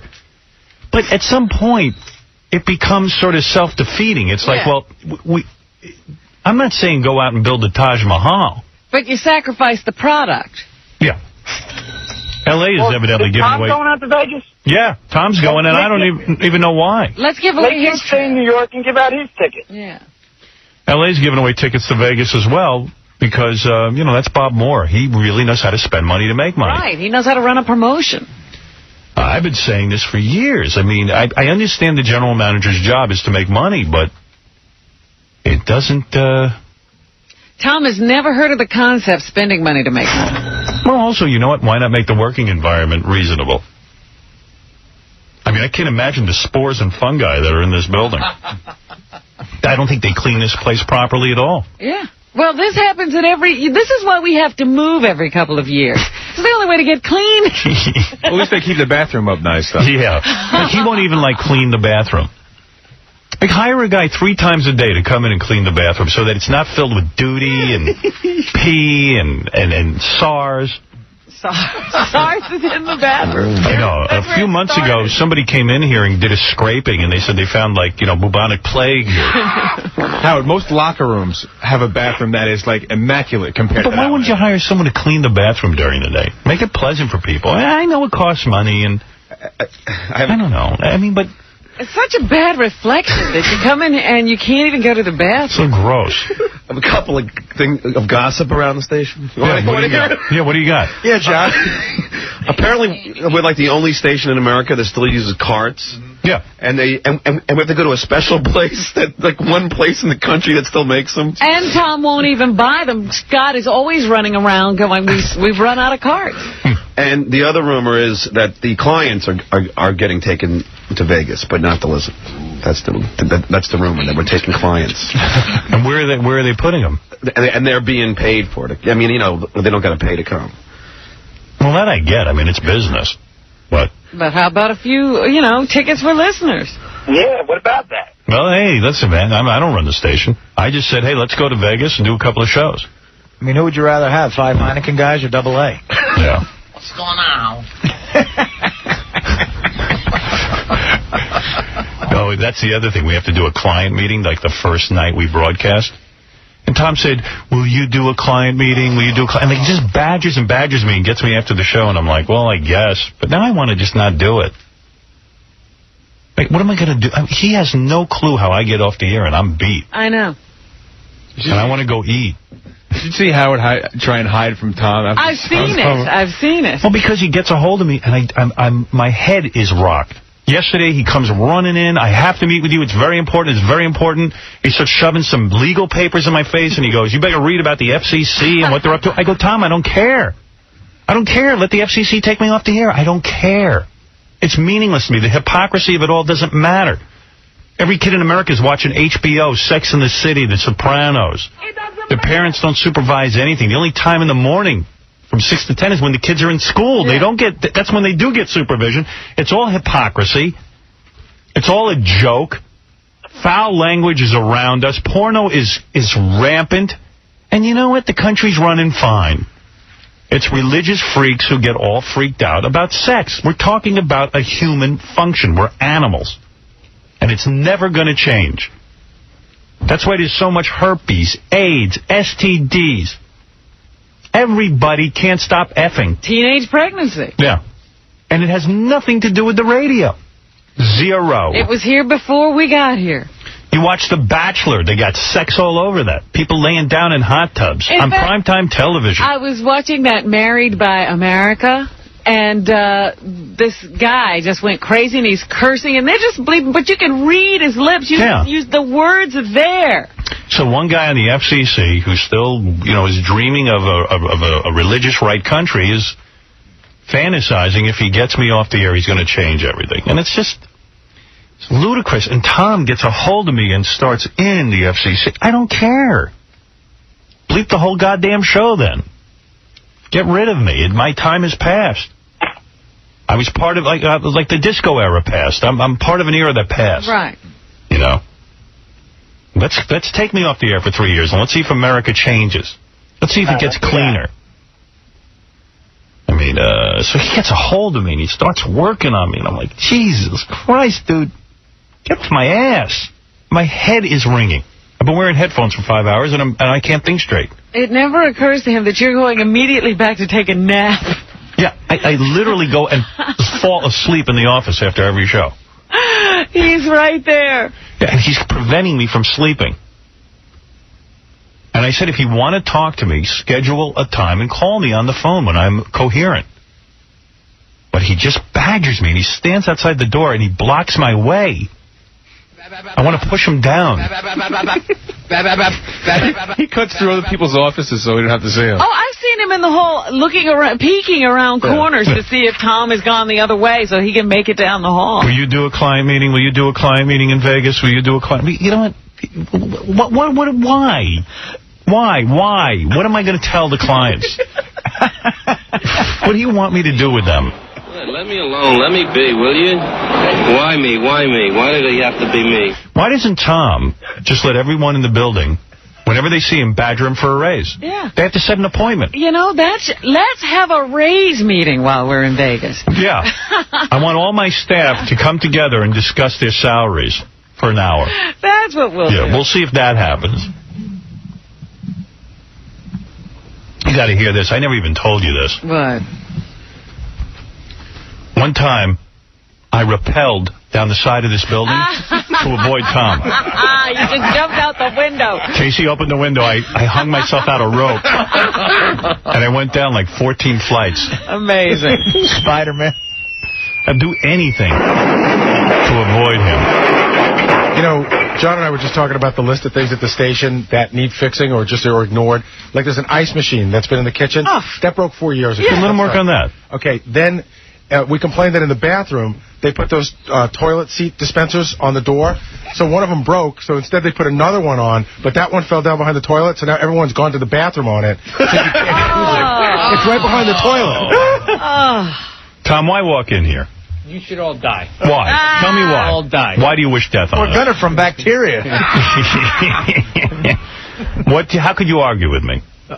You're perfect. How could I argue with you? I don't want to do a client meeting in Las Vegas. It's not a meeting. It's a meeting party. and greet, and you've agreed to do it. And everybody. You agreed. You can't go back on your word. Yes. You said yes. You said yes. Yes. All right. Oh, I wish you could be Mrs. General Manager. You wish what? I wish you were Mrs. General Manager. Then why can't we switch? Who the hell are you? Why are you in my life? Having watched you and Tom, sort of interact for years, you two have like a weird dance that you do. It is strange. He does get you when you leave here, right? And you're so weird. You say yes to everything. And then in your mind, you hope that it goes away. Yeah. And then it doesn't. Exactly. And then you get angry, but you do say yes to it. You know what it is, too? I happen to be a nice guy. Yeah, that's the problem. Tom gives me the doe-eyed look. Yes. Business is bad. We really need it. It would be so need it. It'll be so wonderful. And I just look at the guy and I go, I understand his problem. I do. Thank you. I empathize with everybody's job. Everyone's job is hard. But do I call Tom at home and say, Tom, I can't think of anything funny to do tomorrow. No. Can you write something for me? I never do. You do your job. My job is to... Stop being so greedy and give out a trip to Vegas, damn it. Yeah, why are you so greedy? What about the trips to Vegas? Why is everyone else giving out trips? Well, I don't know that everyone else is giving out trips. I know that Philadelphia is giving out trips. In L.A. And it's a big station. I was asked a question. Can I give an answer? The L.A. station is giving them away, too. Because the program directors there must have requested them. All right. Tom is giving out. So you're saying it's not your fault? I didn't say it wasn't my fault. I said... Why are you going to Vegas? Give away your trip. Why are you going to Vegas? Let's give away your trip. Because... No, seriously, what are you going to do? Seriously, because... No, but why are you going? I'm being honest. So am I. Because I want to. I just want to go. Yeah, I just want to go. All right. Just want to hang around. But, I want to be at the blackjack tables with you. And, like Frank... Why do I need you there? Oh, well, you do. Believe me. I know why you need him there. Why? Because he's going to tackle the clients before they get to you. No, he's not. He puts the clients right on me. Well, during the show. He'll stop from getting to you during the show, though I could build a moat and get the same effect. Right. Frank Flores will be there, Bucky will be there, all those guys will be there, too. You know what I could recommend to you, sir? The station's moving there. Call our Los Angeles station and try to win a trip. What would be wrong in that? Of course, you just have to fly to L.A. first to get it. That's right, because it only includes airfare to Las Vegas from L.A. Oh. And then some of the people are complaining. I just collect the complaints and I tell you what they are. Some of the people to fly out there, nobody can get a direct flight there. So a lot of guys are flying to Los Angeles and then flying back to Vegas. So somebody said to me today, wait a minute, I'm going to pass Las Vegas in the plane? Yeah, I have an answer for them. Jump out. Somebody was telling me some ridiculous amount of hours they were going to be traveling. It's about 8 or 9 hours the way we have it set up. It's supposed to take 5. Right. Fred's flying at midnight. Like 12 or something. Fred's flying at midnight? Yeah, when we come back. No, Fred is leaving early in the morning on Friday. No, I'm not, because then it's like a 2 hour or 3 hours, stay over in Cleveland. So it was an hour. No, it was an hour stop in St. Louis. All I know is getting back. You bringing your golf clubs? No, I am not. Really? No. Because they have some of the best golf in the world out there. Why wouldn't you golf? Seriously? No, seriously, because I will be busy with doing client lunches and dinners and breakfast probably. We can't conduct business on the golf course? We can. Sure. I was going to say, wouldn't the clients like to play golf? Yeah, take John with you. You and John and a client. That would be great. Yeah. See who wins. Let's have a bet. Sean. What is it, Jack? Hello. Yes, Jack. Howard, how you doing? Jack Palacci. I'm listening to you this morning, and what Robin said is so true. To make money, and Tom is very cheap. I listen to these guys every day. You're not right. Tom has reinvented the book. He spends no money and makes money. And I have to hand it to him. He has rewritten the basic business law that we've been hearing for years. Congratulations. Thank you. I spend no money and make money. Exactly. People must rinse out their toilet paper after using it and hang it on the side of the door. We got to clean that bathroom, brother. What's up with that, Tom? Come on, aren't you embarrassed that that's our men's room? You know, it's funny because when do you go to the bathroom in there, or do you have your own bathroom? I go in there. I see him in there often. I wear a diaper. It stays on paper. Is that right? You use that bathroom? Yes. And you're not disgusted? It's like an outhouse. I just heard something really funny. What did you hear? I won't say who said it, but apparently when Tom's in the bathroom, sometimes he cleans it. I see him do that. Like this. Tell Johnny I don't like clean. I don't run around with a mop. But if people leave paper towels on the counter, there's 3 sinks, and they leave the water running, and I've seen Tom turn off the water and pick up some paper towels. Wow. Tom, could you hand me some paper? Sure. Whatever you want, Artie. Come on. Whatever.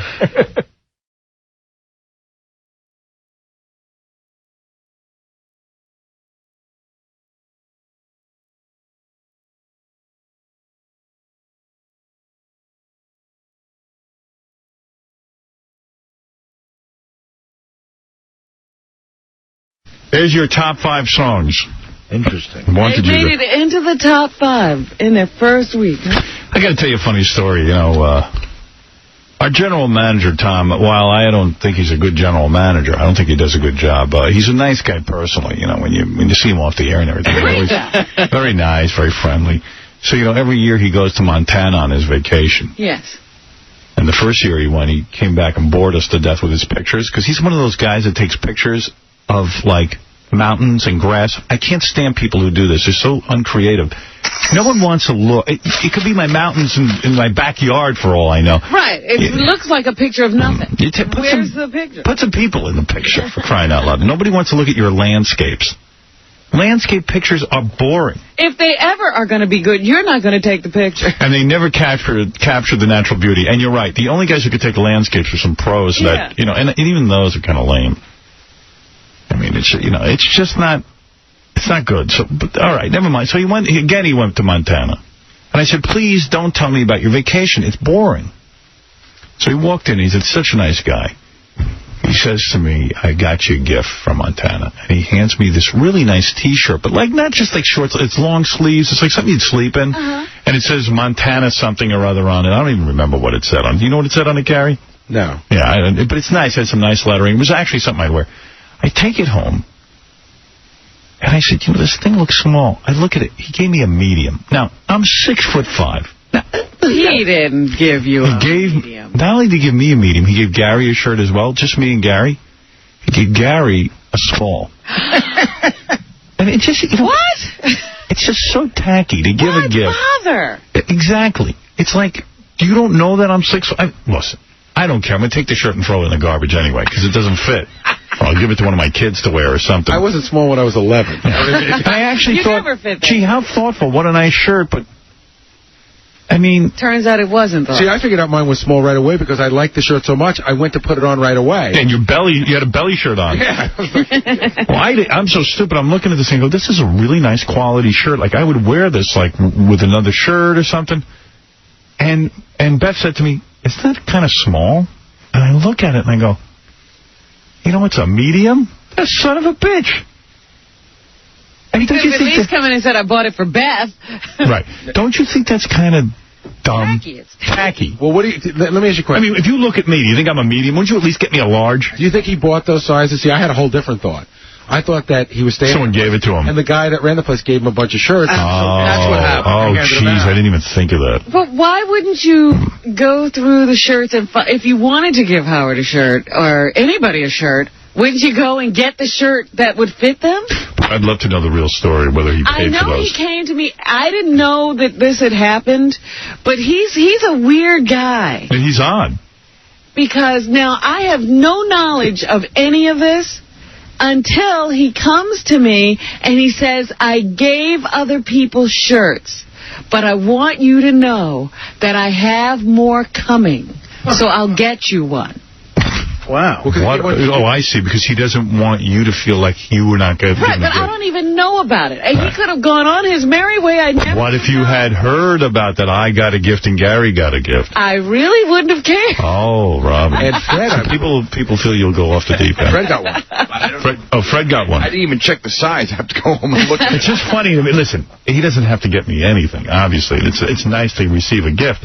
But it does seem sort of weird that the guy would give me a medium. What can you do with that? Nothing. I'll just give it to someone. But, that's the point. He gave you something that is worthless to you. Yeah.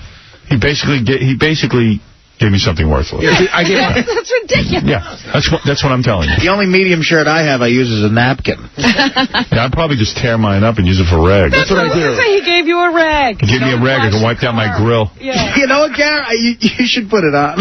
Put on your shirt. Put on the shirt. Put on the shirt he gave me. Come on, Gary. You have it here? If Will still has it, I'll go put it on. Go get it. Put the small shirt on. This is Gary's Christina Aguilera impression. This is the shirt that Tom put so much thought into. And he's going around handing these things out like it's gold. The other day, Fred and I were goofing on him. We started asking him about the vacation, and he starts telling us how he fished all day, and, you have to throw the fish back in as soon as you catch them. Why? Because it's not legal to actually take the fish and eat them. Yeah, it's catch and release. I would just want to go catch my dinner.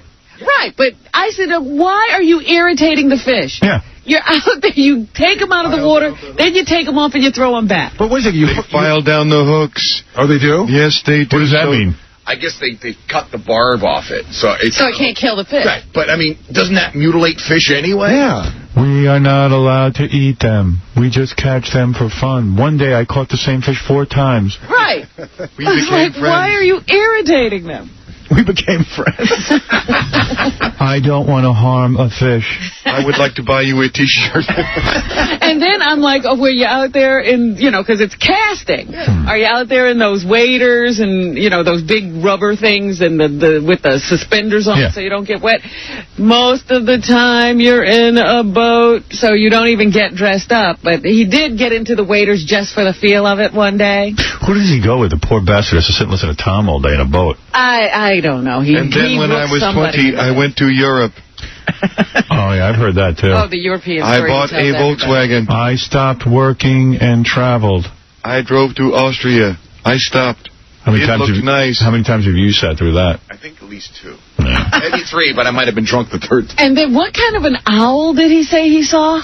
I saw a great horned owl. You can't believe the wingspan on the great horned owl. When did he tell you that's his most recent vacation? Yes, because I told you we were goofing on him. We said, what'd you do, Tom? Oh, yeah? We're looking at each other as he waxes poetic about the great horned owl. Yeah, Tom, before you tell me that Europe story again, just let me take 8 Vicodin. Let me tell you about the owl I saw in Europe. You know what it is? He wants to tell us that he's wild. Because we're wild. I'm like Jack Kerouac. Yeah. I was doing radio sales. I decided to chuck it all in. I was on the road with my waiters. Remember when I first read On the Road? I went to Europe. I had a devil-may-care attitude. Grew a beard. Isn't that how he met his wife? Because he was on a plane and she was a stewardess. Do you remember the picture how long his hair was? You ever see that picture from him in Playboy? I modeled in Playboy. Yes. A clothing issue. I could have been Daniel Day-Lewis. Except I'm boring. Yeah, I think Simon Cowell judged him. I got to take a break. Then I'll get to your phone calls right after these words.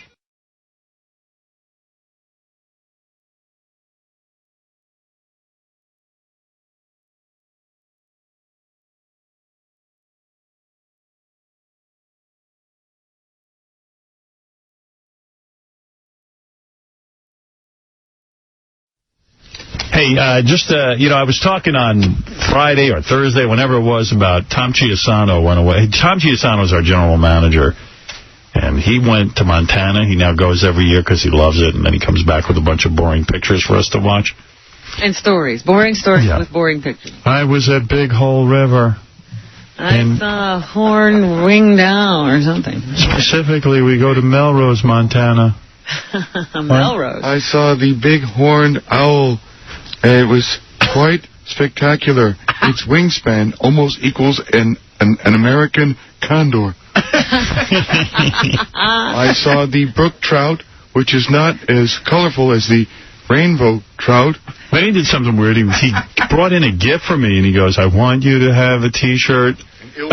Yeah, well, yeah, I was just like, well, that's nice, you know. And it was weird, too, because like, he gave one to me, and he handed one to Gary Delabate, you know, Baba Booey. And, like, he didn't give one, I don't think he gave one to Fred. He did, and it killed me because I wanted to look and see if he gave me the right size. I have to call my wife and find out. It was weird because I went home and I said, you know, the shirt actually is kind of nice. It's the long sleeve, like, T-shirt type thing, and it was a nice color. I was going to actually wear it. And I said, my girlfriend said to me, that looks kind of small. And I said, you know what? The son of a bitch gave me a medium. And, I mean, come on, you look at me, you know I'm not a medium. And I sent Gary a note, and I said, you know what Tom did? He sent me a medium. He gave me a medium. It was almost like he gave me a gift, but he must have gotten him for free. Yeah. Here's a shirt you cannot use. And then, so Gary said, you're not going to believe this. He gave me a small. Gary put his on. Gary, you got to put this on. It looks like a belly shirt on Gary. I'm sure. This is the small. Gary gave it to Will. It's too small for Will. Are you kidding? It's like a children's T-shirt. Which I think is weird. Like, I mean, it's very nice. It's nice that you gave people a gift, but, you know, it shows zero thought. No, you know, I swear, I thought I had picked, and I asked the woman to give me medium? all larges. No, they were supposed to all be larges. Boy. By the way, it's nice to give someone a gift, but to give Gary a small and me a medium. Because Gary wanted to try it on. So why did he's going to wait till you see it on him. You're amazing. He just wants to thank you, Tom. I am telling you. Better not to give the gift. No, I agree. Look at it. Look at it on Gary.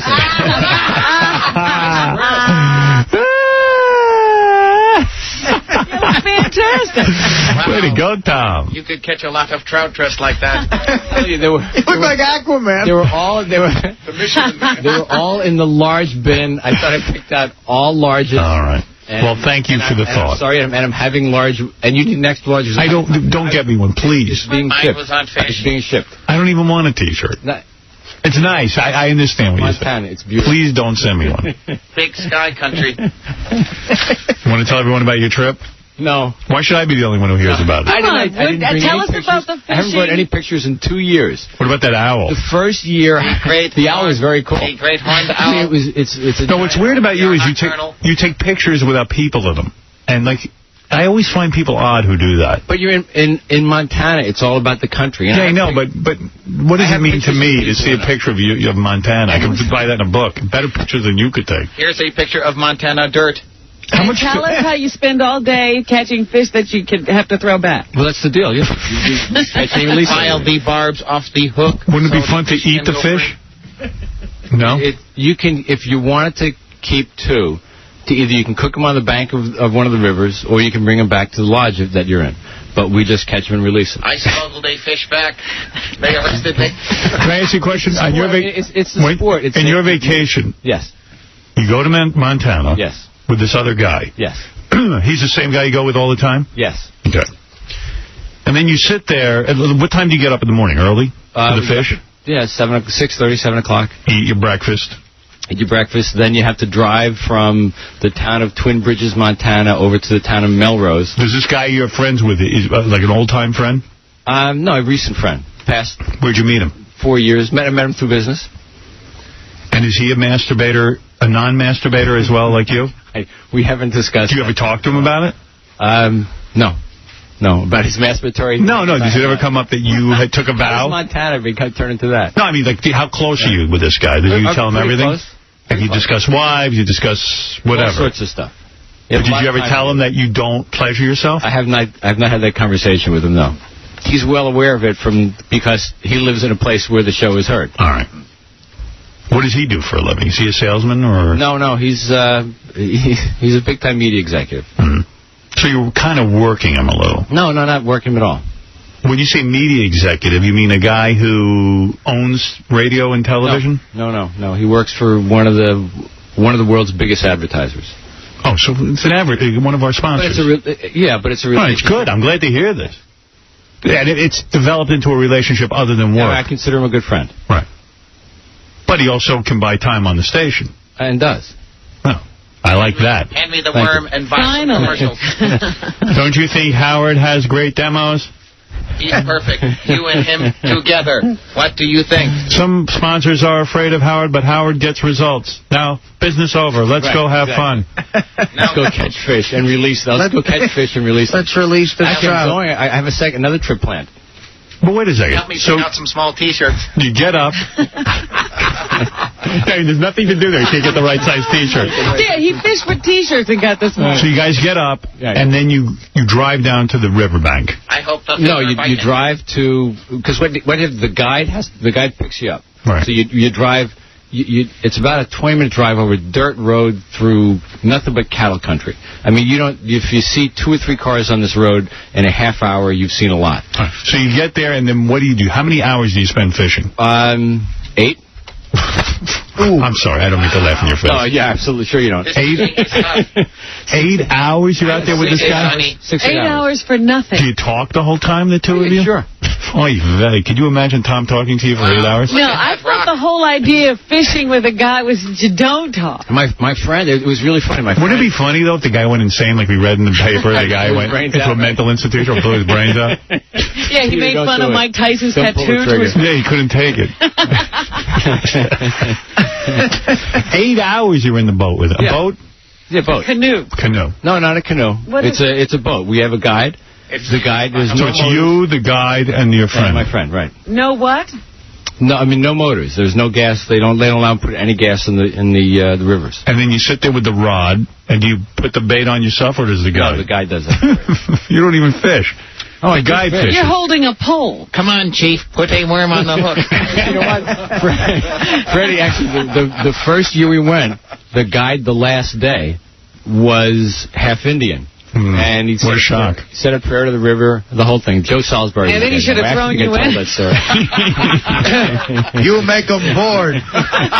Now me pray to river. He did. Please, river, take these 2 white idiots and throw them overboard. Your gift don't fit me. And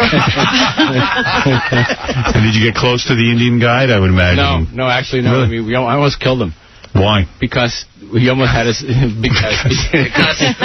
know, touch him penis. Because he almost had us miss our plane coming back the first year.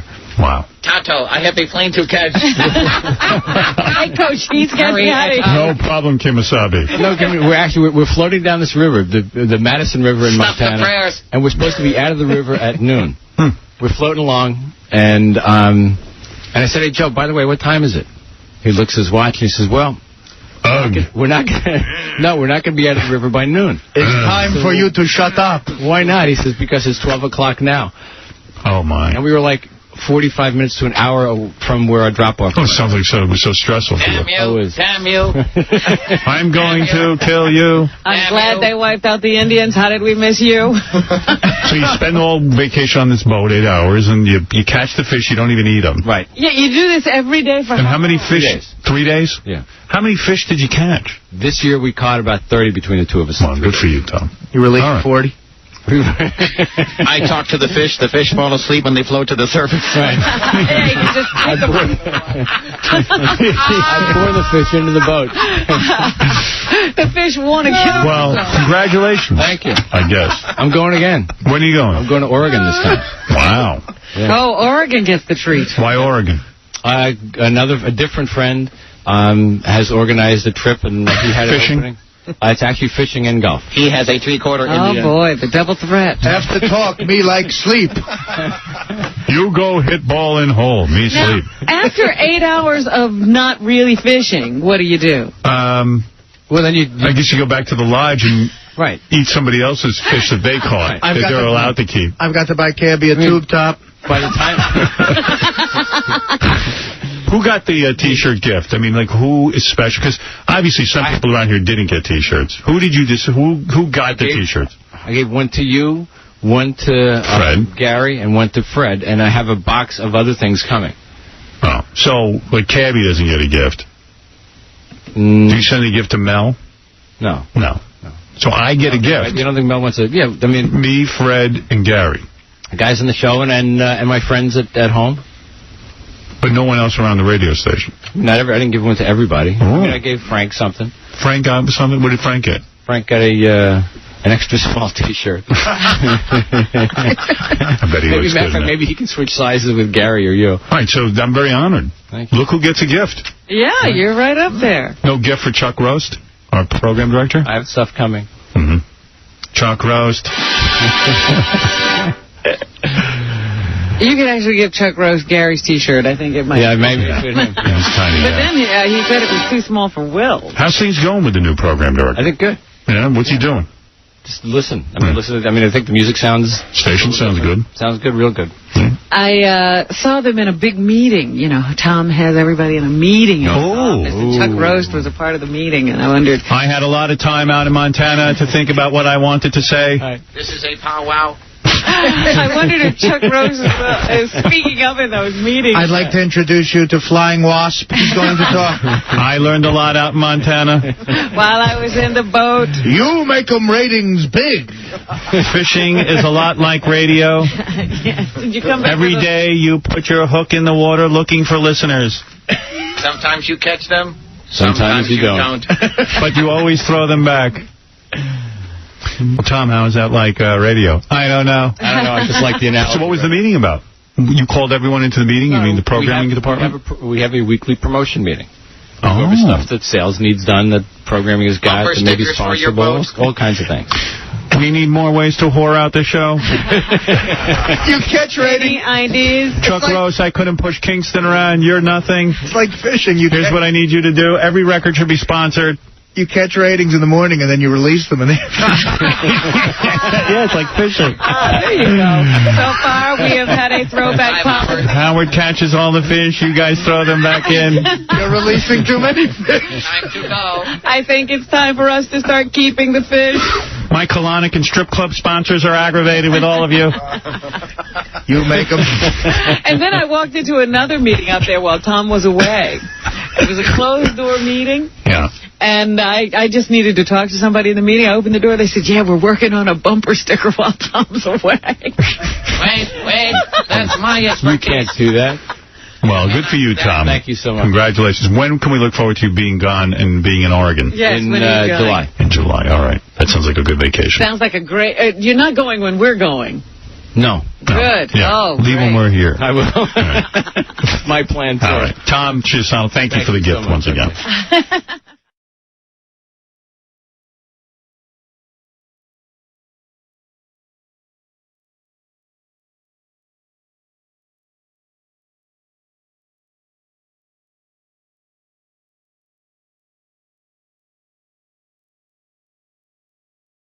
The radio personality suffered from an obsession for years, but now Howard is confessing his secret.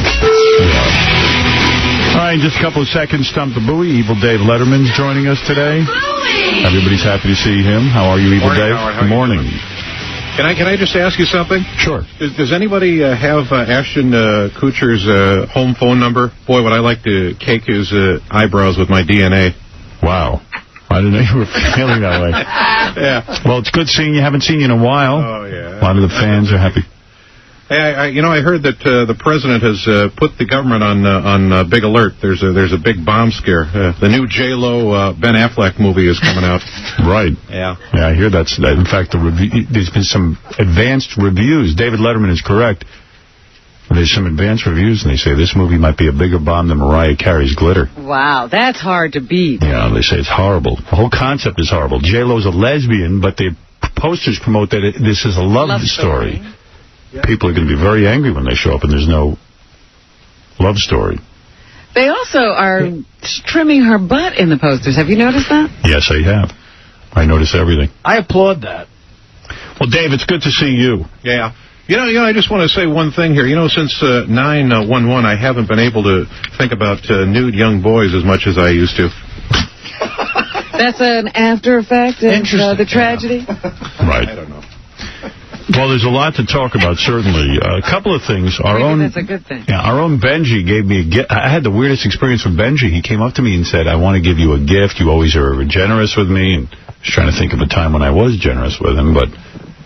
What did he give you? So he handed me a box. I said, I'm not opening it. I said, what are you up to? I didn't trust him. I thought I was being punked. Right. Which is a cool way of saying candid camerad. And I made him unwrap his own gift to me. And it was real. It was a real gift. It was a book. I don't know why anyone would buy this from me. It's a big, thick book. What is it called? What it is it was an actual sort of like a guidebook or encyclopedia to New York that came out in 1892, and they just republished it.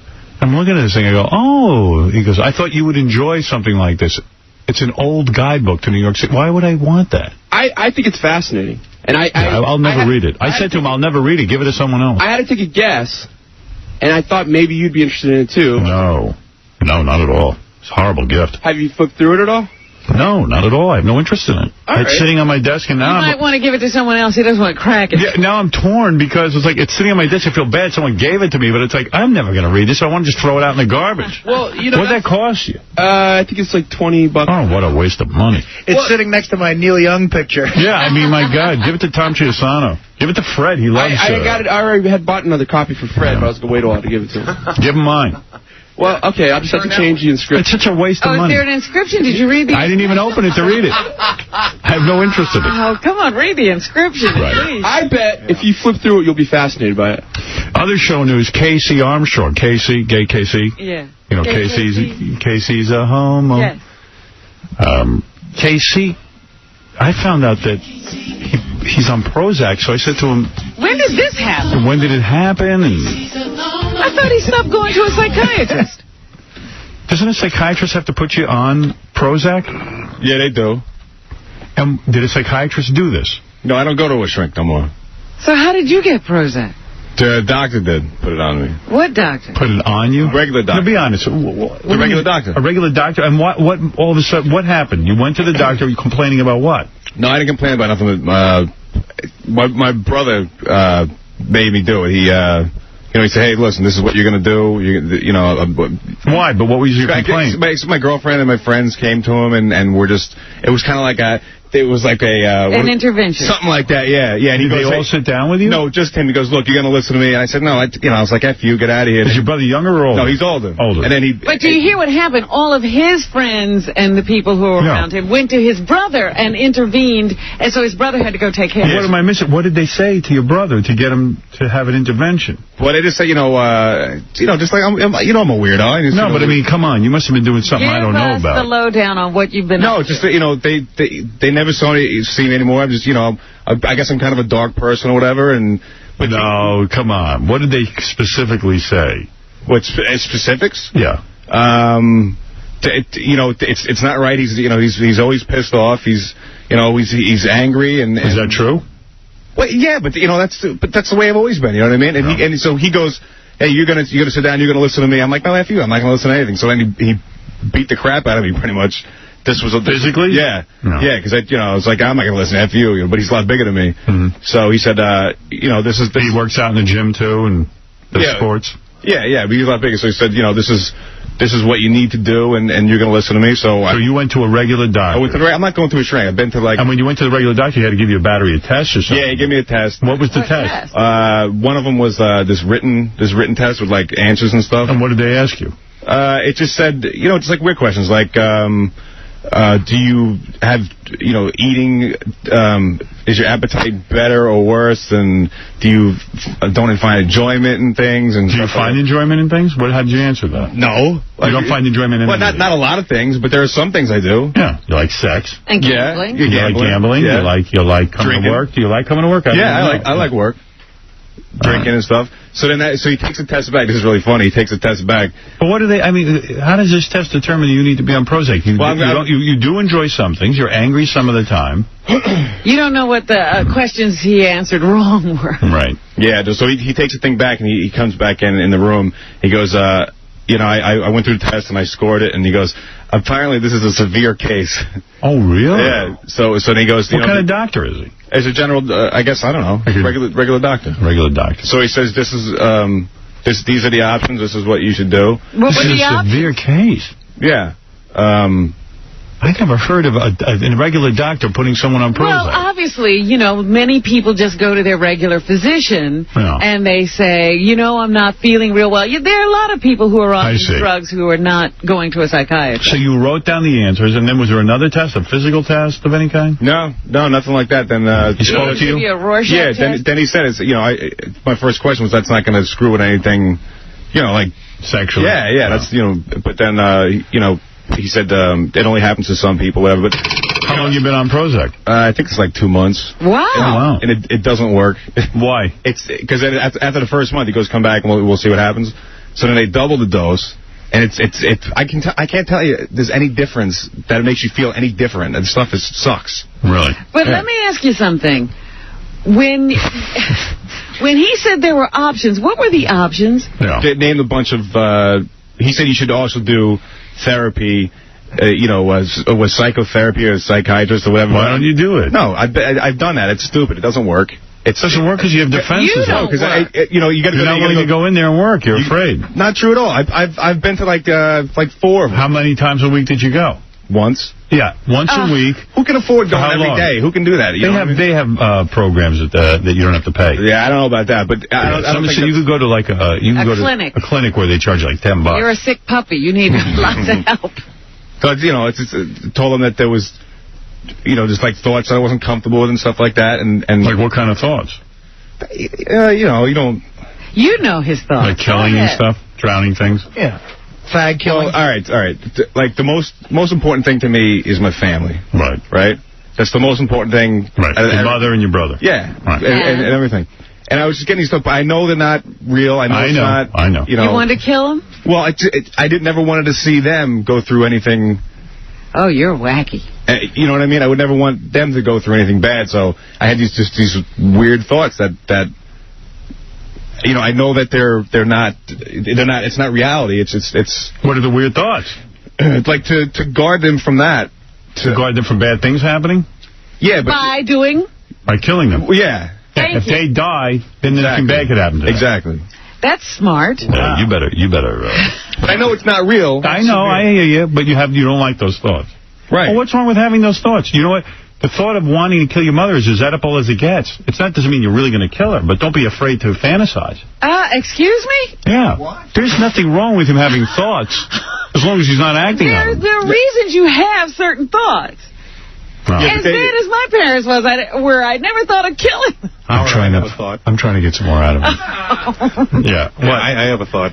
Has anyone besides me ever thought about violating Jennifer Aniston's fart box with an ass candle? Let me ask Casey one quick question. You can act on those. Go ahead, Dave. Let me ask Casey one quick question. Now, Casey, be honest with me on this. Now, have you ever, do you like looking at drunk guys sleeping in the park?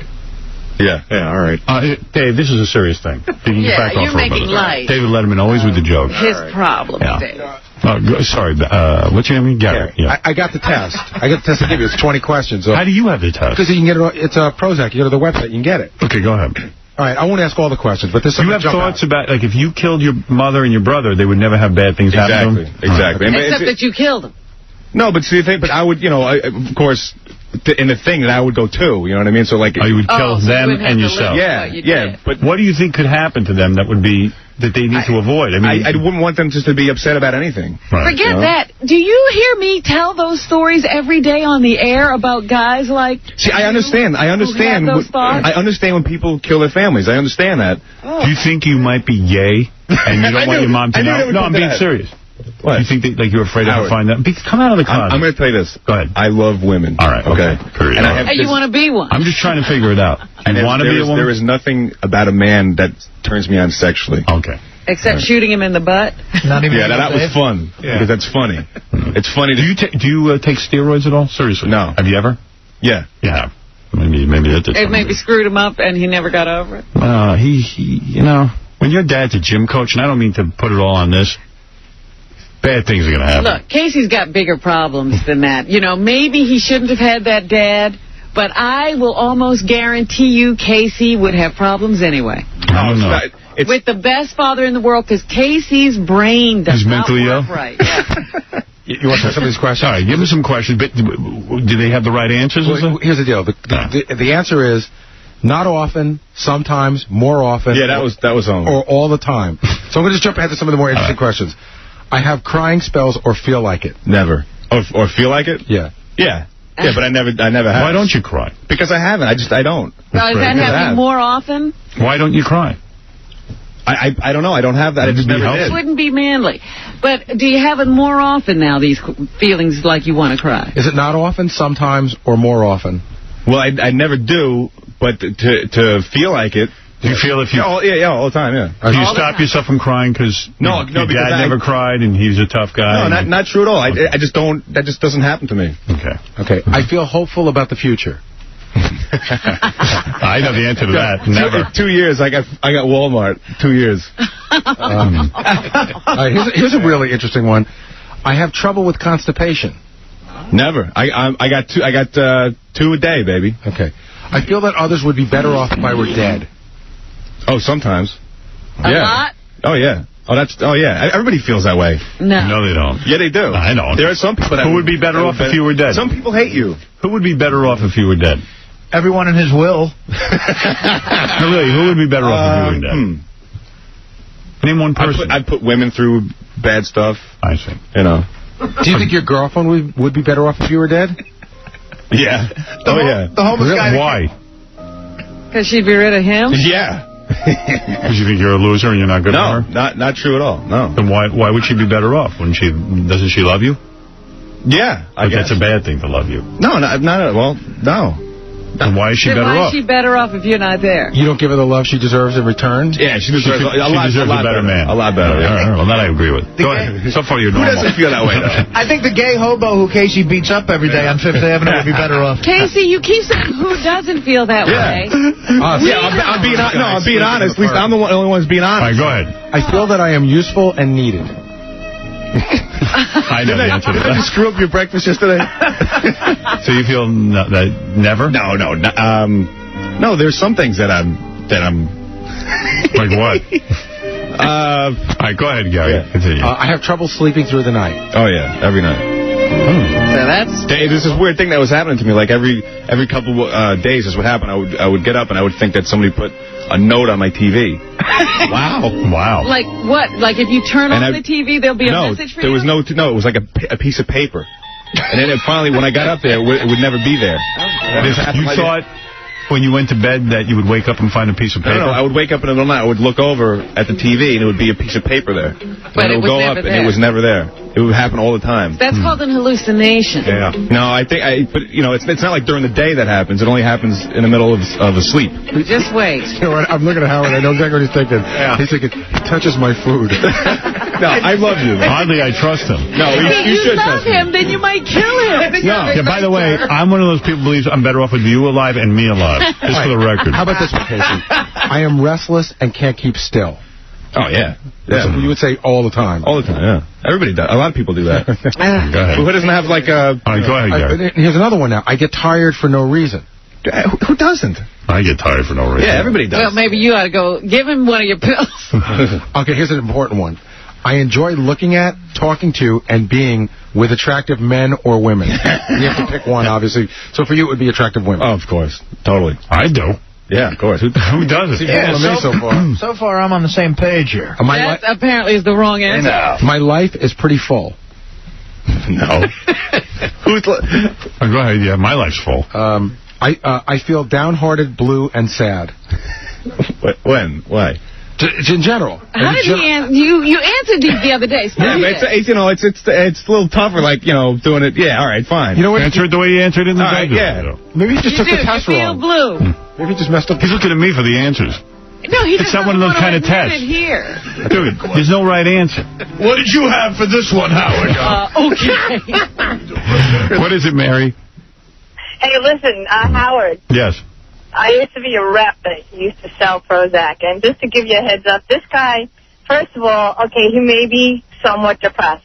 He needs a little bit of a mood stabilizer with, hate to tell you, Casey, an antipsychotic, low-dose antipsychotic to take care of those, like, feelings of hurting people and stuff like that. Prozac works, but that ain't for him, and he needs to go to a psych. Forget about the primary care physician. I don't know what he's doing. You should be at a psychiatrist's office. Let him diagnose Just you. like she said, he needs antipsychotic drugs. If your brother's doing an intervention and your girlfriend, everyone's coming to him, you must be doing something really weird. You're not even telling me. Look at the intervention of his brother. His brother just kicked the crap out of him. And here's a weird thing, too.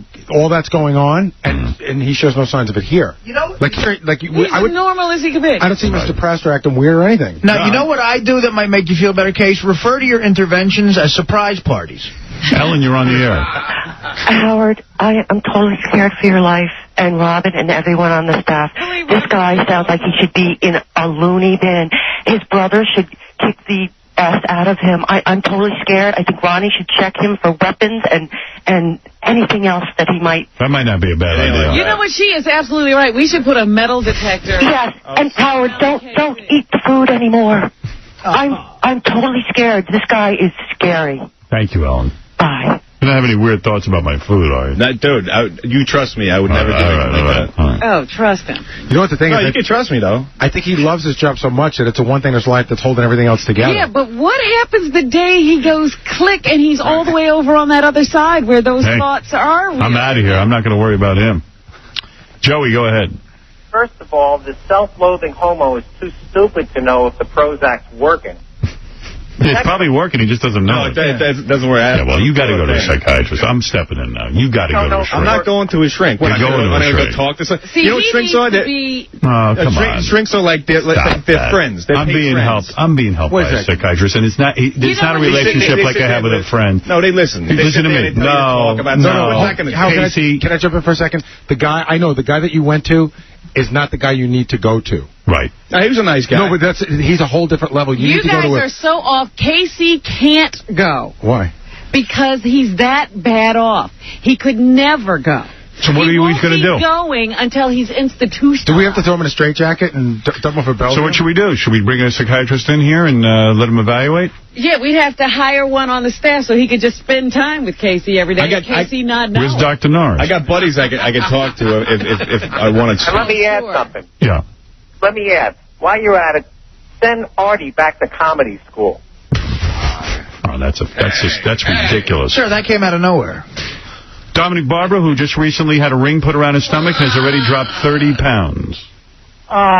First of all, he has to be told that we all love him. And he has to be told that there's nothing bad because he has to take the medication. Yeah, it is. But no, there is not. No, there is. All mental people think it's bad to take medication. Oh, it is, yeah. You see, and I always thought that. Off of it right now, don't you? It's not a sign of weakness. And, all his life, he's always tried to please his father. Remember how strong his father was? Dominic, what do you know? How do you know me besides what you hear on the show? Because I hear you talk about your father. I hear you talk about your mother. No, I don't. These guys do. I don't. Yes, John. Hey, we just went to the Prozac website and answered some of those questions, and it says right here, Casey, if you have feelings of wanting to harm yourself or anyone else, please call 911 or your doctor or go to the nearest hospital's emergency room immediately. It's a big block. They got to say that anyway. No, but I wanted to they're trying to cover their asses, but they're right. Many people on Prozac who shouldn't be on Prozac do become suicidal. It's not a joke. Yeah, are you feeling suicidal at all? Medication. Are you feeling suicidal at all? He's right. I would never do that to anybody. Yeah, but sometimes on Prozac you get crazy. You see, there's the answer that's wrong. You just said, I wouldn't do it to anyone. The question is, would you do it to yourself? No, I wouldn't do that. It's a selfish thing to do. I wouldn't do that to anybody. Yeah, but you're not worried about you. You're worried about the people around. Exactly. You wouldn't. Why would you do that to you? Well, I don't care about. I care about the people around me. Can you even spell suicidal? Let me hear you spell it. What? Suicidal. Really? Yeah. SUICIDAL. That's right. Nice. Nice. So you can spell what you are. You don't advance suicidal tendencies, because I... Right. You won't commit suicide, not because you want to preserve your own life. You don't want to hurt anyone else. Exactly. Yeah, well, that's bad. So then he's suicidal. But it should be good enough that I care about people that much to do that. No, you have to care about you. Casey, would you do me a favor? I'm being serious. Yeah. And I'm not... Would you get a ring around your stomach? I'm not the person... I'm not the person to be giving you advice. If you would please call me, I would appreciate it. I want to look you up with someone who is a very special person in my life. Oh, good. So what? So they can tape it and come back and play it on the show? No, No, he's are you serious. crazy? This guy's a... No, now you're being paranoid. He's for real. You call Dominic. As your boss, I'm telling you to go call Dominic. And I'll tell you what else. It won't cost you anything. You know what you ought to... You want Casey to get help? What you should say to Casey is unless he gets help, he can't be here. Yeah. No, but he may be cutting the only ties he has left. No, but don't mess with these forces, Robin. You don't even know what you're talking about. No, you can be I hope that here. he likes it enough that he'll do it. Casey, you call Dominic right now. Where are you? You in the office? I'm not, Howard, I'm not doing that. You should. I'm not doing it. Why? Casey. I don't want to go talk to some stranger I don't know. Casey. What? Do it for me. I'm asking you. Well, It means a lot to us. I'm asking you to do it for me. Howard, I'm not going to talk. Casey, have I done things for you? Yes. I'm asking you to do me a favor. Call Dominic now. Yeah, but where are you now, Dominic? I'm on my cell phone. You know that I'm... And Casey, I'll tell you what I'll do a step further. I'll go with you for the first appointment. Oh, please. Hi, Hi, I'm in here with Casey. Into this. No, Casey no, no. is in a psychiatrist's office and still not cooperate. I got to get him somewhere. This doctor won't even know who you are. So. I got mad at one of them. This guy was telling me some stuff. I walked out of one of them. He's like, you're just afraid to get close. No, he was telling me something. I'm like, you're fat. What are you talking? Like, he was telling me about my life. I'm like, you're fat. You can't control your life. Well, dude, just because he's fat doesn't mean he doesn't know anything about it. No, it means he lacks discipline. All right. That's your father talking. And you know something? Your father, you don't have to be your father. You're a grown man now. Don't judge me. That's what the guy was doing. He's trying to help you. No, the guy was judging me. All right, listen to me. You go call Dominic right now. I'm not calling Dominic. And you shouldn't. You know why? You're all barking up the wrong tree. Casey, I told you to call Dominic. I'm asking you to do me a favor. Yeah, but... I've never asked you to do anything. Yeah, but... One thing I ask you. I'm not going to give you one bit of advice other than a name and make sure you don't have to pay. So what's going to happen? He's going to call his buddy. I'm going to go there. Right. I'm going to tell him all this weird crap. No, he's a psychiatrist. You could sue his ass. He'll be a very rich man if he does that. Those guys get in a lot of trouble. Let me just tell you, Casey, can I say something? Yeah. The guy you're going to call, he's a psychiatrist. He's in his 60s. Do you think he wants to jeopardize all he's done for 50 years or 40 years because he wants to tell me things? Yeah, he wants to retire. Anything. Don't be silly. And Casey, can I just say one more thing? You should go. You really should. But you're saying you don't want to talk to a stranger. But the doctor who wasn't a psychiatrist who gave you this test was a stranger. He's not a stranger. He's a good guy. How do you know him? Because I know. I go to him. You got to go. Take a look at the website on Prozac, all the warnings. How about this, Casey? Would you call... The doctor you got the Prozac from said you should be in therapy. Why wouldn't you do that? Because he said you should do it. There's a combination of both because you can relapse if you don't. You know what, so why aren't you doing it? Robin, I've tried that. Call that doctor up. All right, enough of this nonsense. Casey, go call Dominic. Go call Dominic now. I like you, but I ain't calling him. No, I got it. I said you got to do it. Here's the best thing.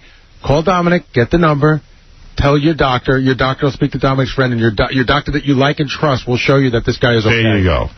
Okay, she'll make you do it. Off the phone. Bye-bye. Goodbye. Just do it. Stop being a pussy and get in there and do it. You're Stop acting like this is physical or something he can control. I'm telling you, he's got real problems. Well, I got to get him into a psychiatrist. A psychiatrist may not be what he needs. Well, hold on. Stop being a pussy. Go face the psychiatrist and be a man. What are you talking about? You heard me. Be a man. I don't want you to talk to him. I just want him to evaluate your drugs that you're taking. Get over there and stop being a pussy and get in his office. And you're annoying me. Do it. That's the only way you get to talk to like his father. You see what he's laughing like a lunatic over there, right? No, Casey, go call Dominic now. Get out of here. I ain't calling him. Call him, you pussy. You want to get happy, Casey? Casey, you should listen to Howard. Thank you, David. Howard, and if it doesn't Evil work... Dave even says. If it doesn't work, you play a lot of softball next summer and take a lot of cold showers, buddy. David Letterman, everybody, with us this morning. Joseph, you're on the air. Hey, Howard. No. I've been analyzing this KC for years, man. He's got a big problem of psychogayosis. That's the problem here. All right, thank you. Got to answer one question. Yeah. Homo says what? What? Oh, jeez, I fell for it. Got me again. Bastard. Now they revealed I'm a homo. All right, Gary, you ready to play this guy? Let's see some naked chicks. I'm sick of this mental stuff. Yeah, we've had nothing but a mental thing. Dominic happened to be right. Yeah, but I'm telling you, Casey's the very kind of person Well, what do you want him to needs do? a psychiatrist the most and can't get help from one. All right, but what do you want us to do? Kid needs a beating. I told you have to get tough and say, Casey, it's mandatory for your job. You have to be in therapy. Casey, Let me make a look. It's my idea. Casey. Yes. Mandatory for your job. You got to go into therapy. No. I know mandatory for your job. I'll tell Tom. I know there's some kind of rule against that. You can't force me to do something. Forget Tom. Don't hide behind Tom's skirt. You go call Dominic now. I'm serious. In order for you to feel I don't feel comfortable around you without you. Why? Because you're crazy. I know. Right now you do. So go call Dominic. I've never wanted to hurt you, ever. Yeah. Listen to me. Go call Dominic and get yourself over to the psychiatrist just so he can make sure that you get the right medication. That's it. For your job, it's mandatory. Goodbye.